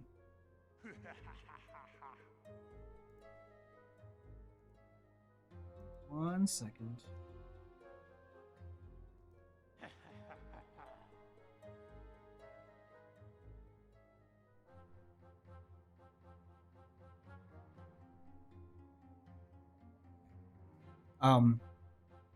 So here, if you remember the text cancel that I mentioned earlier, we can do that here with the Hermegit text. If I just make a state real quick, I'll show you how much text this is. A lot of text. Like, it takes a couple good seconds to do. So instead, you can do that. It is so easy. The only thing that might happen is if you delay your square press too long, it won't work. You can pretty much hit them at the same exact time and it's fine. I hit square a little early. Yeah. It's super, super easy to do. I hit triangle instead of hitting X there. I did that early. There we go. It's very consistent. You just have to do your timing right of it. If you've done Fig, it's like doing Fig, kind of, on an item, on buying an item. So if you've run any percent, if you've done Clig, it feels the exact same, minus taking off the cloak. Do that. So, get this cutscene, and we're into the sewers. And there's two things we can do here. So I'm going to make a state. So we have a Ledgefly that's kind of unoptimal and takes a while. And then we have the mega jump method that I found. So, if you jump into this to break it, what I'm looking for to line up where I get on is there's this like super, super dirty, goopy brick here. And the seam of it on the left side of that brick. I like to jump at the left side of that brick and grab it. And this thing has horrible collision. We're going to be looking at most of this wall. The problem is that with where I line it up, and I believe most people line it up, you're pretty far off the ledge here. So if you hold square and tap forward 1 or 2 times based on where exactly you've gone up on this, let's try 1 time here. There you go. You'll be right on the edge. And so I'm just looking kind of at the center of this wall. So like, you can see there's the pillar here and the pillar here. I'm just looking like here-ish. Like, it's not super, super precise. You can look about as far here because this pillar is a little bit bigger collision than you would expect. But then I'm just going to Ledgefly straight out. I got an upwards Ledgefly. What the heck is that? I've never seen that before. So, that upwards Ledgefly was likely the result of what I mentioned a couple hours ago, where if you hit a very, very specific frame, you can actually get a different angle of Ledgefly than what you're trying to do. There you go. That's more what I'm expecting. It's a straight angle. It'll take me through. It's a very long distance through. I'll drop back here. So I will drop off of this, and I will run around clockwise around all of these poles. And right there. So that light yellow tube down here, we're running to the left of it so we can come in front of it. It is not very hard to get over to. As long as you don't go too far to the right, you won't hit a game over plane or anything. You won't warp into it if you're not way, way, way too close to it. It's very lenient, but you'll see that in a second. You're literally just going to run forward from here. The mega jump method, instead, is you're going to jump into this to get low grav and start holding L2. You're going to mega jump up here. I have timed this and it came out to about 2 to 3 seconds faster. You're going to line up against this wall, so back up a little bit. Face towards this wall. Now, I'm using this brick as a reference, and I'm aiming anywhere at this brick. I gave myself low grav, and I'm just going to mega jump at this brick and just let the game do its thing. And I'm going to climb up onto that. I'm going to start holding towards... There's a lot that I have to explain there. Hold on. So, once I do that mega jump, it's going to climb me onto a invisible wall up there. From there, what I'm going to do... So I'm hanging here. I'm going to climb up on this, and this thing here, I'm going to aim Roberta, like point my stick to have Roberta jumping towards that and start spamming X. So the moment she's on top of that invisible wall, she's going to jump towards that and grab another invisible wall. I'm holding R1 for that, by the way. Try and stall there. Give me 1 second. There's one other thing I have to explain with this before I can just do it.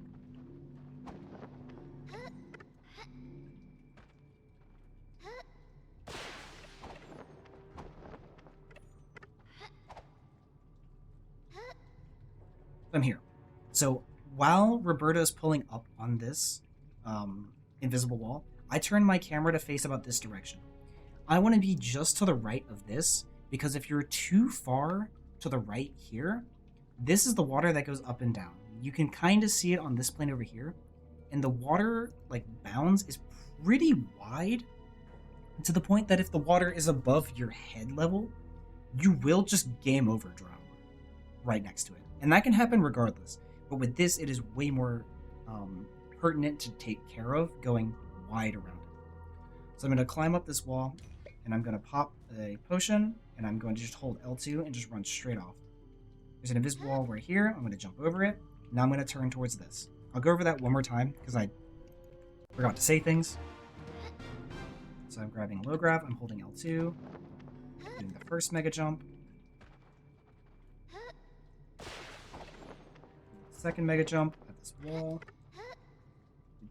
Oh, I was a little bit too aggressive with my angle.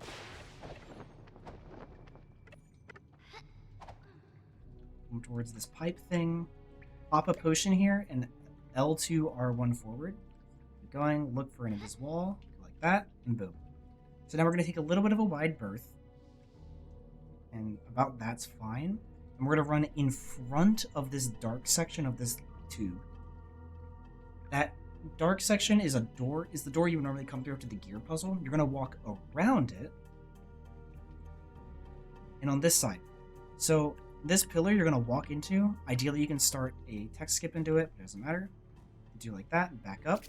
Turn around, and you're going to come along the outside of this here. You'll see stuff load in and out. It's fine. You're going to see this trapezoidal piece of collision here. You're going to hold L2, and you're going to step like into the wall and out. So that was literally me just walking at the wall like that. You don't always get stuck in the wall there, but if you do, just jump out of it and you'll be fine. All of that will deload and you can run straight past it. This arena right here is the arena with the Sword of the Ancients. Now here I like to give myself low grab just because it makes it easier to get into this area because it has a little bit high of invis walls. But you're going to come down. The save point before Drake is right there, so you can fall into this section back here if you want to. Or you can just fall straight into this darkness and load into the Drake fight in the Meridell Vault. This fight is not hard, but there are certain things you can do to change what seems like the relevant RNG. I don't think it actually works out like that, but I'll explain as I'm going. The first phase is whatever, you just wait, you just dodge his attacks, which you don't even really need to. Make sure you have a Nova equipped on your shield, and then wait for his breath attack. Don't stand too close to him, or technically he can lean in front of you and shoot it behind him at you, even though you're shielding at him. It won't be hitting unless you turned around. But what we need to do here is bait out a few attacks, get the first one, start spamming him with homing attacks. He takes a fixed amount of damage, so it does not matter what you have on, or if you pop a power potion, nothing changes. He takes a fixed amount of damage and it is based on hits. So, take your time, just keep on shooting him. When we're in second phase, he can either do a regular shot and then do his charge that we can stun him with, or he'll immediately do his charge that we can stun him with. So that's going to be the first half of the fight, and I'll do that now. I like to just walk around him.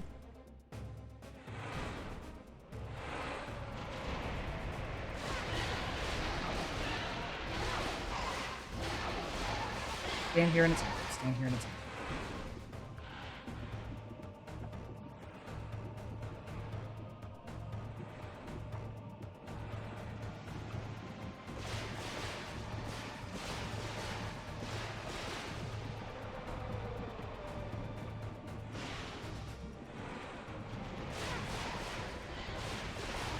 Okay, so here while I'm attacking him, what I'm going to do is as soon as he stops taking damage, I'm going to run up to him to bait a shot, and then I'm going to go around and collect both Meerca speed potions. The reason being is that he has a timer between the amount. He has a timer for how often he can do his charge attack. But this phase also has the tornadoes, which are horrendous. The tornadoes last forever. If they hit you, you get knocked out of everything, and it ruins everything. In order to minimize the amount that he can do that, you want to kill his time of him attacking so he doesn't have a chance to roll that attack. And baiting that first attack puts him a little bit further behind you while you can do things and kind of train him around and waste his time before he needs to attack again. I'm going to keep attacking him like now, and I'll just go ahead and bait that first attack, then go start grabbing Meerca speed potions, and then we'll try and bait for his charge attack.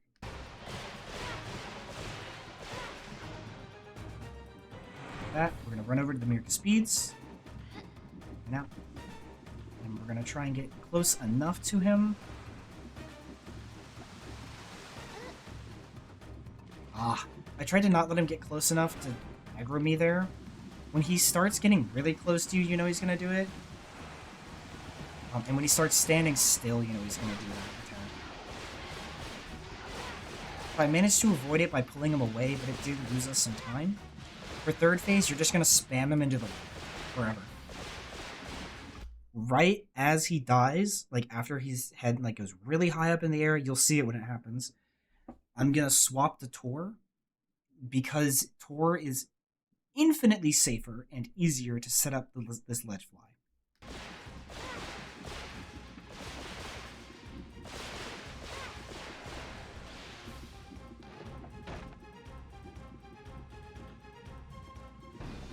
I missed the timing on the thing because I zoned out trying to think about something else, but we're good. I'm going to go ahead and equip my Supernova here, but I'm going to jump into this and get low gravity.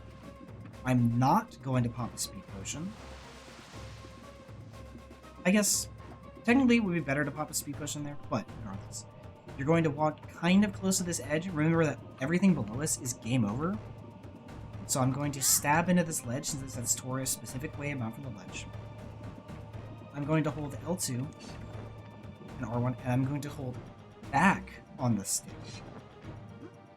And then we're going to Ledgefly. This Ledgefly is the only Ledgefly that does this. So don't ask me why, but it is. You just kind of have to remember this.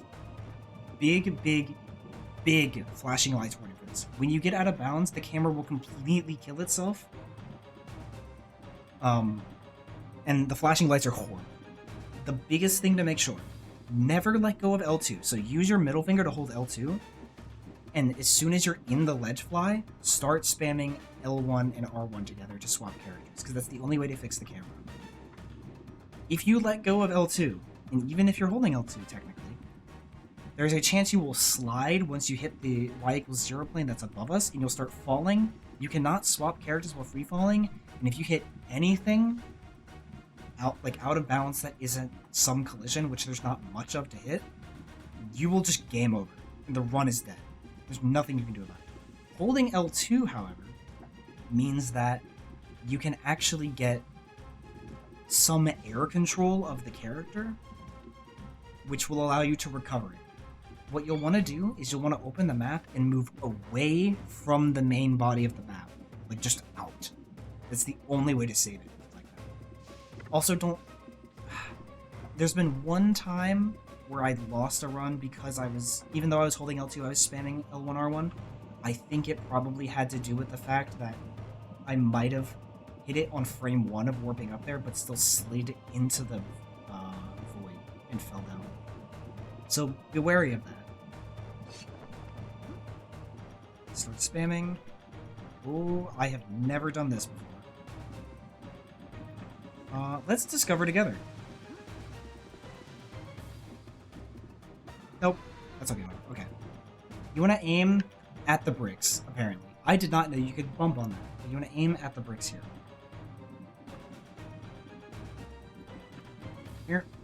Ready to Ledgefly. Flashing lights warning. For this. You want to immediately look down and identify, it's a little bit hard to see, but that black circle, I believe I have it on the right space. It should be like right there. That black circle is the transition area to go back into the castle dungeons.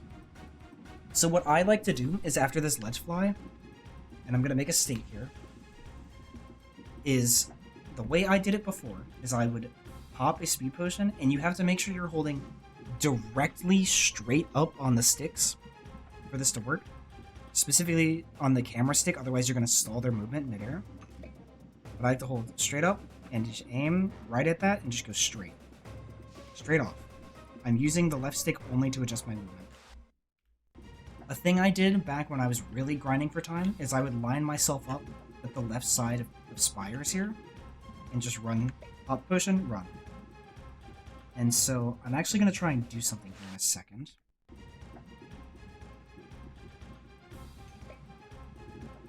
So I'm falling in midair. There's this little chest. I believe it's a chest. I think it's the chest that's like the fourth chest in the vault that you can get that's in that. It's the food chute. But in the escape area, you're looking to be just about above that, and that's where that loading zone is. Oops. Tap back into that. Just like that. I'll do this one more time. So again, I like to line up with spires. Make sure you know where you're going. Pop your potion. Do that. Boom. That is probably the scariest part of the run right there. From here, we're going to run out, and we're going to run to our right. We're going to come up these stairs, and what is technically optimal, I'm going to make a state here, is you can do a clip on this barrel. It's a little bit hard. I don't think you need low grav for this, but I forget. Your gravity value does change how you interact with certain collision. It seemed to help. So I'm here, I'm going to jump out through this wall. And... oh no! Okay. We had tried this before. Apparently this was wrong with whoever tested it. I don't remember who. I'm not blaming anybody. But this does still load into the spires area. So never mind. Completely ignore that. So we're going to go through this door instead. Completely ignore that. We're going to run this way. Go out this door. And from here, we're pretty much just playing any percent. We're going to come to the right of this door and go up the second staircase. Jump anywhere on this ledge. I like to do between this pillar and this... this pillar and this pillar. It's just what's felt the best for me in the past. But on the cloak, center the camera behind you. Don't touch anything else. Then you're going to do a down X Ledgefly, just a regular Ledgefly, and you're going to fly down. And as soon as I'm in the air for the Ledgefly, I hold R1, L2, and forward. And that's all I'm doing.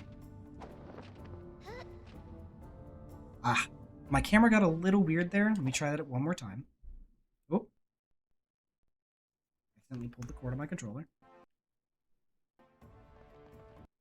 There we go. Sorry about that. Running to the side here. I'm going to put the cloak on. Center it behind us. I'm going to make my state here. Try... I've never, noticed that I've had to do that with my camera before, but... oops. I know what I did. You might have to straighten your camera. I haven't had to in the past, but... you can also get an upwards like that, I guess. Didn't know. I mean, actually.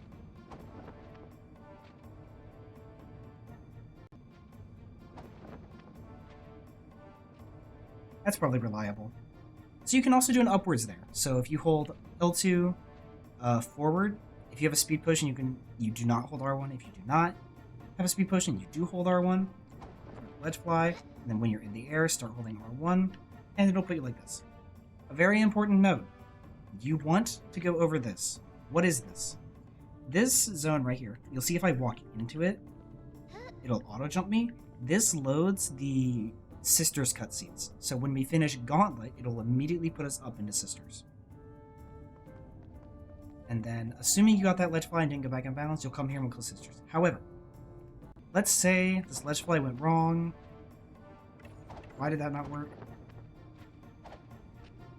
I Ledgefly into the transition, which I've never actually done there before, which is interesting. Let's say, oh no, I fell into the staircase. That's okay. We're going to come up these stairs. You're going to turn right at this first room. And you're going to walk into this plant, and we're going to do a speed clip. This one is very similar to how we did JOOB in Act 2. It is a little annoying at times. I'm having a lot of difficulty with it today. So you're going to wait until you're kind of slipped behind it, and you're going to face the wall and jump out. I waited a little too long on my potion right now. There you go. Once you're through the wall, make sure you come over here to the side. I like to go on this dark section here, or like further, and you're going to sprint forward. Like if you go just a little bit and stop, you'll likely get upwarped into the hallway with Gauntlet, 1 floor up. You want to go 2 floors up to the Sisters. I go sprint and I jump. If you don't jump, you'll just get stuck in the wall. You have to jump anyway. And we're here. Before going and melting the Sisters, come over here. You can L2 into this. If you want to make sure you hit it, you can not L2 into it to get the jump. And we're going to come back in here. For melting the Sisters, because this is the first time that I've ever seen doing it without Battle Blade, I am going to time this, and I'm going to time it right live here to show, because I genuinely don't know. Wait for live split to come up, and we have it there. I'm going to make a state here. The first shot removes their shield. Now from here, I'm going to run up. I'm going to do 1. Only the first attack of Roberta's 3-hit combo will hit them, unfortunately, which is kind of annoying.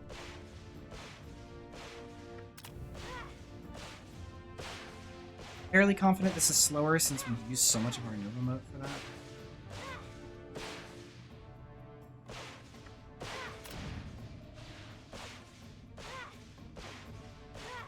Supernova rather.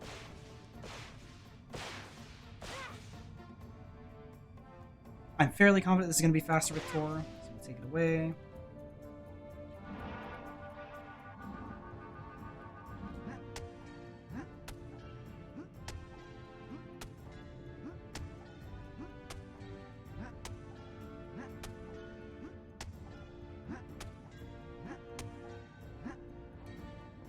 Act like I did the jabs there.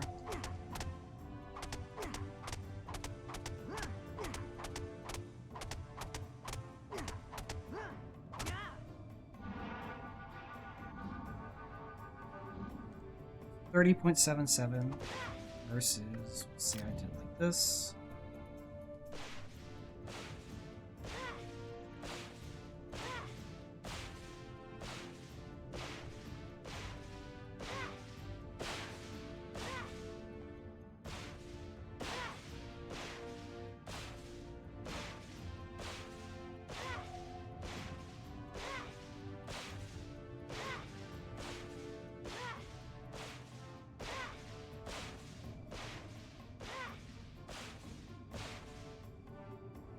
So it comes out to be about the same. I think it is safer to do TOR so you don't have to do the stupid micromanagement with your Nova mode, but...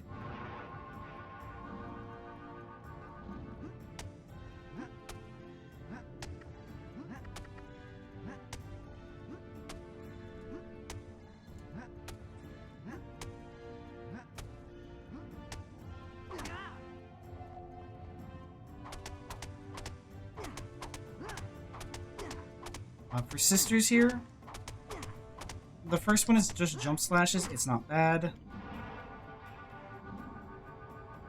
Yeah, it's faster to do TOR there. So it's fastest to do jump slashes on just shoot.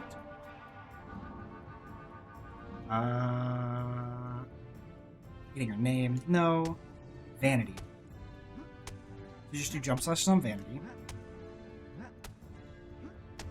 And honestly, this might be worth routing a power potion in. I'm actually going to time that. And when they have about this much health or less, or like if you try to jump slash them and they can't, do 2 jabs to kill them. And then for these two, you want to position between them, and you can't attack too fast on the second attack. So if I do like a proper fast attack, I'm only hitting them with the last, or the first and the last. Whereas if you're going too fast, or if you're going too slow, then you'll cancel it. But you want to hit them with the middle attack just by slowing it down just a little bit.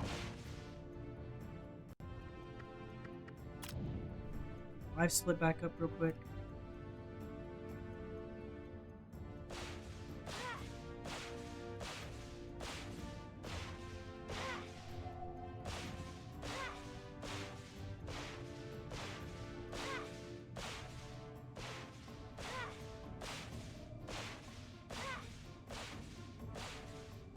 Absolutely way faster. It is so worth getting a power push in here. I will make note of that. Let's say as Tor. I didn't take away their shield.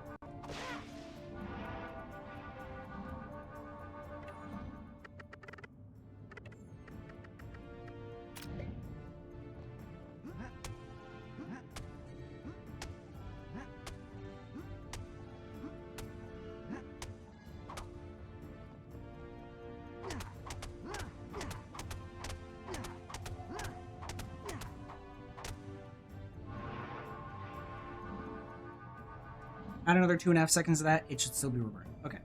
So Roberta with a regular Nova mode. Let me try one more thing.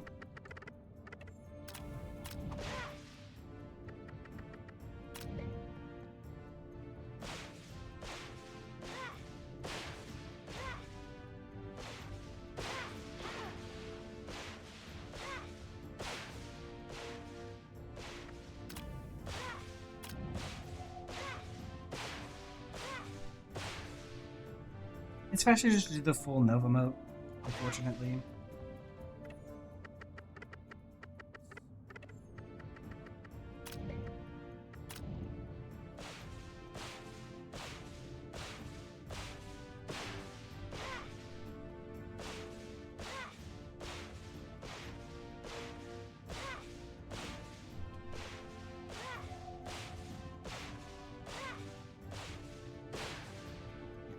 We'll just do Roberta full for that with an extra power potion.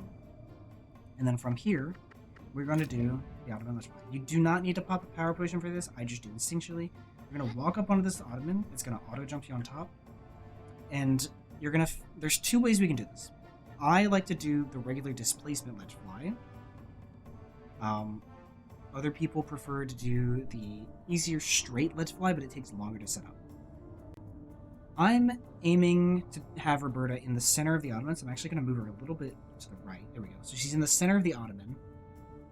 And I'm looking kind of at this cluster of 3 bricks. Anywhere along their collision here is about where I want to see my, like, the center of my screen-ish. It's like this. The way a displacement Ledgefly works is that you are going to do the Ledgefly inputs. For this one, we're going to do... I like to hold R1. I don't think you need to. But R1 forward and circle and then forward. And then during the white fade out, so before it goes full white, you're going to turn the stick to kind of like a back right angle. And that's going to turn Roberta. You'll see her doing it during the animation. And then you're going to hit X when it goes full white. Like normal. I don't think you need power potion for this, but I do it anyway. Like that. It is a little weird to get. And depending on a number of factors, it'll change what speed you get, as well as what angle you get.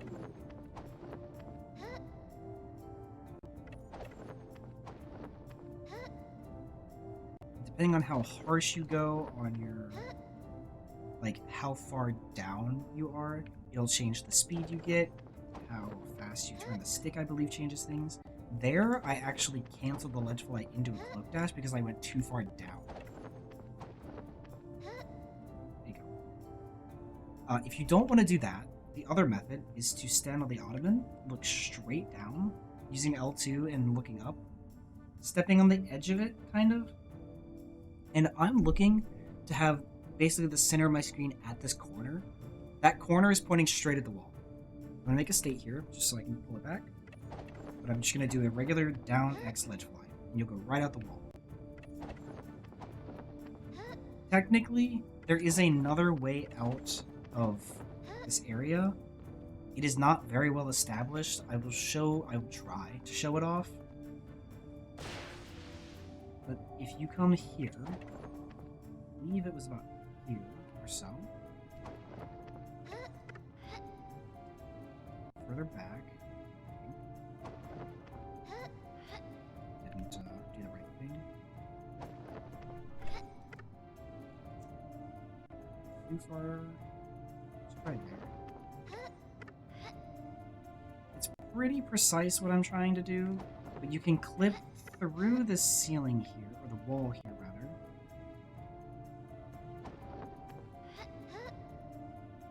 And in order for that to do anything, I need to do this right, but regardless. I tried to do the funny tech.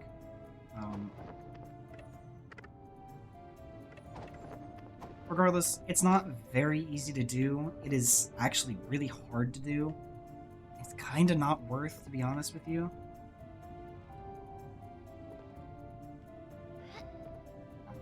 Like, I had a little bit of an idea for a stupid tech, but nah. So, there is a way to get out of that wall. It is not very easy, and it doesn't save you any time, to be honest. Probably just loses time. No Ledgefly at this. Once you're out here, you can run directly to this empty pod. So you'll come out about here, or maybe here. Just turn towards the building. Look for this empty section and run and drop straight down. Just like that. Here we're going to run straight to the door. You want to make sure you have your Supernova equipped. And you're going to hit this door. You're going to run to the middle of this room, and you're going to do a charge attack. Cancel. This. You don't technically need to cancel this one. Now that that's done, I'm going to do a quick light mode so I can do some extra damage to the roots. You want to be walking into them the best you can. If I had done that a little bit better, maybe we are supposed to do power pushing here. I forget. Let me test this with power pushing real quick, because I could just be forgetting. Pop this. Because that felt weird.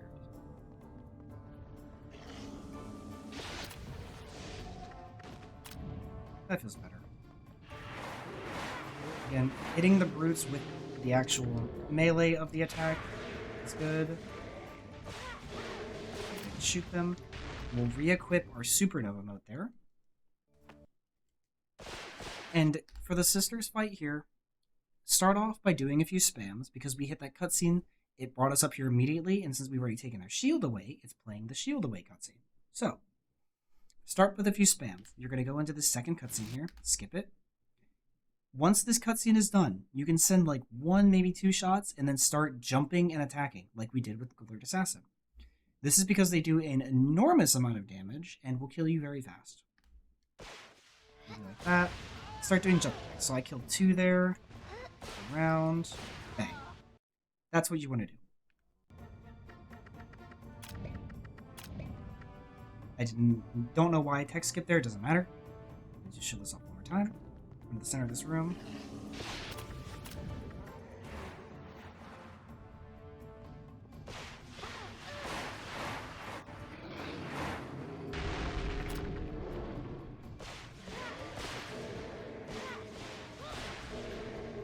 Roberta's third shot will always kill the artilleries in one shot, so long as you have the stealth damage and the power potion. Do the spam attacks here. 2 of them there. Jump attacks. Bang. Sisters are done. Now we're at the end of Act 3. We're almost at the end of the run. Thank God.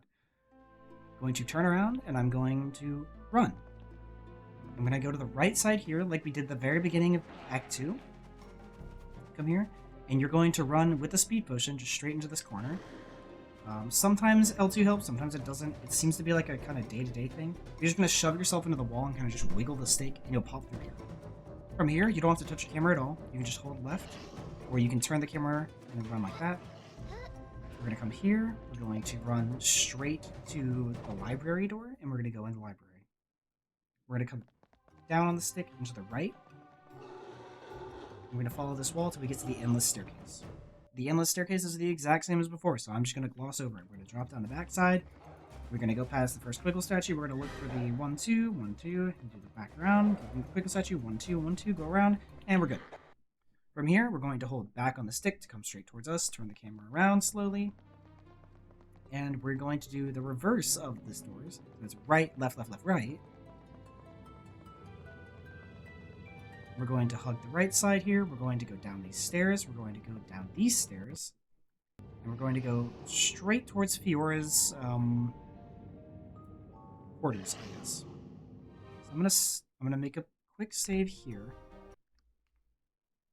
So what I'm gonna do is I'm gonna play this how you normally would play it. We're just running at the thing and then doing all the stuff, hitting all the text boxes, whatever.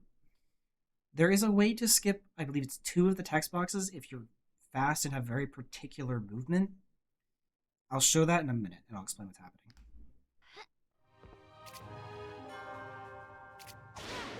You only need 4 shots for that.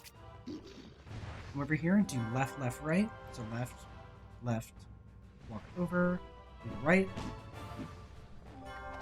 text skip, and then you'll run through the portal there. What I like to do is I will run immediately. I will avoid that inner circle. So I'm going to run directly to the right, wait until the target lights up, and then I'm going to do my 4 shots, and I'm going to start my text skip and run straight to the buttons.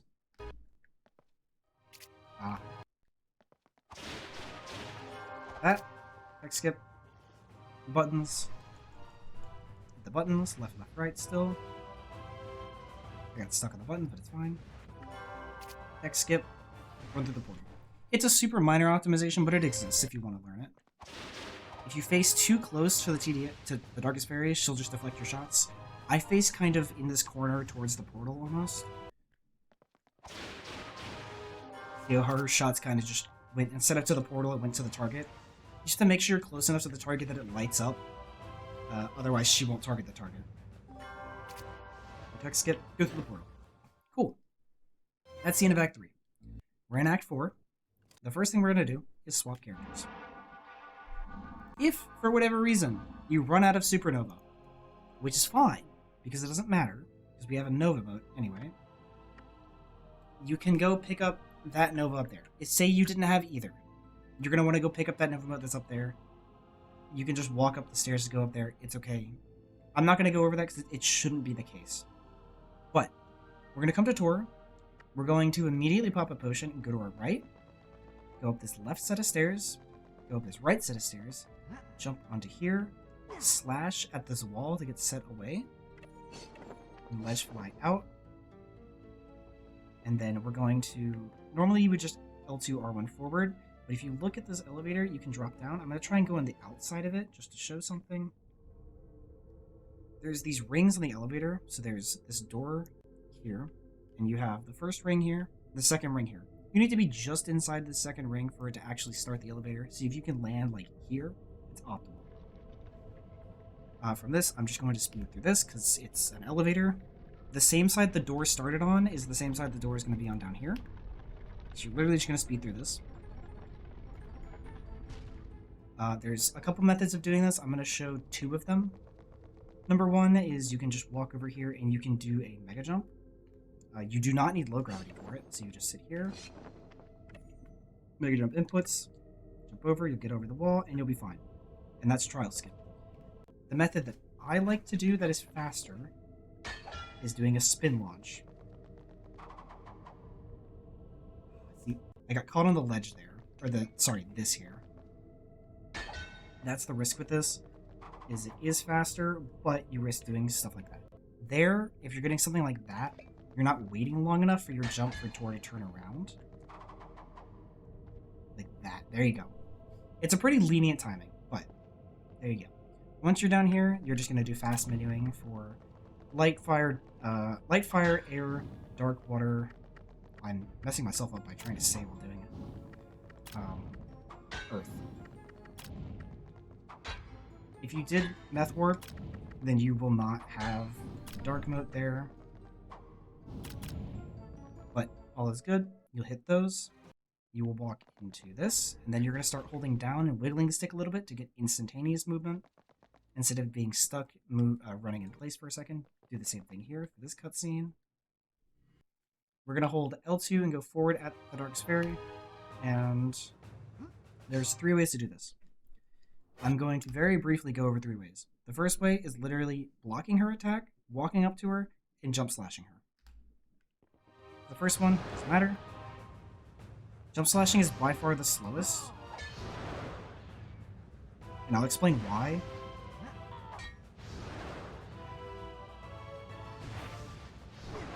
Whoops.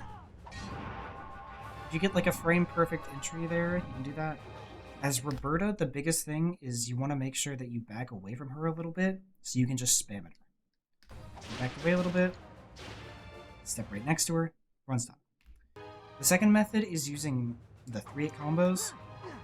Only the 3rd hit of the 3-hit combo will actually count for hitting her, but if you shield cancel the end of it, like that, oop, normally you can't change characters here.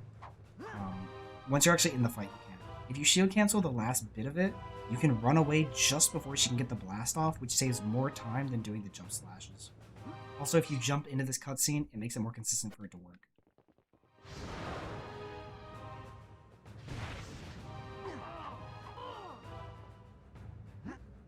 We don't know, like, we're not 100% positive if how you run determines if she spawns a minion or not.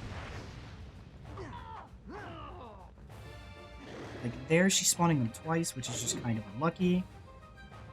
People think that if you run straight backwards, that she's not going to spawn. Anybody?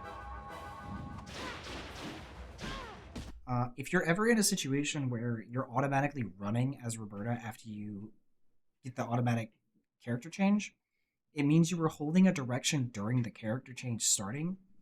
So really make sure you're not holding anything during that, so you can avoid the character change, so you can avoid the automatic movement. For the fastest method, you're doing spins. Spins are really hard because you have to time when you're starting the spin and then getting out. Like that. You have to get out of her range, which is easier than doing the shield cancels, but you have to hit her with just the right amount of the sword, otherwise you'll be overextended. Also with the spin, you're going to want to back away during that last spin, and then let go before the character change so Roberta doesn't move, but you don't have to move before you're starting to spam as Roberta. That'll make more sense when you see it, but... Spins here, like this.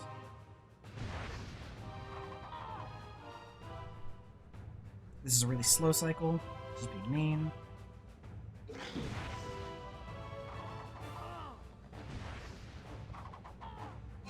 See how I let go of the stick entirely there? Now I'm just spamming as Roberta, popping a potion and stepping up. That is the fastest method to kill her, and that is the end of the game. So we're just going to hold L2 to face immediately, run down these stairs, run up the next set of stairs. Time is not yet, but on the second cutscene. So this cutscene is good. When we start fading this next cutscene, which I usually do when I cross this line here where the shadow kind of starts, that's where I usually split, because that's guaranteed late enough. Bang. That's time. That was a lot. I have a lot of things to go fix, but it's fine. Leave things that I did wrong, and route changes will be posted eventually, because I guarantee we'll make route changes. Good luck. I have a lot of work to do to edit this. But, adios.